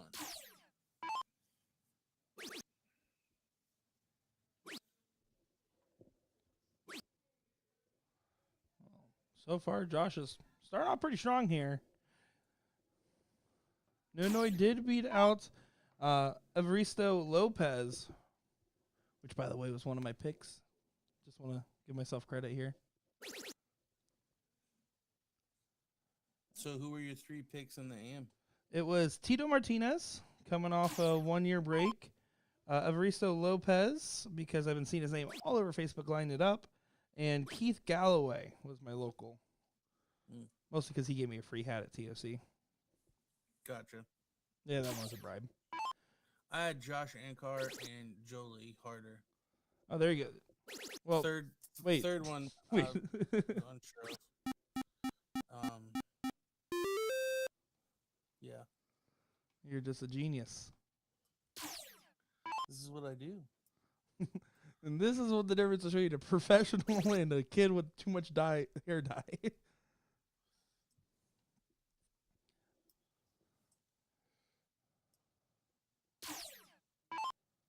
Harder has an opportunity here to kind of turn this game on its head. Need that first start to connect, though.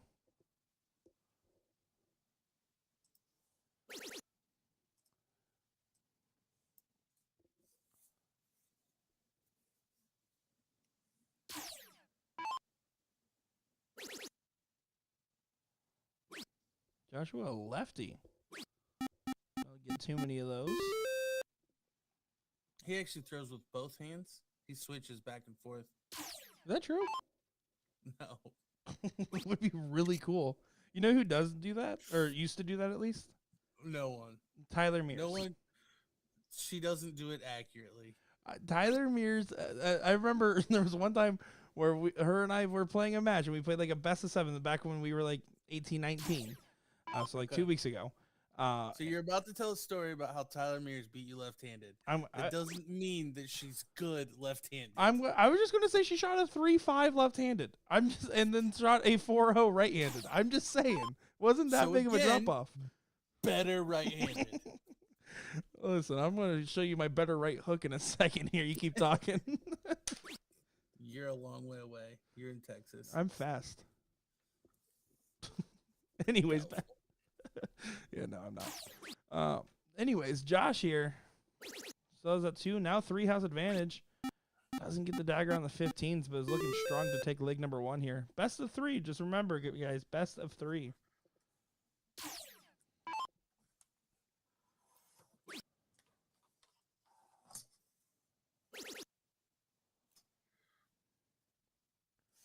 Andrew Michael Leiter in the chat says, DJ, what up? What's going on, kid?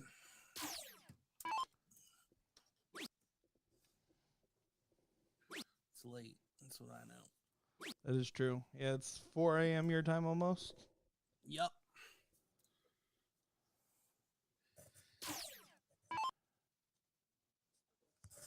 Yeah, it's going to be a quick turnaround here for us as well, as I believe the show starts bright and early tomorrow.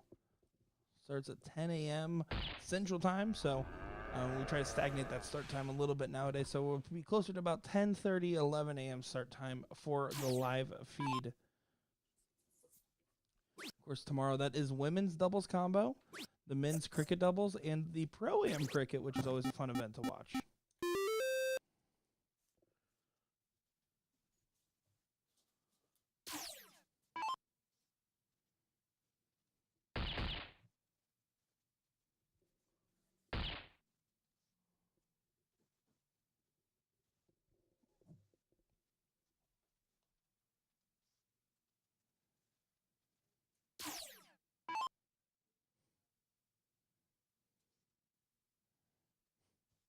No, Scotty, you're the real MVP.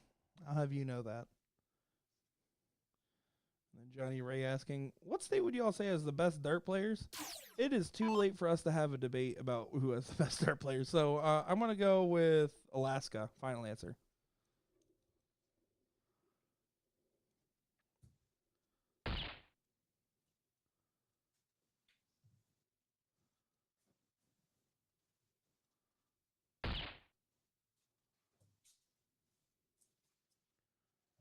Joshua needs to be careful in this situation here. Down in points, does have the 2-number advantage. You just can't leave Harder a shot at all. That's the one thing. You can't leave him an out. And he did leave him an out. Single bull, trip is the shot.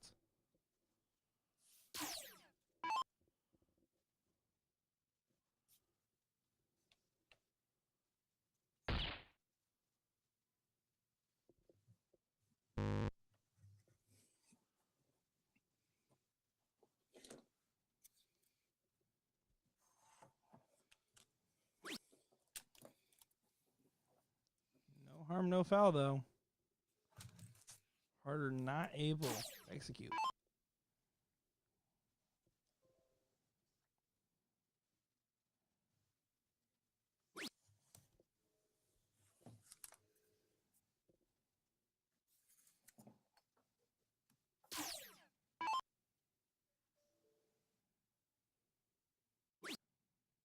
Falls into 17. The outshot's still on.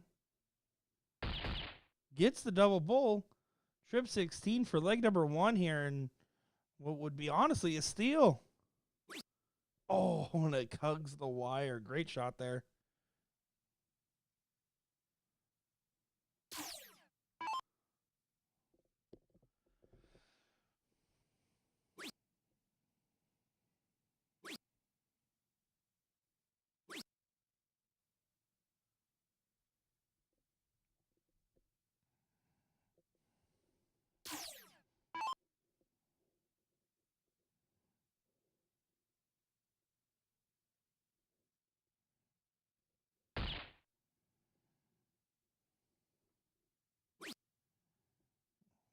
Inching closer.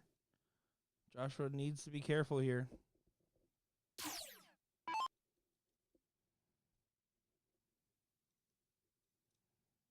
Oh, no. Doesn't even collect. Gives now 3 shots for Nonoi to get it. Just a big single 16's all that's needed for this first leg. No worries for Nonoi as he does get that first leg.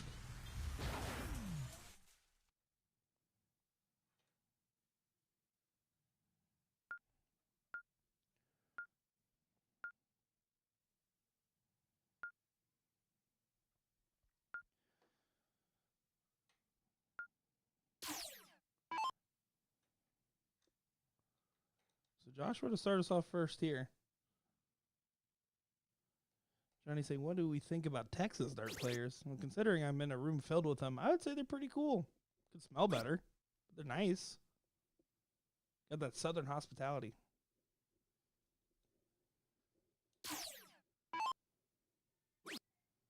No, I kid, of course. I kid.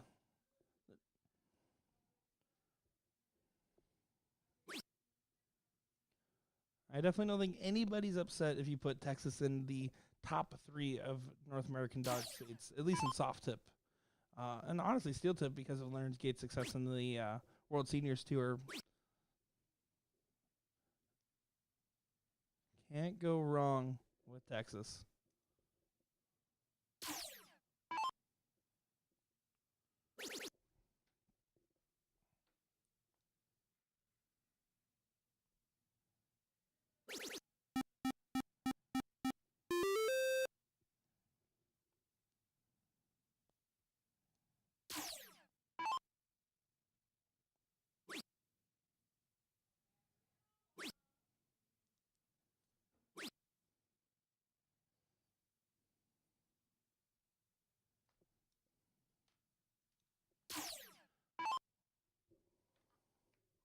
See, Harder, what you do with the situation. Gets that 19. I think you need to immediately attack this 20 here. Get it out of there. Big old single.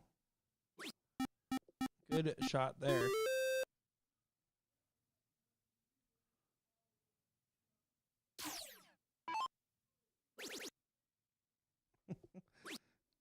Abby, I can't agree with you more. I can tell you, honestly, one of the worst smelling dart states is Florida during our summer tournaments.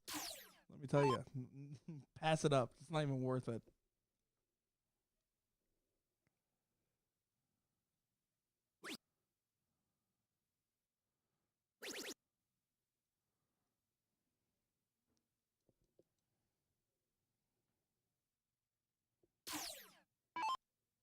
I will say, though, I'd rather play darts breaking a sweat because it's too hot than trying to play with cold hands. I can't get over it. Maybe just because I'm not used to it, but I can't stand it.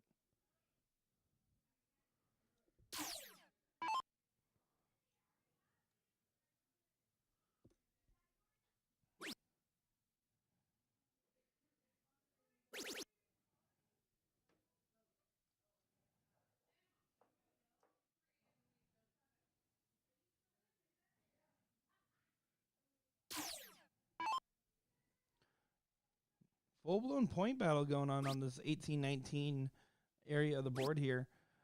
From how strong Joshua started to where he's at now, I mean, really, Harder's just been getting better.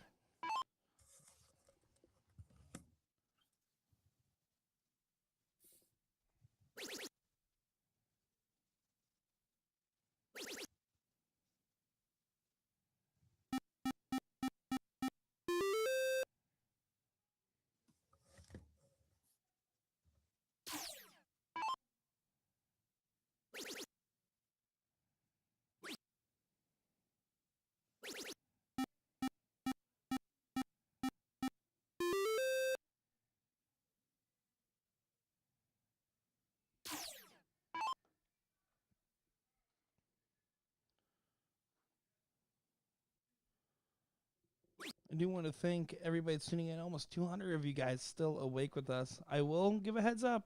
It is almost 8 hours into the stream, which means Facebook automatically makes us reset that feed. So once this match is over, assuming it's done before the 8-hour mark, we're going to turn off and turn back on the Facebook feed, as it looks like more than likely we're going to cross over that 8-hour range to get the rest of our finals covered here. At least the pro cricket singles final for sure, and hopefully the women's as well, depending on how things lay out. Of course, it's a late night, and unfortunately there's only so much we can cover in one day, but just a heads up, we'll give you guys a warning when it gets a little bit closer. But one point there, you'll have to refresh your Facebook feed and click on the new link there, just because, again, Facebook does have the 8-hour limit on live streams.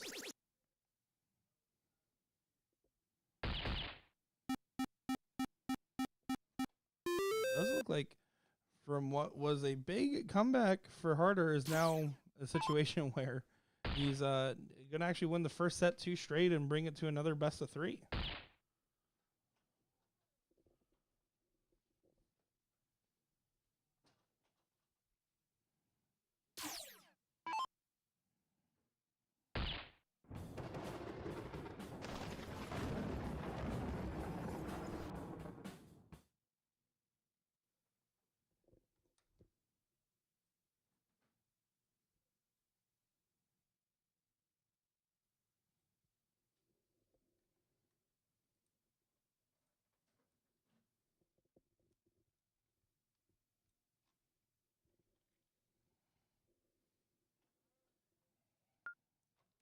So they're just going to take a moment. They're going to reset the board here and get things going.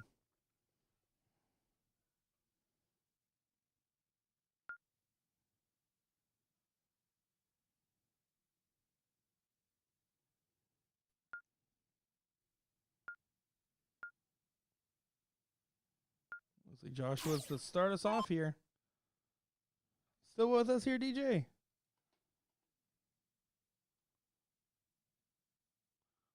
I lost connection here.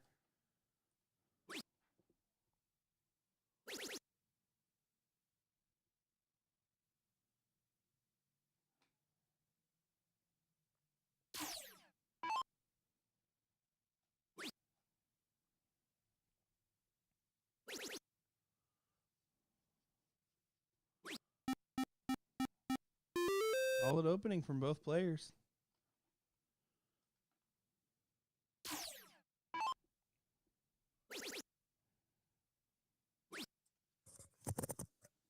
I'm back. There you go. Welcome back, my friend. Sorry, my computer decided to be dead. It's okay. It also knows it's bedtime. Yeah, I usually don't have issues with battery life on my computer, but 8 hours into it, Might do it. yeah.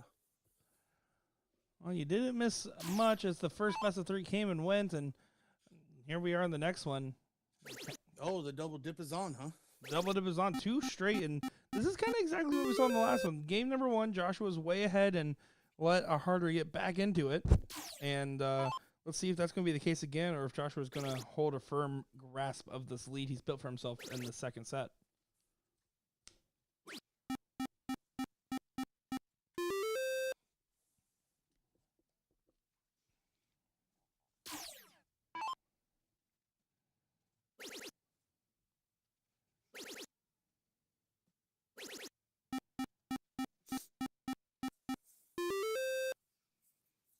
Well, so big first leg there from Josh. Yeah, 6-5 is a huge first leg. If you're harder here, I mean, you're throwing a 4-2-5, and in that last set he was in the mid 4s to high 4s the whole time. I mean, he has to feel all right, all things considered. I don't think this is a cause for concern, assuming Joshua doesn't do it twice in a row. If he throws 2 6-5s in a row or 5 6s, whatever it may be, then maybe it was his to win. Just a reminder, this is the non-pro bracket. That's why I'm saying that, of course.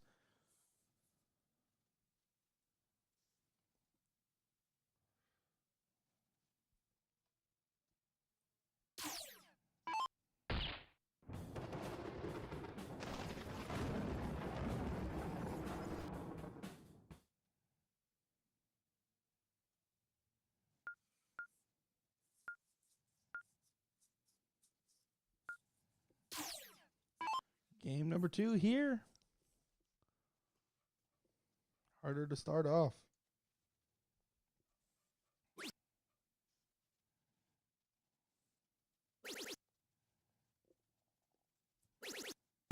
This is also his first time going first in either of this best of 3s. As he won 2 straight, going second in the first one.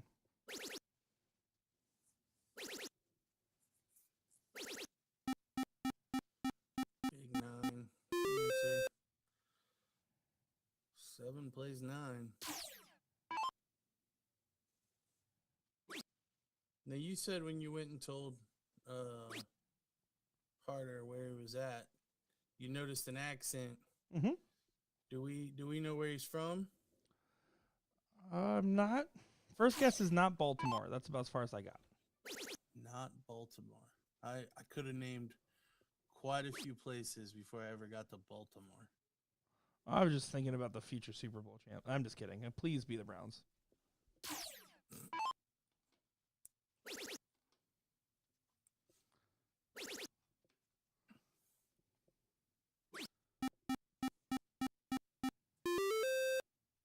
Yeah, I'd be interested to know if he just recently located to the U.S. or if he came in specifically for this or just happened to be in town and is a dart player.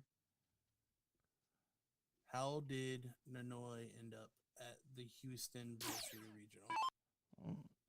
I looked up. I can't find a Facebook profile easily, but I do see that he played in Darts Players Texas Finals from November of this year, so he does seem to be local. Okay. That being said, cannot Facebook stalk him. He's too hard to find. If you guys know anything about him, let us know in the chat. Yeah, I'll never forget the Ray Chesney, the Philadelphia tournament, back when it was a $25,000 steel tip event. First one of the year, always on like this weekend. And randomly, Lorenko's son from Macau showed up there one year. it's just like, man, what brought you here? He's like, I just was looking for a dart tournament to go to. And that's the way the cookie crumbles sometimes. So yeah, I didn't know if it was a similar story for Hardman or Hard. Is it Harder or Hardman? Harder. Yeah, I didn't know if it was a similar story for him where he's like, I was looking for a holiday in Philadelphia. Well, Houston for him, which is nice. You know what's funny is we actually, people on holiday, that's a very common thing where a lot of people from England will take vacations in the Florida area in the winter. And I'm not going to lie, there's been a couple of times where like the local tournaments get infiltrated by random steel tippers from overseas. I remember the most notable being Nathan Treadgold, which at the time was holding about a 90 average and then fell off the tour. But he just came on vacation, showed up at the tournament, and I got calls from somebody, and they're like, you got to get to the bar right now. This guy's going over there and beating Kenny Doyle and Nick Slepik like it's nothing, and he's never played soft tip before. I'm like, what's going on? So we get some of those vacationers from overseas in Florida for sure. Nice.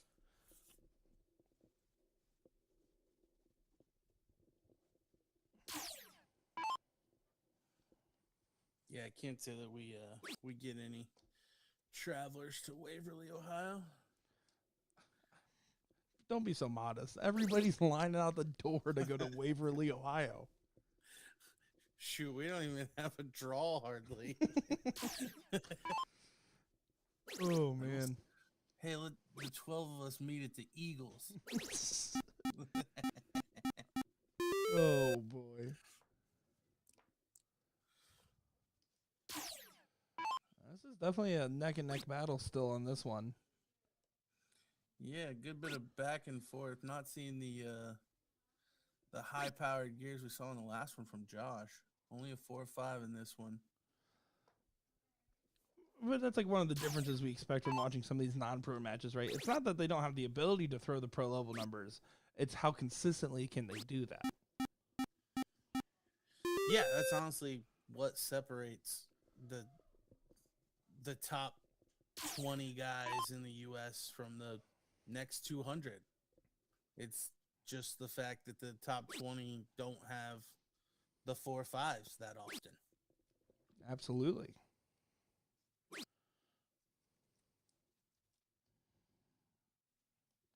Of course, also just that's a testament to how much the game has grown and the expectation of averages and what you have to consistently perform to be competitive.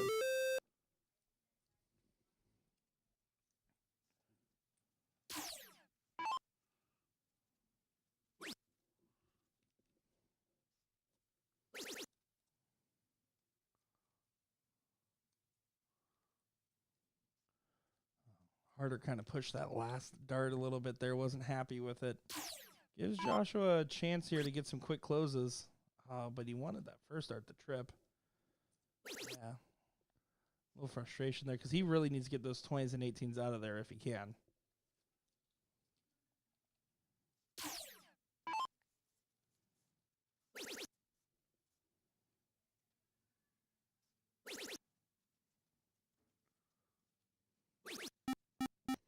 Wow. What a time to do that. 8 mark there for Harder. Making it look easier. Yeah. Looking like we might be tied up at 1 apiece here going to a decider.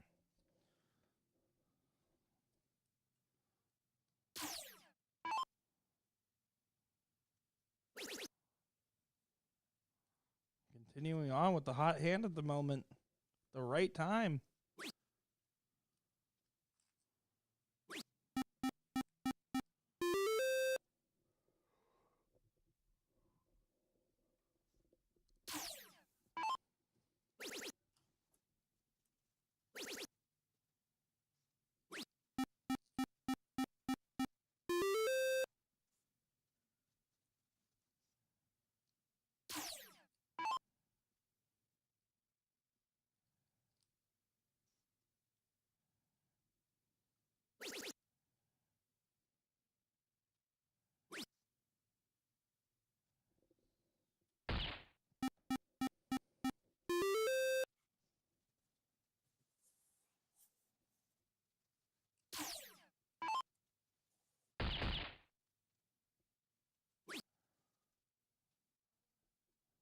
2 bulls away from forcing a last leg decider here.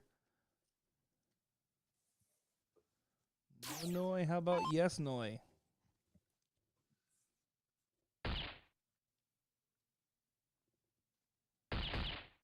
Gets it.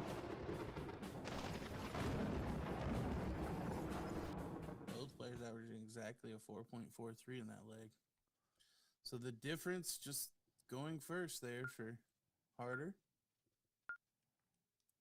Which puts all the emphasis on the diddle then.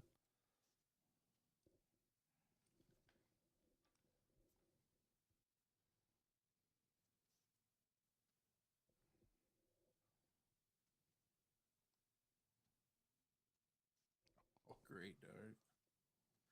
Kind of high. I guess it's a little right. There's room. Not enough. Yeah, so Nunoi will have the start here in the decider to pull off the double dip. Let's see what he's got in store for us. Who do you got in chat, guys? Let us know who you're cheering for.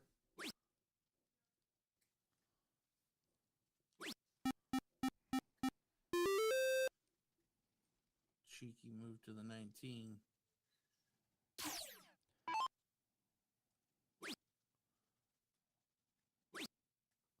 Oh, Joshua needs to find a trip, though. Oh, definitely needed to find at least a single. So, huge opening early for Harder.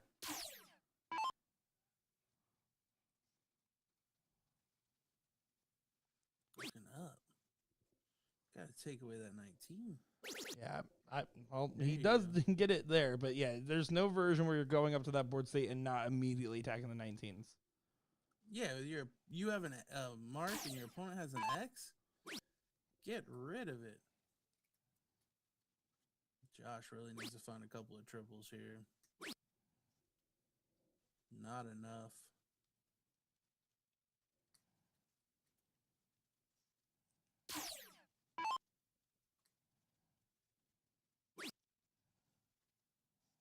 Very exaggerated follow through for Nonoi. Even kind of holds it out there for half a click. I like the flair when people do that, when they have that real long hold on it. Just Well, I don't think it's a Michael Jordan leaving it out there thing. I think it's more so like forcing yourself to follow through. also a fair point. But yeah, the Sidney Dean from White Man Can't Jump, so pretty, so pretty.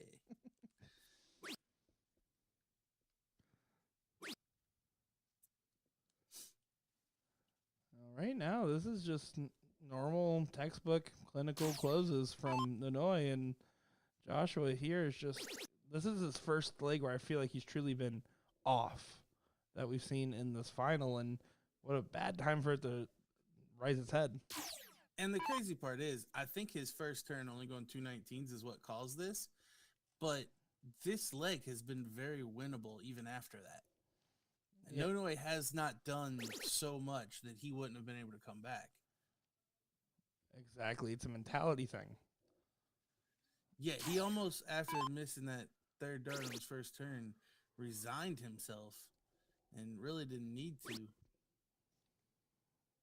He only finds 4 there.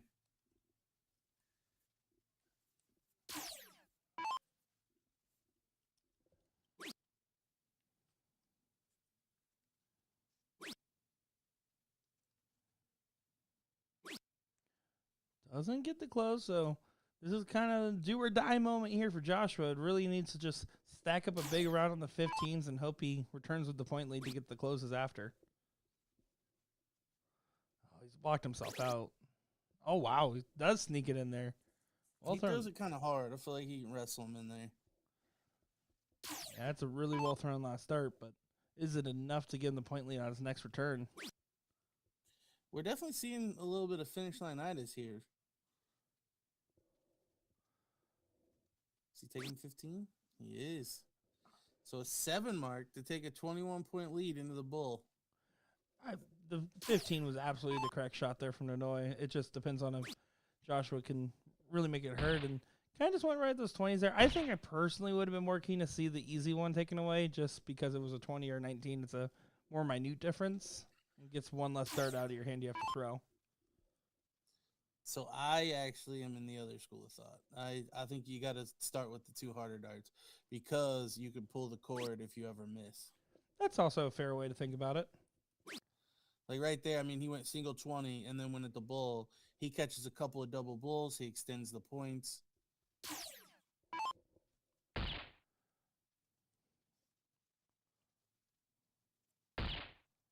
Well, does get the point lead back, fighting on the bulls here, finding 2 a go each round. This guy's consistently matching averages, though.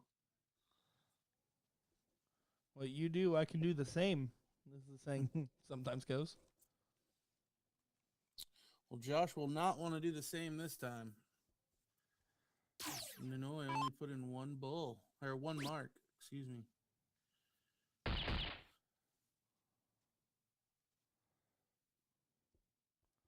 Okay, consistently finding those 2 bulls a go, plus a bonus fallout on the 16 here. Harder just needs to gain composure. He has the 3-house advantage. He is still heavily favored here. But he has to get the like point lead. 1-2 triple turn, and he turns this game on its head, but he just hasn't found triples at all here. Yeah, he's definitely changed up his flow, his cadence. Not a bad fallout there. I mean, again, that mark on the 20. At this point, yeah, you just stay on the bull. You have an X on the 20, X on the 19, and a dash on the 16 here. I mean, now the pressure's really on harder. And now you'll get your best shot out of him. Because now he has to. Before he's playing safe, playing not to miss.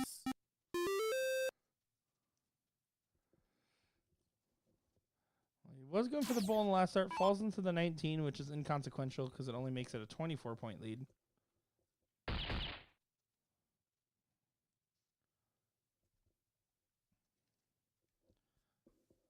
Oh boy, this is a gritty one to the end here.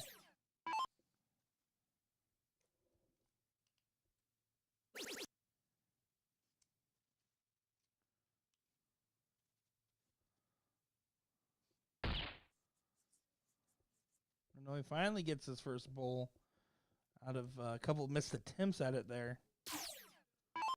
Still no outside available for Josh. It's been fighting. He's got fight in him.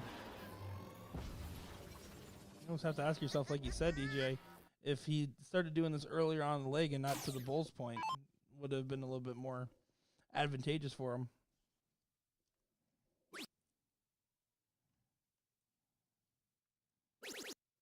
Oh, huge last start there. Yeah, and honestly, the secondary looked like he went for the bull. I think he was okay going bull and leaving the 3-dart out. Which is Really insane. Yeah. Yeah. Yeah, it only requires 1 good dart. That's silly.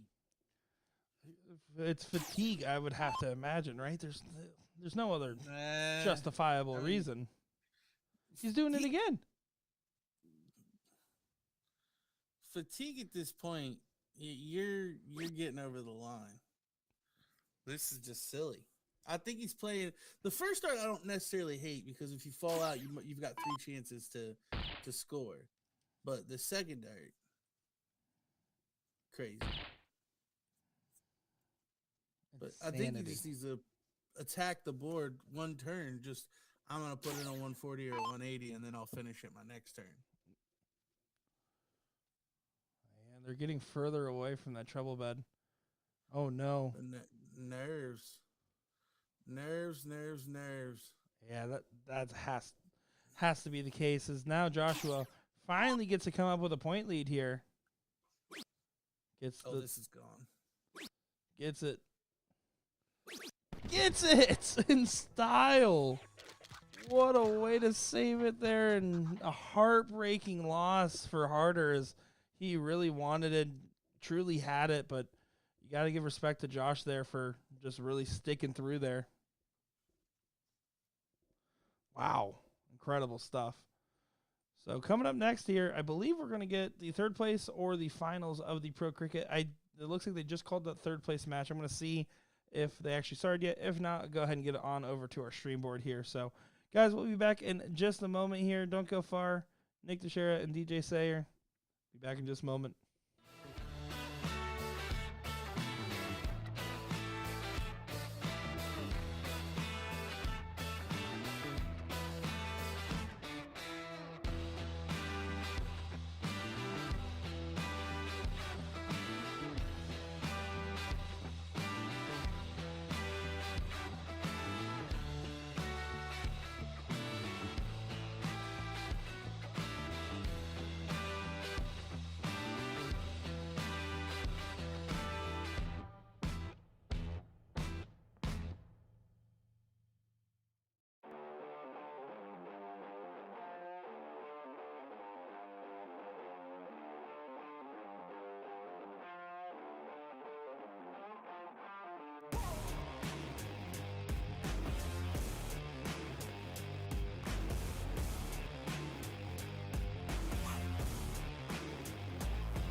Everyone, Nick Teixeira here. Coming up now, third place, and then the finals of the pro singles bracket here at the Texas Regional in Houston.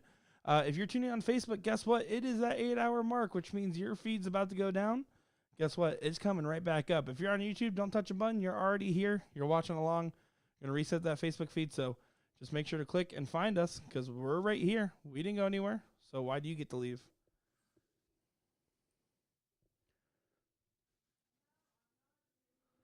Does look like they're wasting no time here, getting right in to the diddle.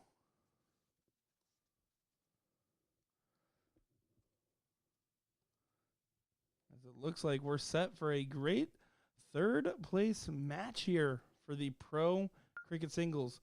Gil Martinez and the Chief, Derek Hinkle.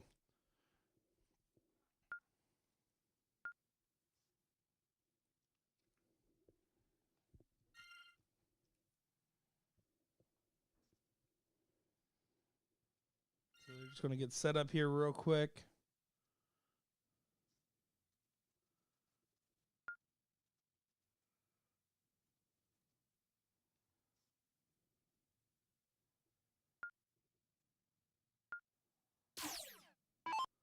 And we're underway here.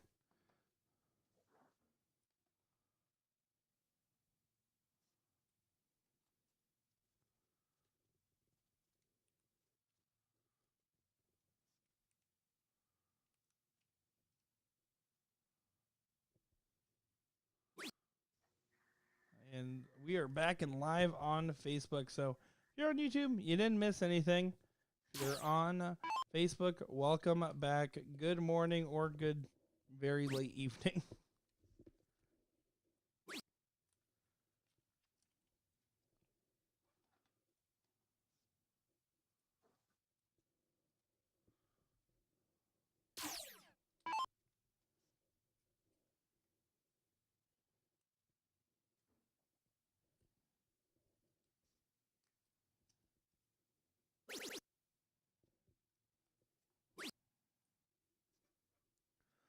Oh, well, we know Derek's on the stream. That means everyone's going to be commenting, "Let's go D" in the chat. So everyone just get ready for that. Holly tuning back in with us. Welcome back. Gil Martinez making his first appearance of the stream.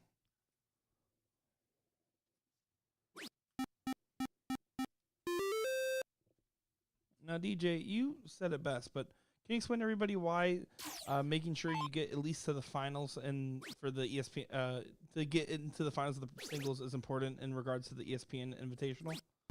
I mean, it may not come into play at all, but what we've seen a couple times already this year is the person that wins the singles also wins the doubles, and the default there for the spot, because both qualify for the ESPN Invitational, is for the runner-up in singles to be awarded the berth. So it may mean nothing, but it very well, you at least have a second dog in the fight come doubles time on Sunday. Exactly. So just to reiterate, if Leonard Gates, your seat holder, hypothetically wins this and then goes on to win doubles, well, then whoever got second place in the singles gets that spot. So one of these gentlemen are fighting for that potentiality. Or, of course, they can go on and win this and beat Leonard Gates, and they don't even have to worry about hypothetical scenarios.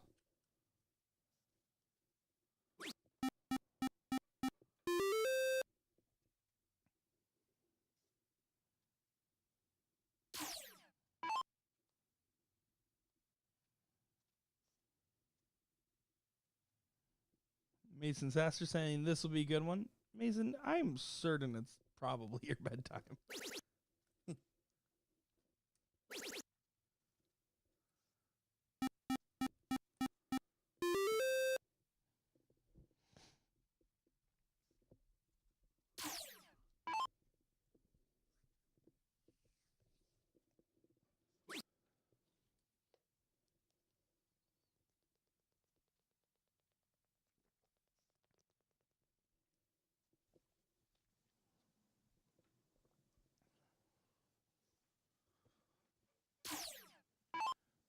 Derek just going to try to grab these 16-15s. See if you can get it in one fell swoop.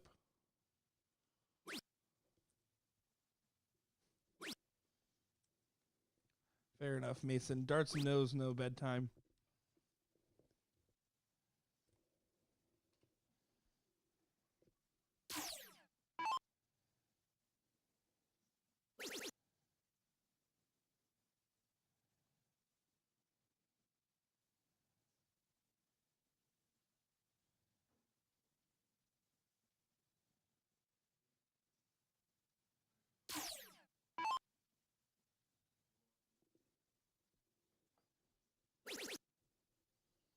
There go the 15s. On to the Bulls here. Derek wasting no time.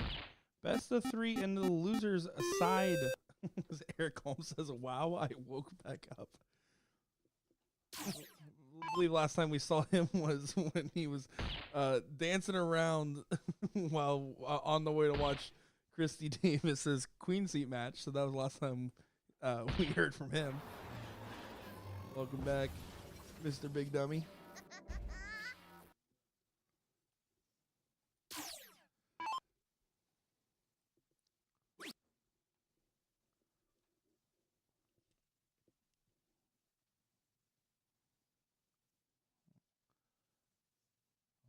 Having trouble crossing the checkered tape.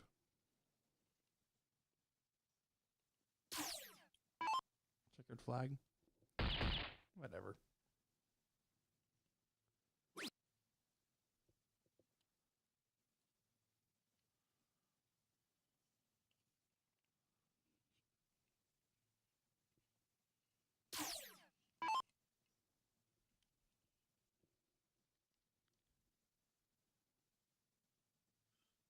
Derek, a little bit of trouble polishing this off. Yeah. Gotta be careful. You gotta be really careful here. I mean, this is a game shot for Gil. And he gets the first start. Needs double 18, double 16, or trip. Goes for the double 18, double 16. Oh, he said, should I go for double or triple? Oh, wires the double, hits a single there, and almost takes it underneath Derek. Derek needs to capitalize now or never if you want this first leg, sir.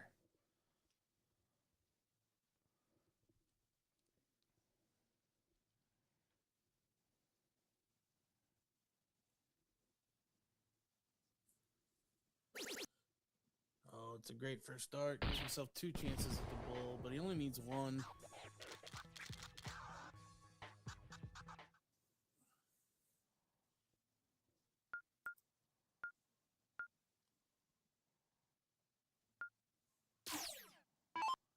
So Gil Martinez started off after being 1 hole out of stealing that leg.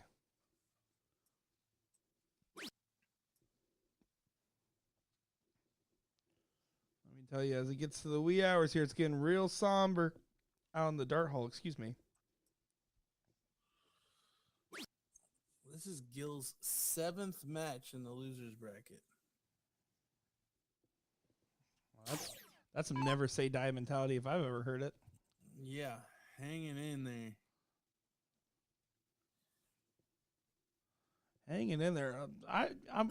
You know who's hanging in there? The 100 people that when I refresh the Facebook feed tuned right back in. I am thoroughly impressed. I know you YouTube guys are all asleep right now and just left it on your TV, but you Facebook guys, you somehow are still awake. I'm impressed.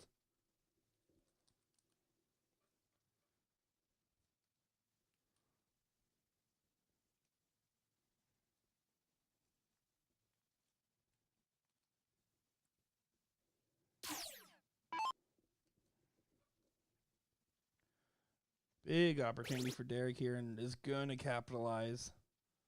Finds those 19s there. Decides to just stay on, get some extra points, getting 6 19s in total. Great shot there from Hinkle.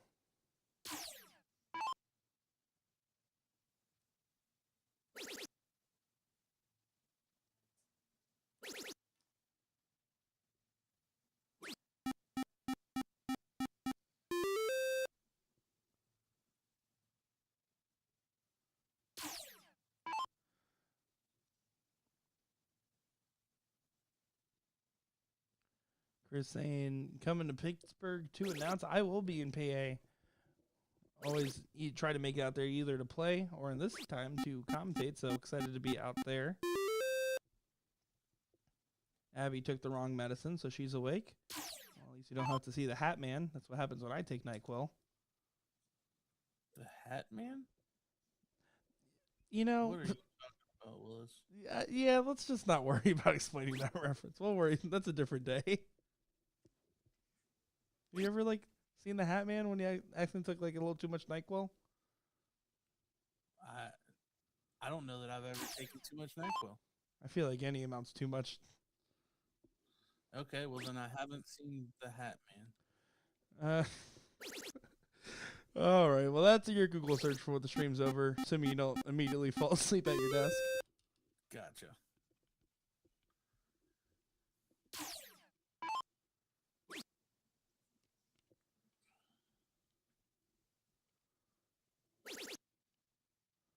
Gil trying to make a stand on these 15s. Does find 7, but it's just too little too late, you'd have to imagine.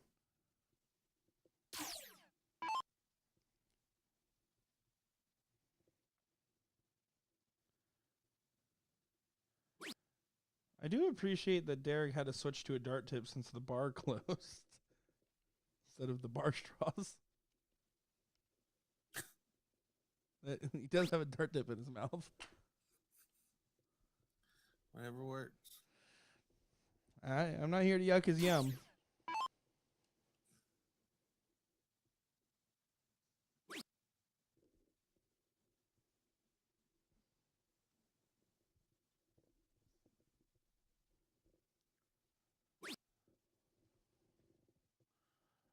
Well, Derek needs to just finish writing down those 15s. Still has the point lead, only by 9 points, but 4 houses doesn't really matter if it's just 9 points. Jenny Hinkle saying it's always a straw or dart tip. Can you give context? Is it just like a relaxing thing for him? Is it like to try to help ease the mind?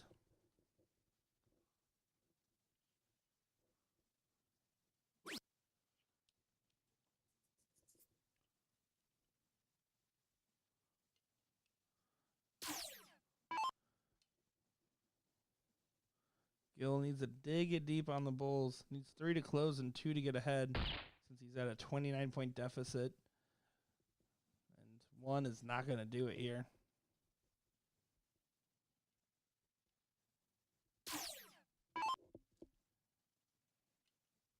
So 3 Bulls now for Chief to wrap this up 2-0. There it is.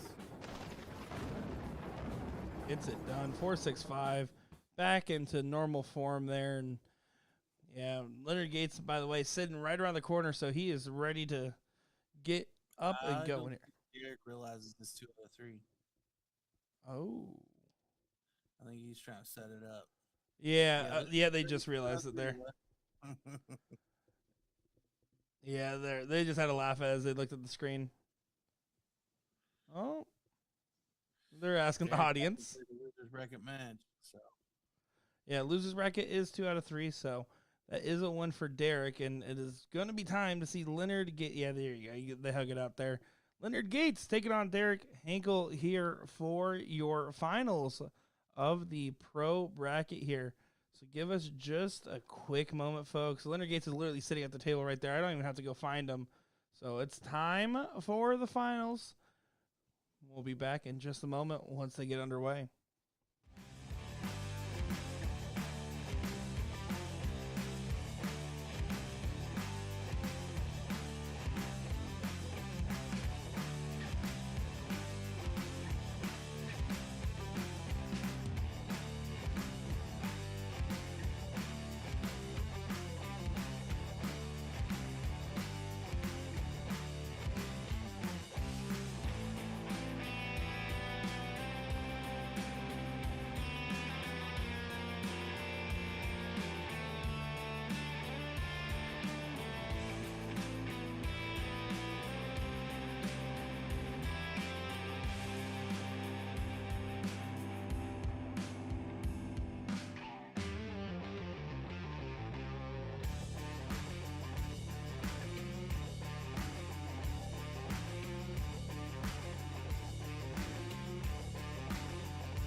Well, you can tell I'm getting tired as I'm starting to hit the wrong buttons over here. But what's not wrong is this finals. It's everything we want it to be. Derek Hinkle fighting back to get to the final here. Leonard Gates, of course, the crowd and tournament favorites, going up here to see who gets their spot locked in for the ESPN Invitational Shootout. I am Nick Teixeira, joined by DJ Sayer. Yeah, ready for a good final here. Leonard has been waiting for quite a while. It's a good thing he lives local. Or maybe it's not, because he couldn't go to the room and hang out. Unless he got a room. He might have. He might have gotten a room. I would assume so. I mean, I haven't seen Ginger around in a while. She said he can Uber. She said goodbye. Thanks for coming.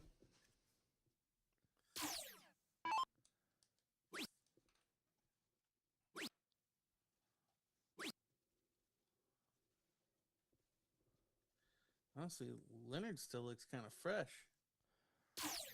I mean, he's Pep been in his step. He's been just eagerly waiting over there. I mean, kind of just trying to energize, keep himself focused, hanging out with Byron and a few others. He's honestly being social and hanging out, so I think he's feeling good. Just soldiering on. There you go. Hey. You got one.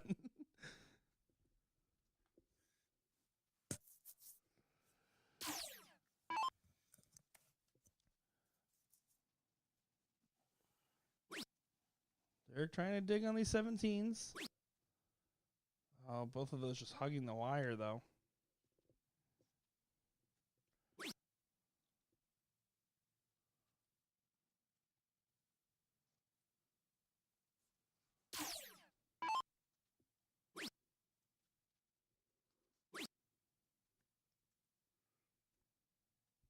Yeah.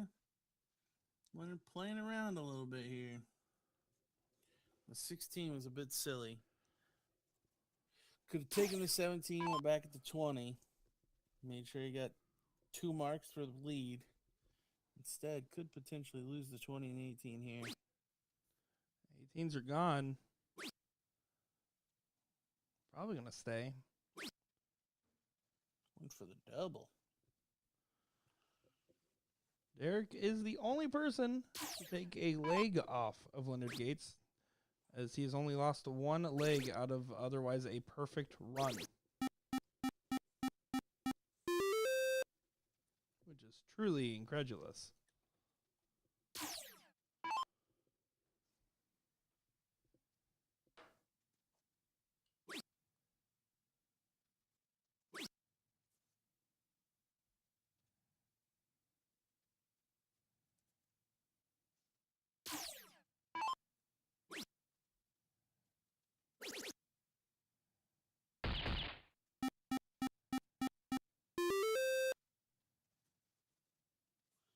I think Leonard remembered what time it was.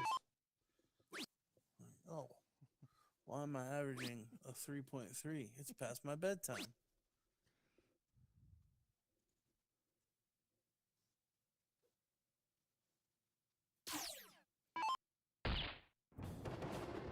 Oh, there you go. 4-2-3 takes leg number 1 here. As Nicholas Langston in the chat says, that man good.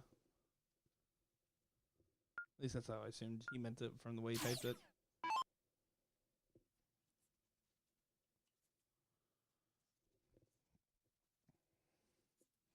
Leonard still dancing at 4 in the morning. Yeah.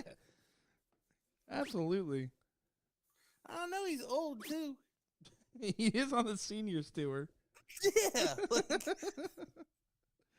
He might look young, but that old man's still dancing at 4 in the morning. I mean, it's about that rhythm. It's about that rhythm, man. No, he does. I'm sitting here and I'm exhausted. I don't know how these guys are doing I mean, it's impressive, and you hear about it. I definitely, whenever I'm at some of these other events I go to, and I talk to some of these overseas guys, especially some of them that come for like those Danny Baggish tours and stuff like that. Like I know Alan Suter and Ricky Evans are in town currently, and like when you talk to those guys, they will say like the tournaments out in the U.S. just are longer in general. There's usually either multiple events in a day or just a lot of entrants and what is a very long, usually double or sometimes even triple elimination events. It's a grind, and it's a different skill set altogether than playing well in short bursts.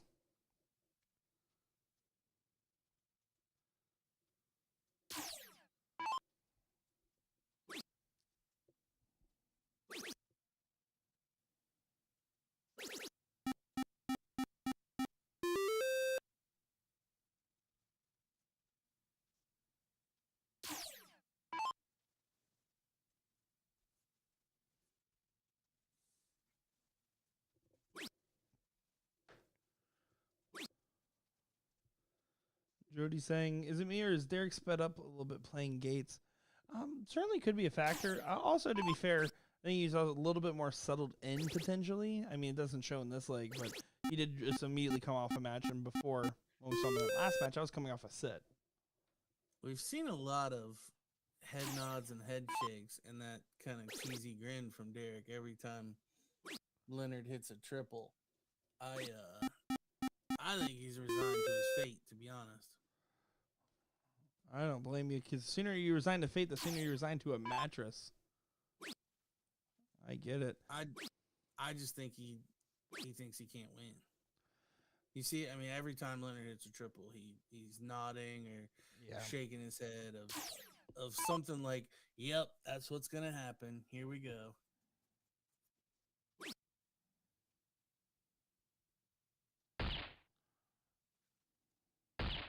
Yeah, I think that is a big reason why he's playing a lot faster. I think you nailed it on the head. Looking at it now, you're absolutely right.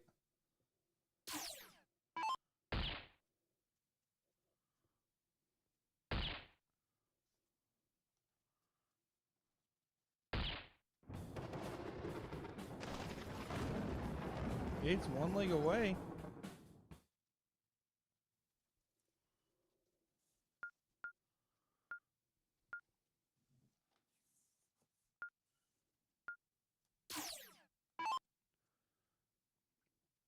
Which, I mean, I know Ram Guevara is not out here, obviously, with the kid. But, I mean, for Leonard Gates to go, and so far has only dropped a single leg on his entirety of this regional run on the pro side bracket, really just shows where his game at and where his level at is compared to a lot of other people. I mean, he really is some of the upper echelon of North American talent. Not to discredit anybody that he's played against, but I mean, it is hard to just only drop a single leg in a whole tournament.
Lock asking, is this the finals? Yep, it is. This is our finals here in Houston, Texas for the pro singles. Winner does get that spot to the ESPN Invitational Shootout.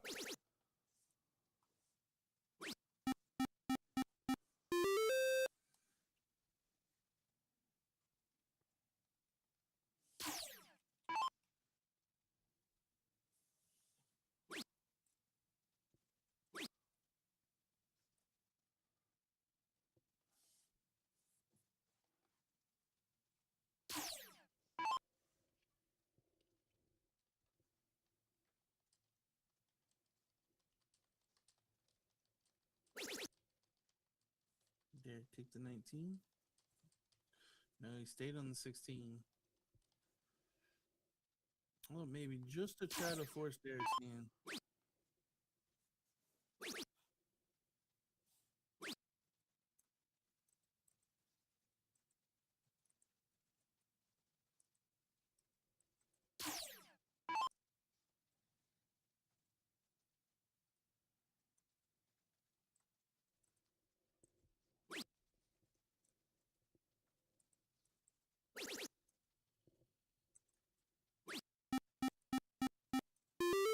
See the frustration with Derek and the missing dart. Oh, but Leonard's got it.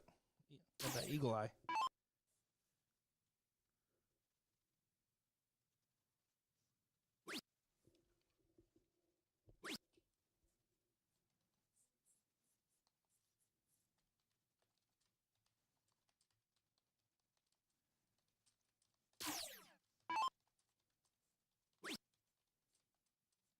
So 4 bulls. Well, Leonard's going to get a shot for the win. Oh, and Derek doesn't even find a single bull. So even if he gets another chance, we'll still need 4.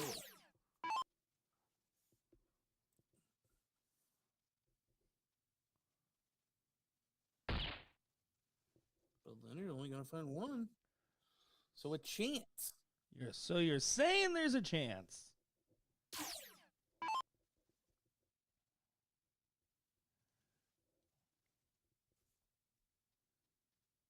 Still a chance.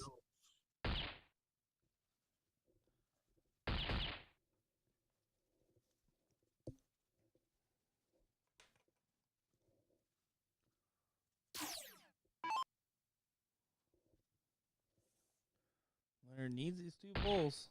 Needs 1 more. Has to connect. Oh, doesn't quite connect it. So Derek here. What in the world? 900 times of 901 attempts. I would say that Leonard Gates would normally hit that, but that is just the level of where we're at tonight. It's been a long night. Derek's going to make it. But Leonard hasn't looked phased really until the end of this leg. Yeah, well, definitely showed a little bit there, and you can see. I think he's going to snap out of it real quick, just considering the level of focus where he just walked over there. He just looks serious and it's ready to go here. Plus, he has a throw, so we will see. Leonard's playing the long game. He knows that Derek requires sleep more than him because Derek's been up for over 24 hours. So he's like, I'll keep Derek up as late as possible. That way tomorrow or later today when we play again, I'll have the advantage again. He's going out of his way to sabotage the Derek Johnny Lackey team. I like it. Yes. That's the level that we go to make sure Johnny Lackey doesn't win here in Texas.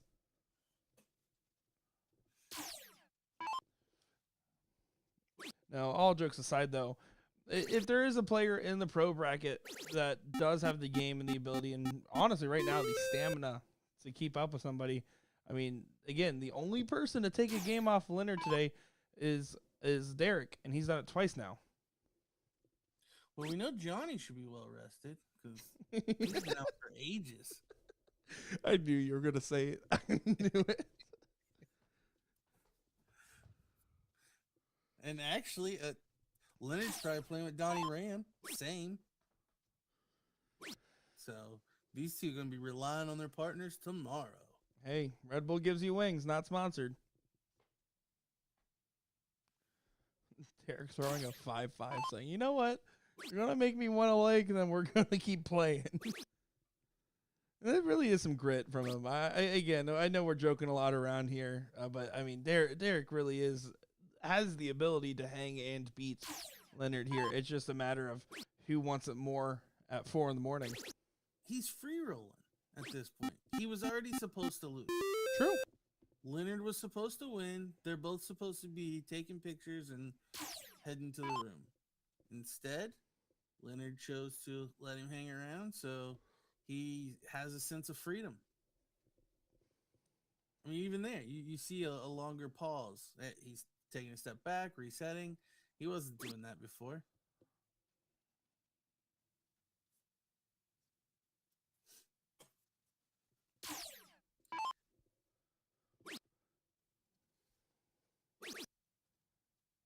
does go ahead and take an aggressive look and finds the 18s after.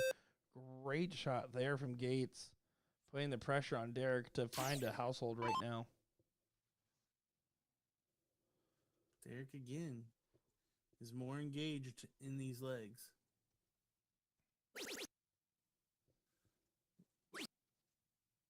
Will Leonard be too much? Maybe.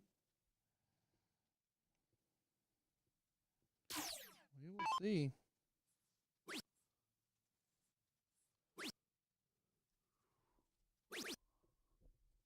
Excellent last start there from Gates, taking full advantage of that marker and riding that barrel right into the bed. Was well thrown, but Derek's just 1 9 mark away from flipping it back.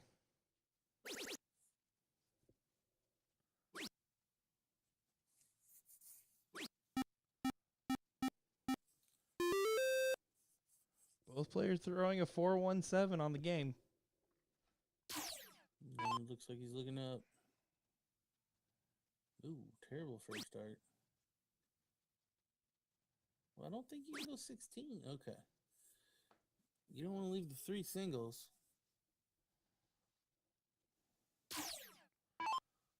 Derek must have shot in the shoes before he came.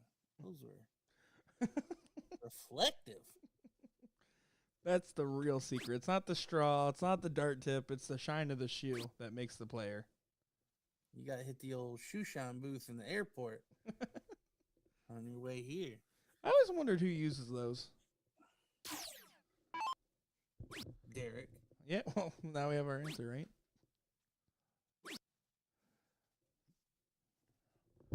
Gates does get that close there with a bare minimum point lead, but 6 marks response is all that's needed.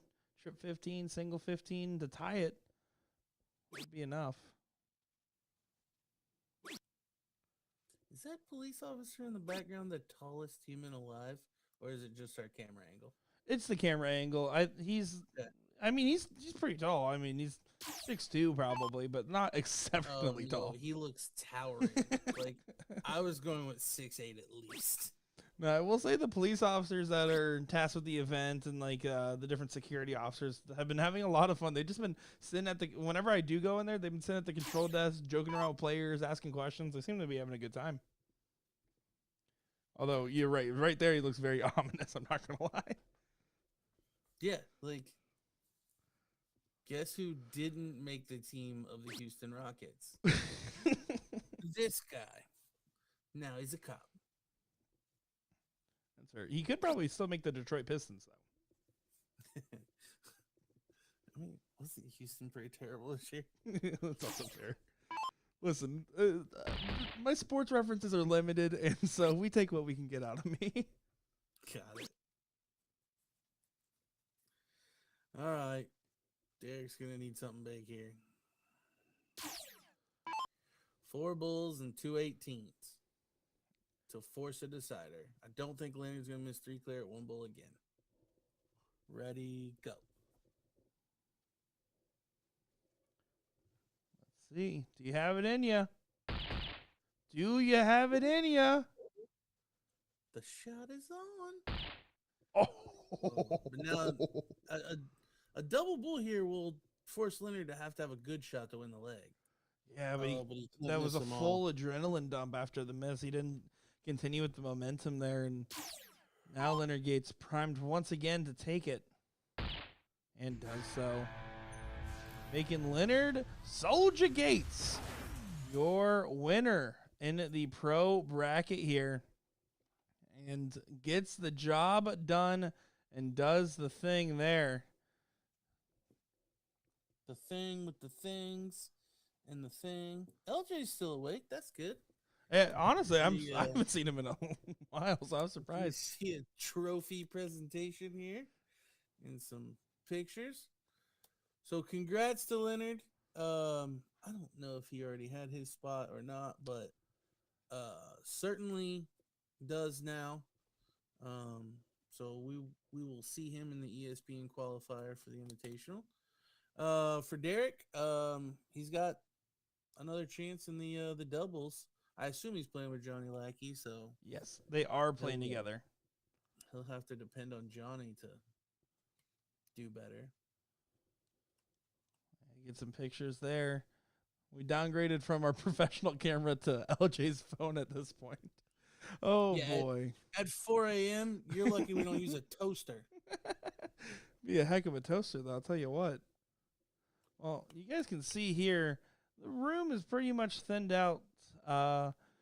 There's a guy back there sleeping. Is it really? Oh, yeah, there is. Legs up on the table. He gone.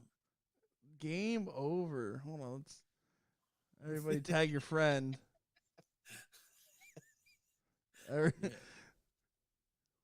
Get your friend. Who is this, Houston? You guys know who that is. Oh, he's deep sleep, too. Look at the stomach, like breathing. He's in it. Night. Like, he's about to have the fallen dream. That's how deep asleep he's in. Oh, what if the police officer just knocks over his chair leg right there? Oh, do it to him.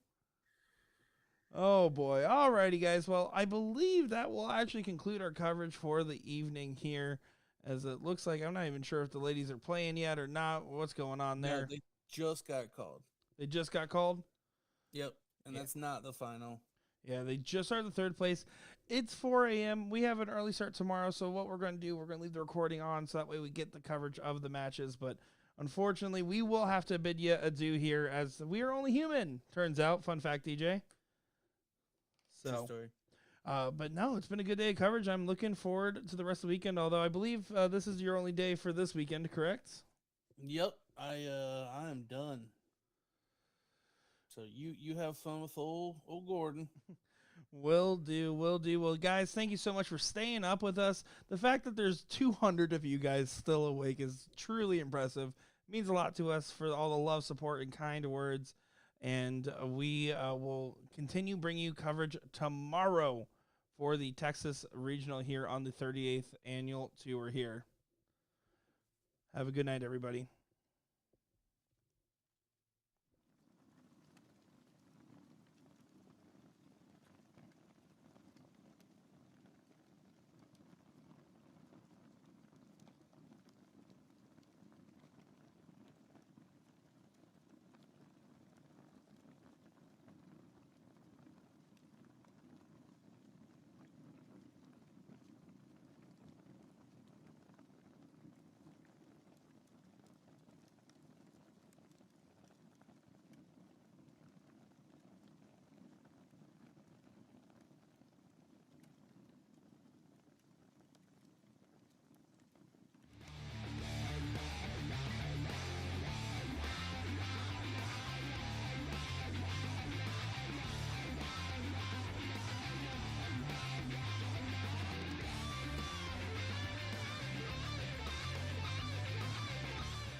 Yeah, so just to let you guys know real quick, just to reiterate, we will be leaving it on so that way we can see the third place and the finals here for the women's. But unfortunately, we have an early start tomorrow, so just going to leave it on here with some music in the background. Thank you guys all for tuning in as always, and hope to see you guys in tomorrow's show. Have a good night, everyone.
Cheers.